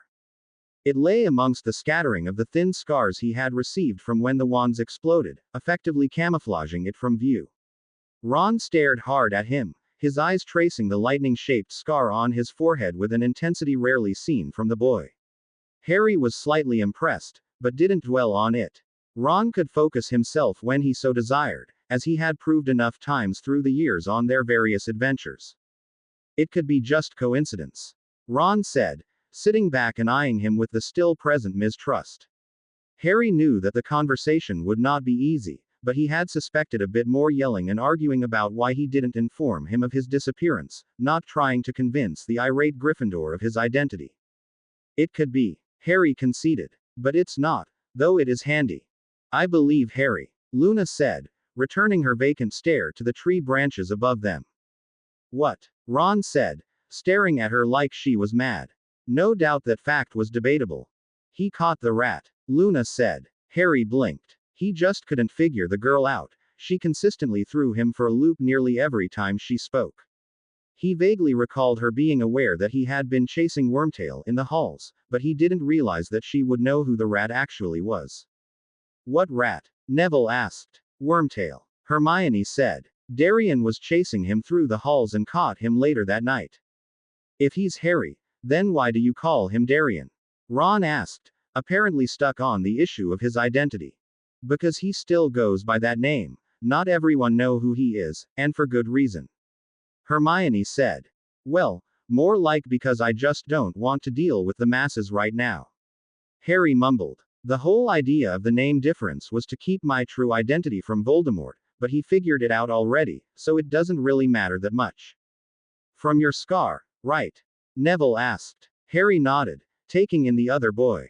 Neville seemed to have accepted that he was indeed Harry Potter much more easily than Ron, who was still denying the whole deal. Yes, we weren't sure that I would be able to hide my presence from him, despite my occlumency shields. Harry said. Apparently our connection runs too deep. I rather suspect it is because he used my blood in his resurrection, it strengthened our bond. How do you know he knows you're here? Neville asked. Because I had a little chat with him at the beginning of the week. Harry said, ignoring Ron's comment about Slytherin spies that he mumbled under his breath. Ron in turn ignored Hermione's nasty glare. He managed to hang around the border of the school's wards and tie up Sin, which was a feat unto itself. Harry said, so we had a little chat, a little duel and went our separate ways. Or something along those lines. Hermione said sarcastically. Harry shrugged. She turned to the other two boys. He nearly got himself killed with an unhealable cutting curse, and caught Bellatrix Lestrange in the process. Really? Neville asked, turning to him eagerly. Harry nodded, recalling what the Lestranges did to Neville's parents. Yes, though I'm not sure that she survived the encounter. She got the worst end of that hex that grazed me. Neville nodded thoughtfully, accepting what he was told. Harry had no doubts that the boy held a secret desire to do some serious harm to the Lestranges, but he doubted that Neville would ever admit the depths of those desires aloud. He also knew that Neville would likely be perfectly happy with the knowledge that someone, anyone, got revenge on the two that tortured his parents into insanity. That Harry was the one to do so, he suspected, was better than most others. Harry had his own reasons for revenge against Bellatrix. He would, however, leave her husband to Neville alone if ever he met the man. I still don't trust you, Harry, or not, Ron said into the silence. Harry blinked over at him, trying to decide what he felt about that statement from his once best friend. That's fine, he said, meeting the boy's eyes. Moody doesn't either, and for good reason. Harry held up a hand to halt whatever Ron was about to say. But know that I am forever against Voldemort and all his allies, that I would never aid him, and that my task as a Founder's heir is his very destruction, and I will not fail in it. Ron stared at him, emotions playing across his open face at a faster pace than Harry could distinguish them. Harry, Hermione ventured. Harry turned away from the redhead to take in Hermione's slightly worried face. What reasons does Moody have to mistrust you? Harry stared at her, weighing the pros and cons of sharing such a secret with his friends. Not even Albus was fully aware of that particular secret, though Harry suspected that he knew more than he would like for the man to. Only the Founders knew the full depth of his skills and training, and only because all four of them were needed to reach it. Harry was saved from making the decision when a scream cut through the air. Harry made it to the entrance of the alley in time to see a disturbingly large group of Death Eaters making their way down the street, throwing spells around them as they went. Harry guessed that there was somewhere in the range of 24 of them. Children and village residents alike scattered before the approaching robed wizards. Hogsmeade quickly turned into a scene of minor chaos. The screams of one tortured under what could only be Cruciatus made his eyes narrow maliciously and his magic stir within him. Sayre hissed from his shirt, her scales shifting over his skin in agitation at the feel of his rising magic. Harry quickly sought out the source of the screams. So far only one voice had been raised in the response to the unforgivable. He found it quickly enough. Harry would recognize the red hair of a Weasley anywhere. Ginny was curled on the ground beneath the eaves of one of the shops, her body convulsing under the throes of the Cruciatus. It stopped though, when one of the students stepped in front of her, breaking the connection to the curse. Harry vaguely recognized the boy as a fifth-year Slytherin. The Death Eater looming over them was not pleased with the interruption and, if Harry could guess, was even less pleased by the boy's identity. The curse was quickly repeated upon him. Harry heard his screams over the general chaos of the street as the boy collapsed to his knees. Not a moment later the curse was again interrupted, and by the most unlikely of sources. Harry would recognize the own hair of a Malfoy as much as he would recognize a Weasley. Harry hissed in displeasure as the Death Eater turned his attention to the young Malfoy heir, wand trained to the young man threateningly. Draco, to his credit, stood his ground. Harry had had enough. Growling, he stood before the entrance to the shadowed space between buildings, his eyes sweeping over the scene before him coldly. Sayre, he whispered, making sure that the hissing tones of his Parseltongue wouldn't carry too far. The snake shifted around his chest, letting him know she had heard him. Go and protect Draco, he said. As you wish, Shay. Sayre uncurled herself from him and slithered out of his shirt and down his leg. He ignored the startled cries her presence brought and watched out of the corner of his eye as she made her way over to the owned. No one tried to stop her progress. Draco, catching sight of the serpent, eyed him for a moment and Harry gave him a slight nod. Sayre posed herself before the boy, her hood slightly spread and her head swaying slightly from side to side. Harry nodded again and returned his attention to the Death Eaters before him. You might see why Moody doesn't trust me, Harry said softly, his voice barely above a whisper and very close to the hissing tones of Parseltongue. His eyes never left the advancing line of Death Eaters. He felt Cinerus shift on his shoulders, the griffin's growl echoing in his ear as he clipped his beak at the scene before them. "Get the students out of here," he said in the same tone. "They can't defend themselves, that is what your job is." He saw Hermione and Neville nod at his sides and knew that they would protect what students they could. Harry stepped out of the alley, his magic swirling out and around him in visible waves as he went. He didn't see his friends' astonished stares as they saw the rising storm of his magic whirl around him like a maelstrom. The green glow of his magic matched the shade of his eyes, the same shade as the killing curse he was famed for surviving. He did see the growing attention he was gaining from the crowd of Death Eaters as he approached and faced them. He smirked, knowing that it was most certainly not a pleasing sight, and was likely quite devious. Voldemort was not among them, this Harry knew instinctively, but at least some of the present Death Eaters were likely some of the Dark Lord's more skilled duelists, and quite possibly a part of his inner circle. Harry could feel the power that radiated off of them, and their combined malice nearly made him choke. His smirk grew from devious to downright malicious, matching the emotions he felt from the Death Eaters, but bearing it for a far different reason and purpose. "Cinerus," Harry whispered, his voice lilting between the tones of English and Parseltongue. The griffin crouched on his shoulder, purring in his ear as his gold eyes locked onto the group of Death Eaters before them. Harry pulled a small vial from his belt and unstoppered it, lifting it up to his familiar. Sin's beak clamped down on it and tilted it back, swallowing its contents quickly. A moment later an overgrown ash griffin leapt into the air above the startled crowds and Harry smirked as a low growl washed over them. By that time he had gained the attentions of most of the dark-robed Death Eaters. He didn't bother to dodge their spells.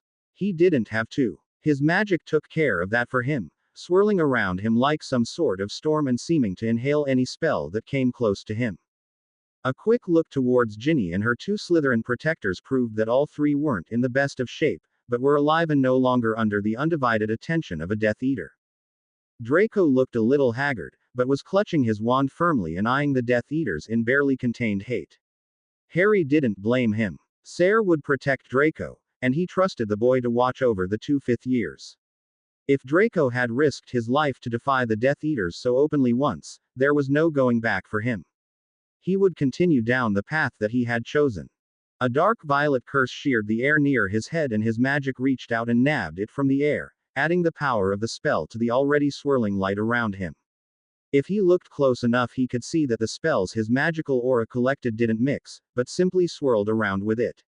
Streaks of purples, yellows and reds seemed to float amongst the green flames that spun around him. "You shouldn't have come here," he growled, pulling 2 more vials from his belt. He held them between the fingers of his left hand while he dug out a third vial with his right. Harry stepped closer to the Death Eaters, letting the area between him and them clear of any civilians. He had everyone's attention by that point, though he only cared about the combined attention of Voldemort's lackeys. "Oh look," a voice said from their midst, "a little boy thinks he can play Auror." Harry ignored the taunt. He could hear the fear tangled into the speaker's tone. "Foolish," Harry hissed under his breath. He wound his left arm back and chucked the 2 vials between his fingers straight into their midst.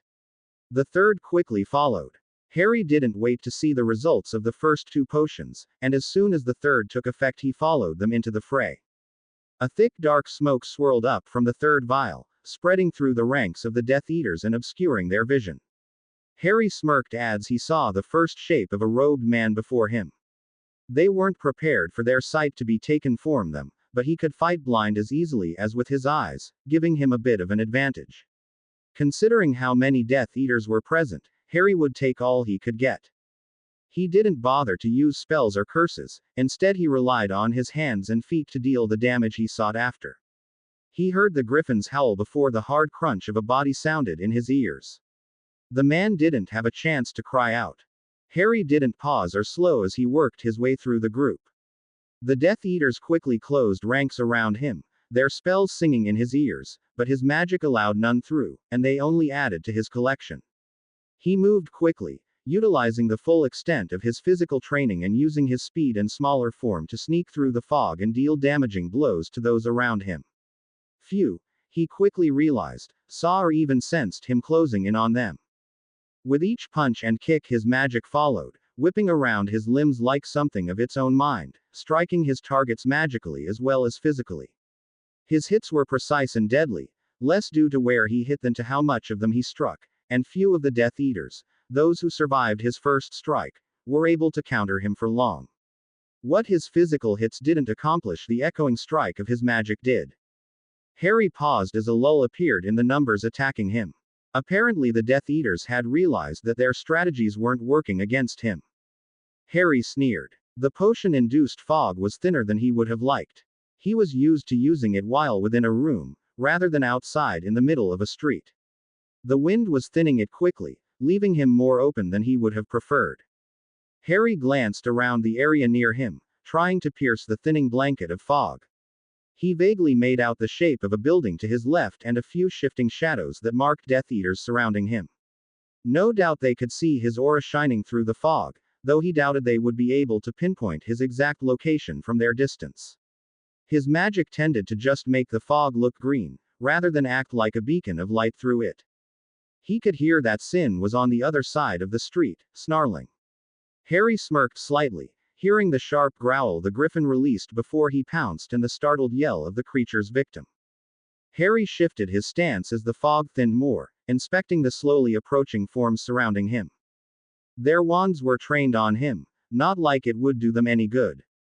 He spotted one of the recipients of his flung potions lying on the ground. The whole right side of his head and shoulder had seemingly melted away, leaving a charred look to the man's skull and chest. It was the results of one of the more violent poisons. On their own, the two vials were relatively harmless, but when the contents were combined they sparked an acidic-like substance. The man likely didn't know what had hit him. The poison was a quick killer. He spun slowly, taking in the numbers still around him. None of the other inhabitants of Hogsmeade had yet involved themselves in the fight. Harry had managed to garner the whole area's complete attention, however unlikely that seemed to him. He dismissed the slight agitation at having to deal with the Death Eaters himself and focused on the task before him. The villagers were not trained to deal with such a situation. While some Order members and professors were most likely in the area, their main concern was the students' safety. If he had to take the attentions of 30-some-odd Death Eaters to give them time to get the children to safety, then so be it. The fog thinned more and Harry was able to make out details of the Death Eaters surrounding him. Harry smirked and reversed the flow of his magic. The green light spinning around him slowed and then stopped, revealing its flame-like nature to those around him. Before anyone had a chance to test what changes the aura had over him, the storm started up again, spinning in the opposite direction it had a moment before. The Death Eaters shifted around him, obviously nervous in the face of an unknown threat. They didn't have long to dwell on it, however, as a moment later all the spells that his magic had gathered out of the air around him shot back out. Harry's smirk widened as the numerous spells and curses spread out from him in a radial wave, taking down most of the Death Eaters nearest him before they had a chance to erect any sort of barrier. The type and strength of each spell varied, and while many were mild enough, Harry could tell that a good number of them were rather of a nastier variety. He had no qualms about sending the Death Eaters their own curses back at them, though. Harry again didn't wait to see the results of his latest attack. He followed the wave of spells, jumping into the largest congregation of Death Eaters around him. Two fell to his attacks before the group began to retaliate. They tried spells first, though when his magic again beeped them out of the air, they quickly halted their spell casting. Harry gave them points for having some brains. Harry spun after seeing the Death Eater fall before him, and struck out with his arm in a sharp swinging motion designed to strike a man across the jugular. Harry didn't expect the Death Eater to draw a sword to block him. He was never more relieved for his aura of magic. His hand stopped the blade before it took off his own head, his magic protecting him from the worst of the damage while the green flames of his aura whipped around the sword angrily. Harry narrowed his eyes at the man before him, noticing absently that the sword, despite being stopped by his magic, had still cut into his arm. He ignored the pain and the trail of blood he felt run down his forearm to his elbow. Impressive, the Death Eater said, not moving the sword away. Harry recognized the man immediately. Lucas, he hissed. The man was supposed to be dead. I remember your aura, Potter. Lucius said, his silver eyes peering out from his mask at him, and I remember the untamed power of it. It is hardly so untamed now, Harry said. He quickly glanced around him, seeing a few Death Eaters nearby watching them, but none approached. He wondered where the others were. The fog was too thin to block out sight, but it was thick enough still to hinder the range of his vision. He knew he did not take out all of them, and there were not enough in his near vicinity to make up for all the Death Eaters he knew were still standing. They were up to something and he didn't like it. How did you escape it alive, anyways? Harry said, returning his attention to the man. You really think a whelp like you could kill me? Yes, actually, I can. Harry snapped. Lucius pulled the sword back, the blade sliding sharply across his forearm. Harry winced slightly as he felt the metal pull at the cut. His magic clung to the blade, licking around the sword angrily before returning to its normal spin around him. But it's not perfect, Lucius said, spotting the growing patch of blood on his arm. Why are you here? Harry said, ignoring the man's comment. One would think that the founders would train you properly. Lucius said. Harry refused to respond, though his eyes narrowed dangerously. Though perhaps it isn't possible for a half-blood to achieve such control over their magic. One would think that a man vying for pureblood dominance wouldn't grovel at the feet of a half-blood. Harry retorted. Lucius snarled at him and Harry used the opportunity to attack, pulling one of his knives from his belt as he stepped directly under the man's guard. Lucius stumbled slightly as he backed away, blocking the knife with his sword hastily. Harry followed after him, pulling his second knife and not giving the man a chance to find stable footing. Lucius blocked him well with his one blade against Harry's two, but the greatest disadvantage of knives against a sword was their reach, and Harry was unable to get past the man's guard so easily a second time. The elder Malfoy had some skill with a sword. Harry pushed the man backwards towards a semi-distant wall, forcing him to keep one eye behind while blocking the two knives from the front. Lucius stumbled, his foot catching a rock. Harry smirked triumphantly, swinging the longer blade in his right hand outward across the man's face while his left hand swung at the man's chest. Lucius couldn't block them both while stumbling, and Harry's right blade connected with the Death Eater mask with a force strong enough to whip the man's entire upper body to the side. Lucius countered quickly, throwing the killing curse at him as the stumbled backwards. Harry was prevented from finishing the man off as the killing curse rammed into his aura was a force he hadn't expected. It didn't break through the storm around him, but it did cause him to have to take a step back to keep his balance. A spell at such close range, and with the power that Lucius had put into it, would stagger him no matter the strength of his raging aura. Harry glared at the man and hissed between his teeth. Lucius had managed to right himself, his mask no longer on his face, revealing a deep slash across his left cheek from Harry's knife. Harry smirked. Before he had a chance to rush the man again, Lucius pointed his wand into the air. Mors Mordra, he snarled. Harry charged, both his knives swinging at the man from opposite directions. Lucius disappeared seconds before the blades would have crossed through his neck. Damn it, Harry swore, spinning on his heel to face the street. The fog had thinned to the point of being no more than wispy smoke with sporadic patches of thicker fog. The Death Eaters were gone. Harry sneered at the empty street before him. Not even the ones who had died were left. Bugger. He soared again, sheathing his knives and walking into the middle of the road, inspecting the area for any damage or injured residents. Sin was a number of paces down the street, pawing at the ground with his claws and growling in frustration. Harry knew how the Griffin felt. He spotted Draco and the two fifth years across from him, huddled within the doorway of one of the shops. Sarah was wrapped around the boy's neck, her hood spread wide in warning. They looked to be alive and in no immediate danger. Seeing no bodies sprawled within the street, Harry could only assume that he had managed to keep the attentions of most of the Death Eaters enough for them not to be able to do any permanent harm. He tried to ignore the nagging at the back of his mind telling him that he was likely wrong. He looked up at the dark mark floating above him, sneering at the ugly sign of Voldemort's existence. Bloody ugly thing, he grumbled darkly. Harry flung a hand towards the mark, gathering the swirling aura around him along his arm. A thick bolt of green magic flew above him like an arrow and speared the dark mark, cutting the sign in half. The skull and snake ripped apart down the middle, but didn't fade away. He snarled, but left it alone.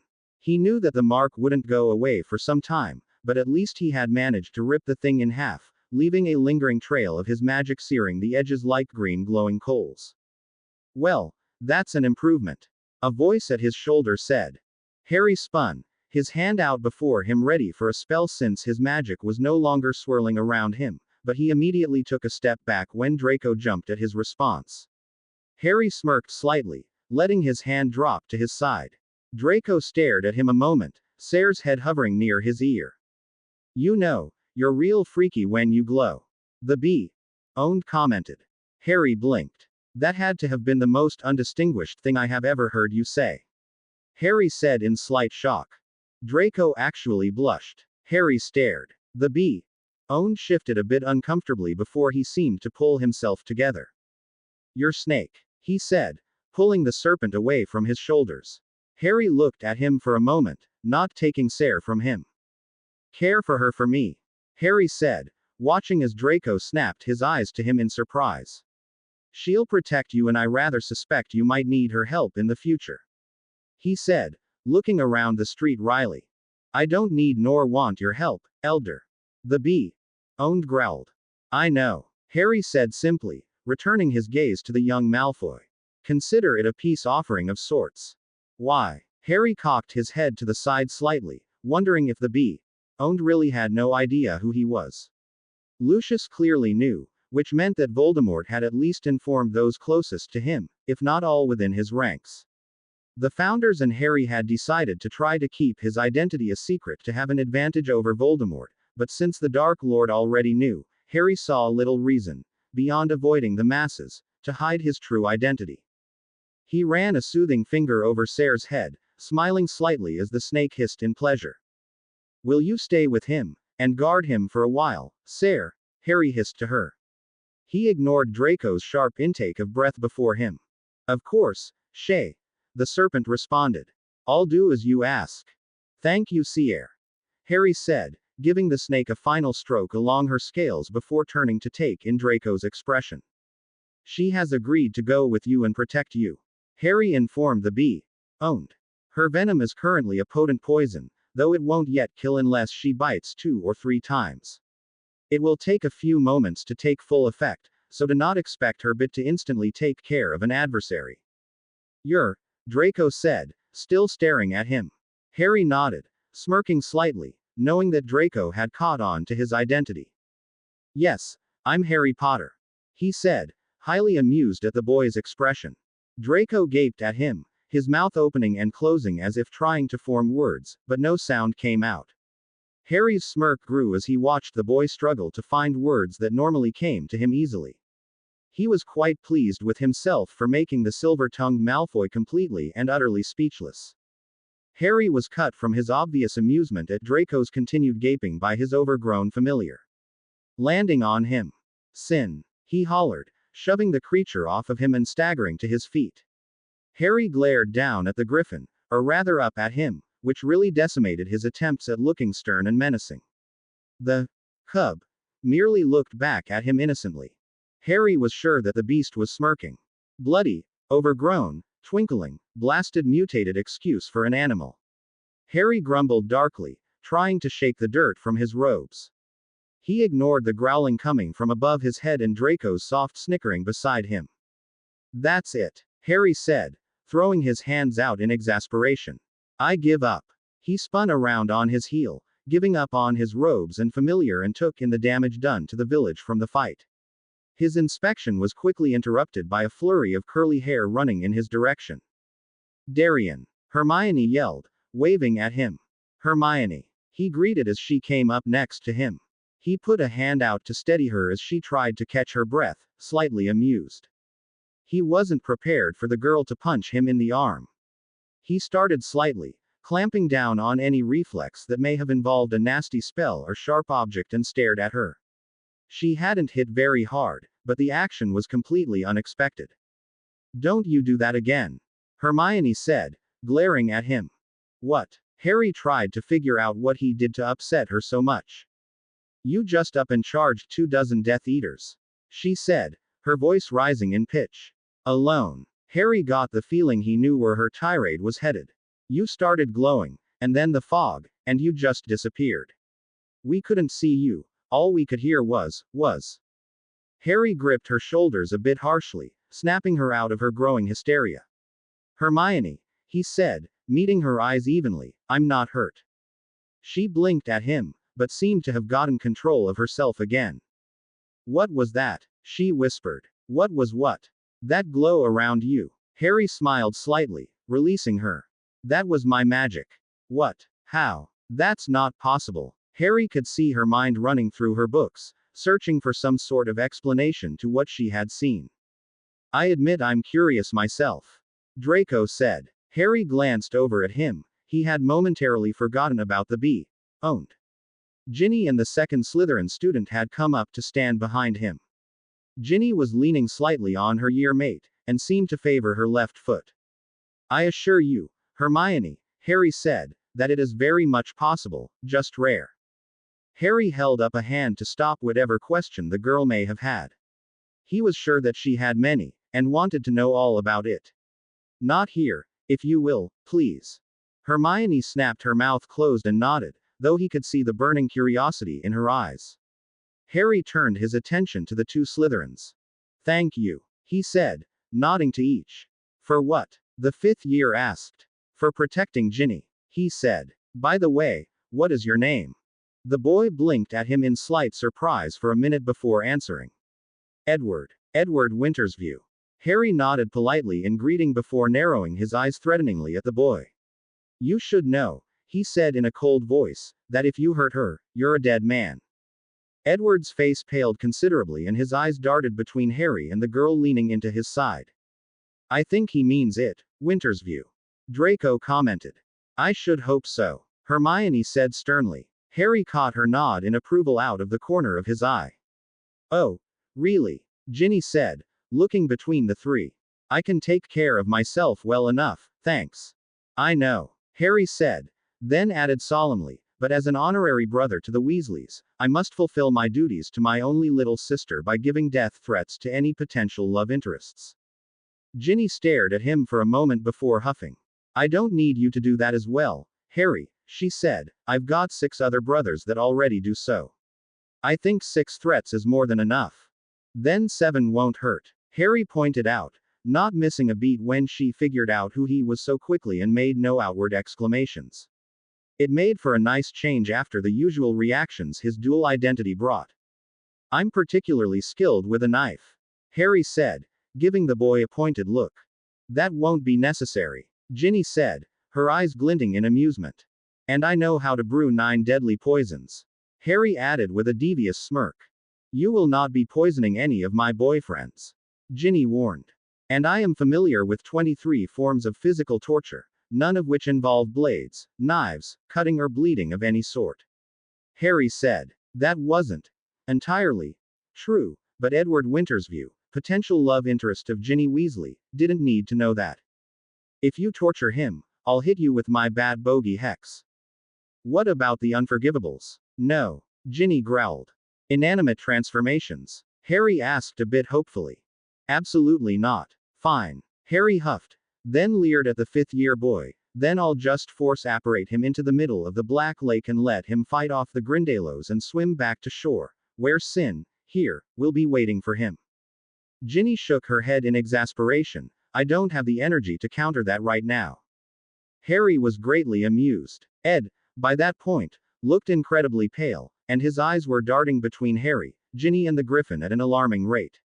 Harry figured the boy hadn't quite realized his status as a date to a girl with 6, or rather 7, older and protective brothers.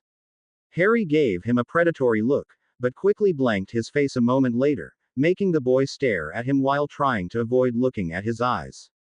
Harry decided that he really didn't need to torture the 5th year anymore, and figured that the boy got the message well enough after that. He took in the 3's exhausted state, and pulled 3 vials from his belt, handing them to the 3. Ed held his cautiously, though didn't seem to want to refuse it, or didn't dare to, Harry wasn't sure which. They will help with the effects of the cruciatus, Harry said, and watched as the three drained the vials. Ginny scrunched up her face at the bitter taste. Even Draco couldn't resist a reaction to the potion's flavor. Harry tried to hide his amusement as Ed drank the potion with a look on his face like he was facing death or worse. The kid's eyes kept darting fearfully to him and back to the vial in his hand and then to Ginny and back again. Harry briefly wondered if he was giving himself a headache with all the dodgy eye movements. Stick close to Draco when you can, if you will, Harry said. Sare will help to protect you, and you'll both be needing the help after defying the Death Eaters so openly. Neither boy said anything, but they did nod in acquiescence. Ed still looked pale, which amused Harry to no end. Was anyone hurt? Harry asked, turning to Hermione. Nothing permanent, she said, looking around the gradually filling street. Harry spotted a number of Order members among the gathering crowd. The fog forced everyone to generally stay put or risk running into something or someone. We managed to find a few groups of younger students by following the buildings, and we took them into Madame Rosmerta. She's collected them all down in her cellar. We would have guided them through the tunnel to the school, but we didn't dare cross the street. Did you meet any Death Eaters? He asked. Just two. Neville knocked them out with a couple stunners before I even saw them. Harry nodded while he looked around. He hadn't been able to keep track of most of the Death Eaters, a negative side effect of the fog, and he was nearly positive that a few of them managed to cause trouble while he dealt with the rest of them. He just didn't know what. Sin, check the alleys, Harry said, still inspecting the street. There was no trace of any of the Death Eaters he felled. They managed to take their dead with them when they retreated. The Griffin stalked over to the nearest alleyway, the few villagers in his way making hasty retreats to clear a path for him. What is it? Hermione asked. What's wrong? I'm not sure, Harry said slowly, heading towards the opposite side that Sin had went. Elder. Harry spun on his heel, spotting Moody and another Order member he couldn't recall the name of. He was surprised at Moody's presence, however. The man's magical stores were extremely low after the Medusa curse, and he wouldn't have been able to cast any spell strong enough for a fight. Harry spotted Albus making his way through the village over everyone's heads. The man was wearing some sort of tall, brightly colored hat. Harry shook his head slightly at the man. He would never change. How many did you face? Harry asked, before the two Order members could bombard him with questions. 3. The nameless one said. Tonks got one, and Kingsley got another. They disappeared when the mark was cast, though. All of them did, Harry said, gesturing to the street. Dead or alive? And you? Moody said, his magical eye fixed on him. Harry shrugged. I've no doubt you can answer that on your own, Mad Eye. He said. What did you do to them? The old Auror asked. Your physical strikes would not have killed them all, and each one that fell dead. Harry looked at the man evenly, his face blank of any reaction or emotion. He had hoped that Moody wouldn't have felt the need to bring up that little fact. 11 Death Eaters killed within the span of a few minutes. Moody growled, and all by your touch, or rather the touch of your magic. Harry decided to ignore that for the moment. 12 accounted for by me, 4 by Sin, 2 by Neville, and 5 by you. Harry said, his voice slightly flat.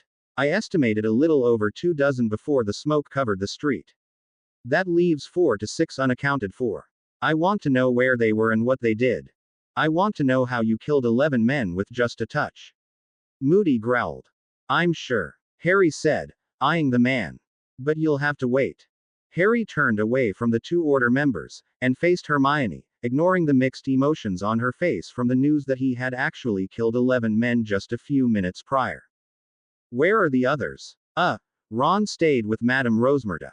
Hermione said and pointed down the road. Neville and Luna went along the buildings to look for any more students. Harry eyed the direction she pointed in. It was away from where he had fought the largest crowd of Death Eaters, so it was likely safe enough for the two. You're not going to get out of answering me, Elder. Moody said. Yes, I know, Harry commented. I'll answer you if only to shut you up. Insolent whelp, Moody mumbled. Harry ignored him, spotting Albus coming in his direction. The man was, indeed, wearing a pointy hat decorated with little yellow stars that stood out painfully against the violet background. His robe actually matched. Really, Bill? Harry greeted. You need to take some lessons on fashion. Ask young Draco here, he's got the whole idea down. He might be willing to give you a few pointers. If only to save me from a headache. Draco mumbled behind him. Harry smirked. Fashion is a matter of the times, Darian. Albus said. And your fashion just dates you. Nothing wrong with that, Darian. Harry shook his head. Sure thing, Bill. Albus suddenly looked a bit more serious. What happened?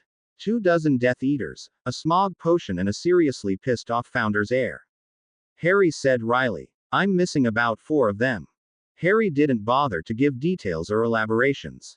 He knew that Albus didn't need to be told such things, the man would be able to figure them out, and they weren't all that important initially anyways. Details could wait for later contemplation. The most pressing matter was the half a dozen Death Eaters that weren't accounted for. Albus nodded, glancing around the surrounding area. The alleys. Sins on it. Harry's eyes followed after Albus, scanning the street for any signs of misdeed or anything out of place. The students. Nothing so far. They had been lucky. None of the students had been injured in the attack besides Ginny and her 2 Slytherins, and they would be fine with some rest. The Death Eaters? Albus asked. Some sort of mass portkey. Harry snarled. He didn't much like that all the Death Eaters disappeared at the same time. How many? I got 12. 11. Moody interceded. Harry sent a glare at the man. 12 if the last doesn't get the antidote. Harry said a bit coldly, not saying Lucius' name as he was well aware of Draco's presence. He didn't want to drop such a bomb on the kid after he just gave up his life by defying the Death Eaters. He was pretty sure that the boy hadn't been able to see his fight with Lucius, as they were on opposite sides of the street and the fog hadn't yet cleared by the time Harry sliced into the man's cheek. He didn't fancy telling the boy that he had likely just killed his father. Then again, Lucius had survived him once before, so it was entirely likely that the man would survive again. Harry didn't give him great odds for it, but he did give the man the chance. Any names? Albus asked. Harry paused, his eyes flickering over to the young Malfoy briefly. 1. Harry said. Albus didn't ask for it, seeming to get the idea that Harry had a reason not to say it out loud. Ideas? Albus asked, still looking around the street. A few. Harry said. Nothing pleasant. Harry's mind was suddenly invaded with a flurry of images. He paused, blinking rapidly as he sorted through the mess that his familiar sent to him. An alley, a figure slumped against the wall, some blood, red hair as the figure stirred. Ron. Harry whispered, his eyes flashing open as he spun around towards the direction the griffin was in. Darian. Albus said, as Harry dashed past him towards the alley. Sin was just emerging, a red-headed figure hanging onto the griffin for support, and cradling his head in one hand. He felt as much as heard the small group he had gathered follow him. Harry's steps faltered slightly as the red-head looked up, but otherwise he showed no surprise at finding, not Ron's face, but one of his brothers, the eldest Weasley son, Bill. Headmaster. Bill said, spotting them. What happened, my boy? Albus asked with concern. Harry moved up to the man's side, pulling his hand away from his head so he could get a clear look at the wound. Bill eyed him with some wariness mixed with curiosity, but didn't push him away or hinder his inspection. There was a rather nasty gash along the side of his skull, but it wasn't deep and Harry had little concern for it. The amount of blood in the alley made sense. Head wounds bled a lot, even if they weren't life-threatening. He likely had a wicked headache, though. There were 5 of them. Bill said, seeming to get over Harry's presence at his head. 2 of them were excellent duelers, and used some nasty curses. I was with Snape, and we were in trouble. A blasting hex caught me off guard and blew me into the wall. Bill paused a moment as Harry whispered a spell under his breath, running his hand slowly along the cut. They were about to finish me off when 2 students came around the corner. Think they managed to surprise each other. I couldn't focus enough to get their identities, but I suspect they were older, they held their own pretty well. I'm not sure what Snape was doing, he was on the other side of them. I couldn't see him through the smoke too well. Heard him, though I couldn't make out exact words. Harry finished the healing spell and cast a quick cleaning spell over his head to clear away the blood. He ran a finger along the thin scar, watching for any flinches or signs of pain from the man. He nodded when there was none and handed him a vial from his belt. "For the headache," Harry said. Bill took the vial without hesitation or comment. "The smoke cleared a bit, and I heard the Morsmordre spell," Bill continued after downing the potion. "The Death Eaters disappeared. They took the 2 kids with them." Harry snapped his eyes around to him, not liking what he heard in the least. "I managed to hold consciousness long enough to realize that Snape was gone as well. I passed out shortly after, and then got woke up by this guy here," Bill said, scratching Sin in between his wings. The Griffin purred at the attention. "You don't know who the students were?"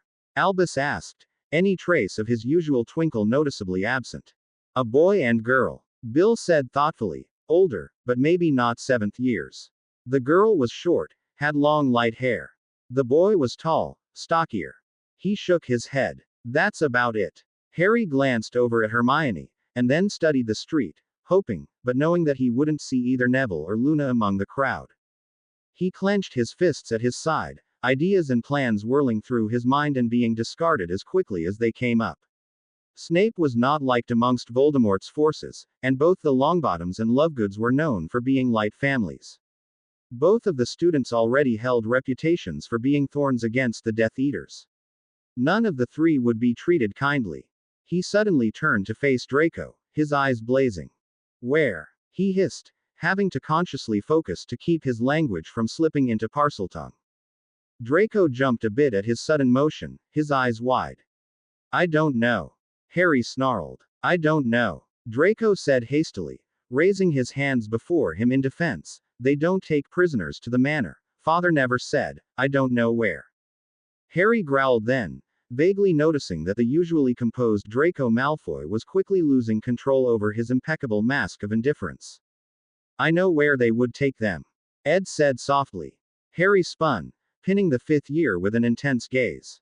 The boy looked terribly nervous, but stood his ground. Harry tried to soften his face a bit so as not to scare the kid completely out of his wits, however comical it would be if not for the situation. "Dreary Hold," Ed said, resolutely meeting his eyes. "My uncle, Augustus Rookwood, his summer house, Dreary Hold, in Devon near Bodmin Moor." Harry nodded, his eyes hardening as a plan began to form. "What are you plotting, Elder?" Moody asked, his voice strangely wary. Harry smirked. "Mayhem, fright and vengeance. To be continue. I hope you enjoyed this story. Also remember to subscribe and like this video. See you in the next video."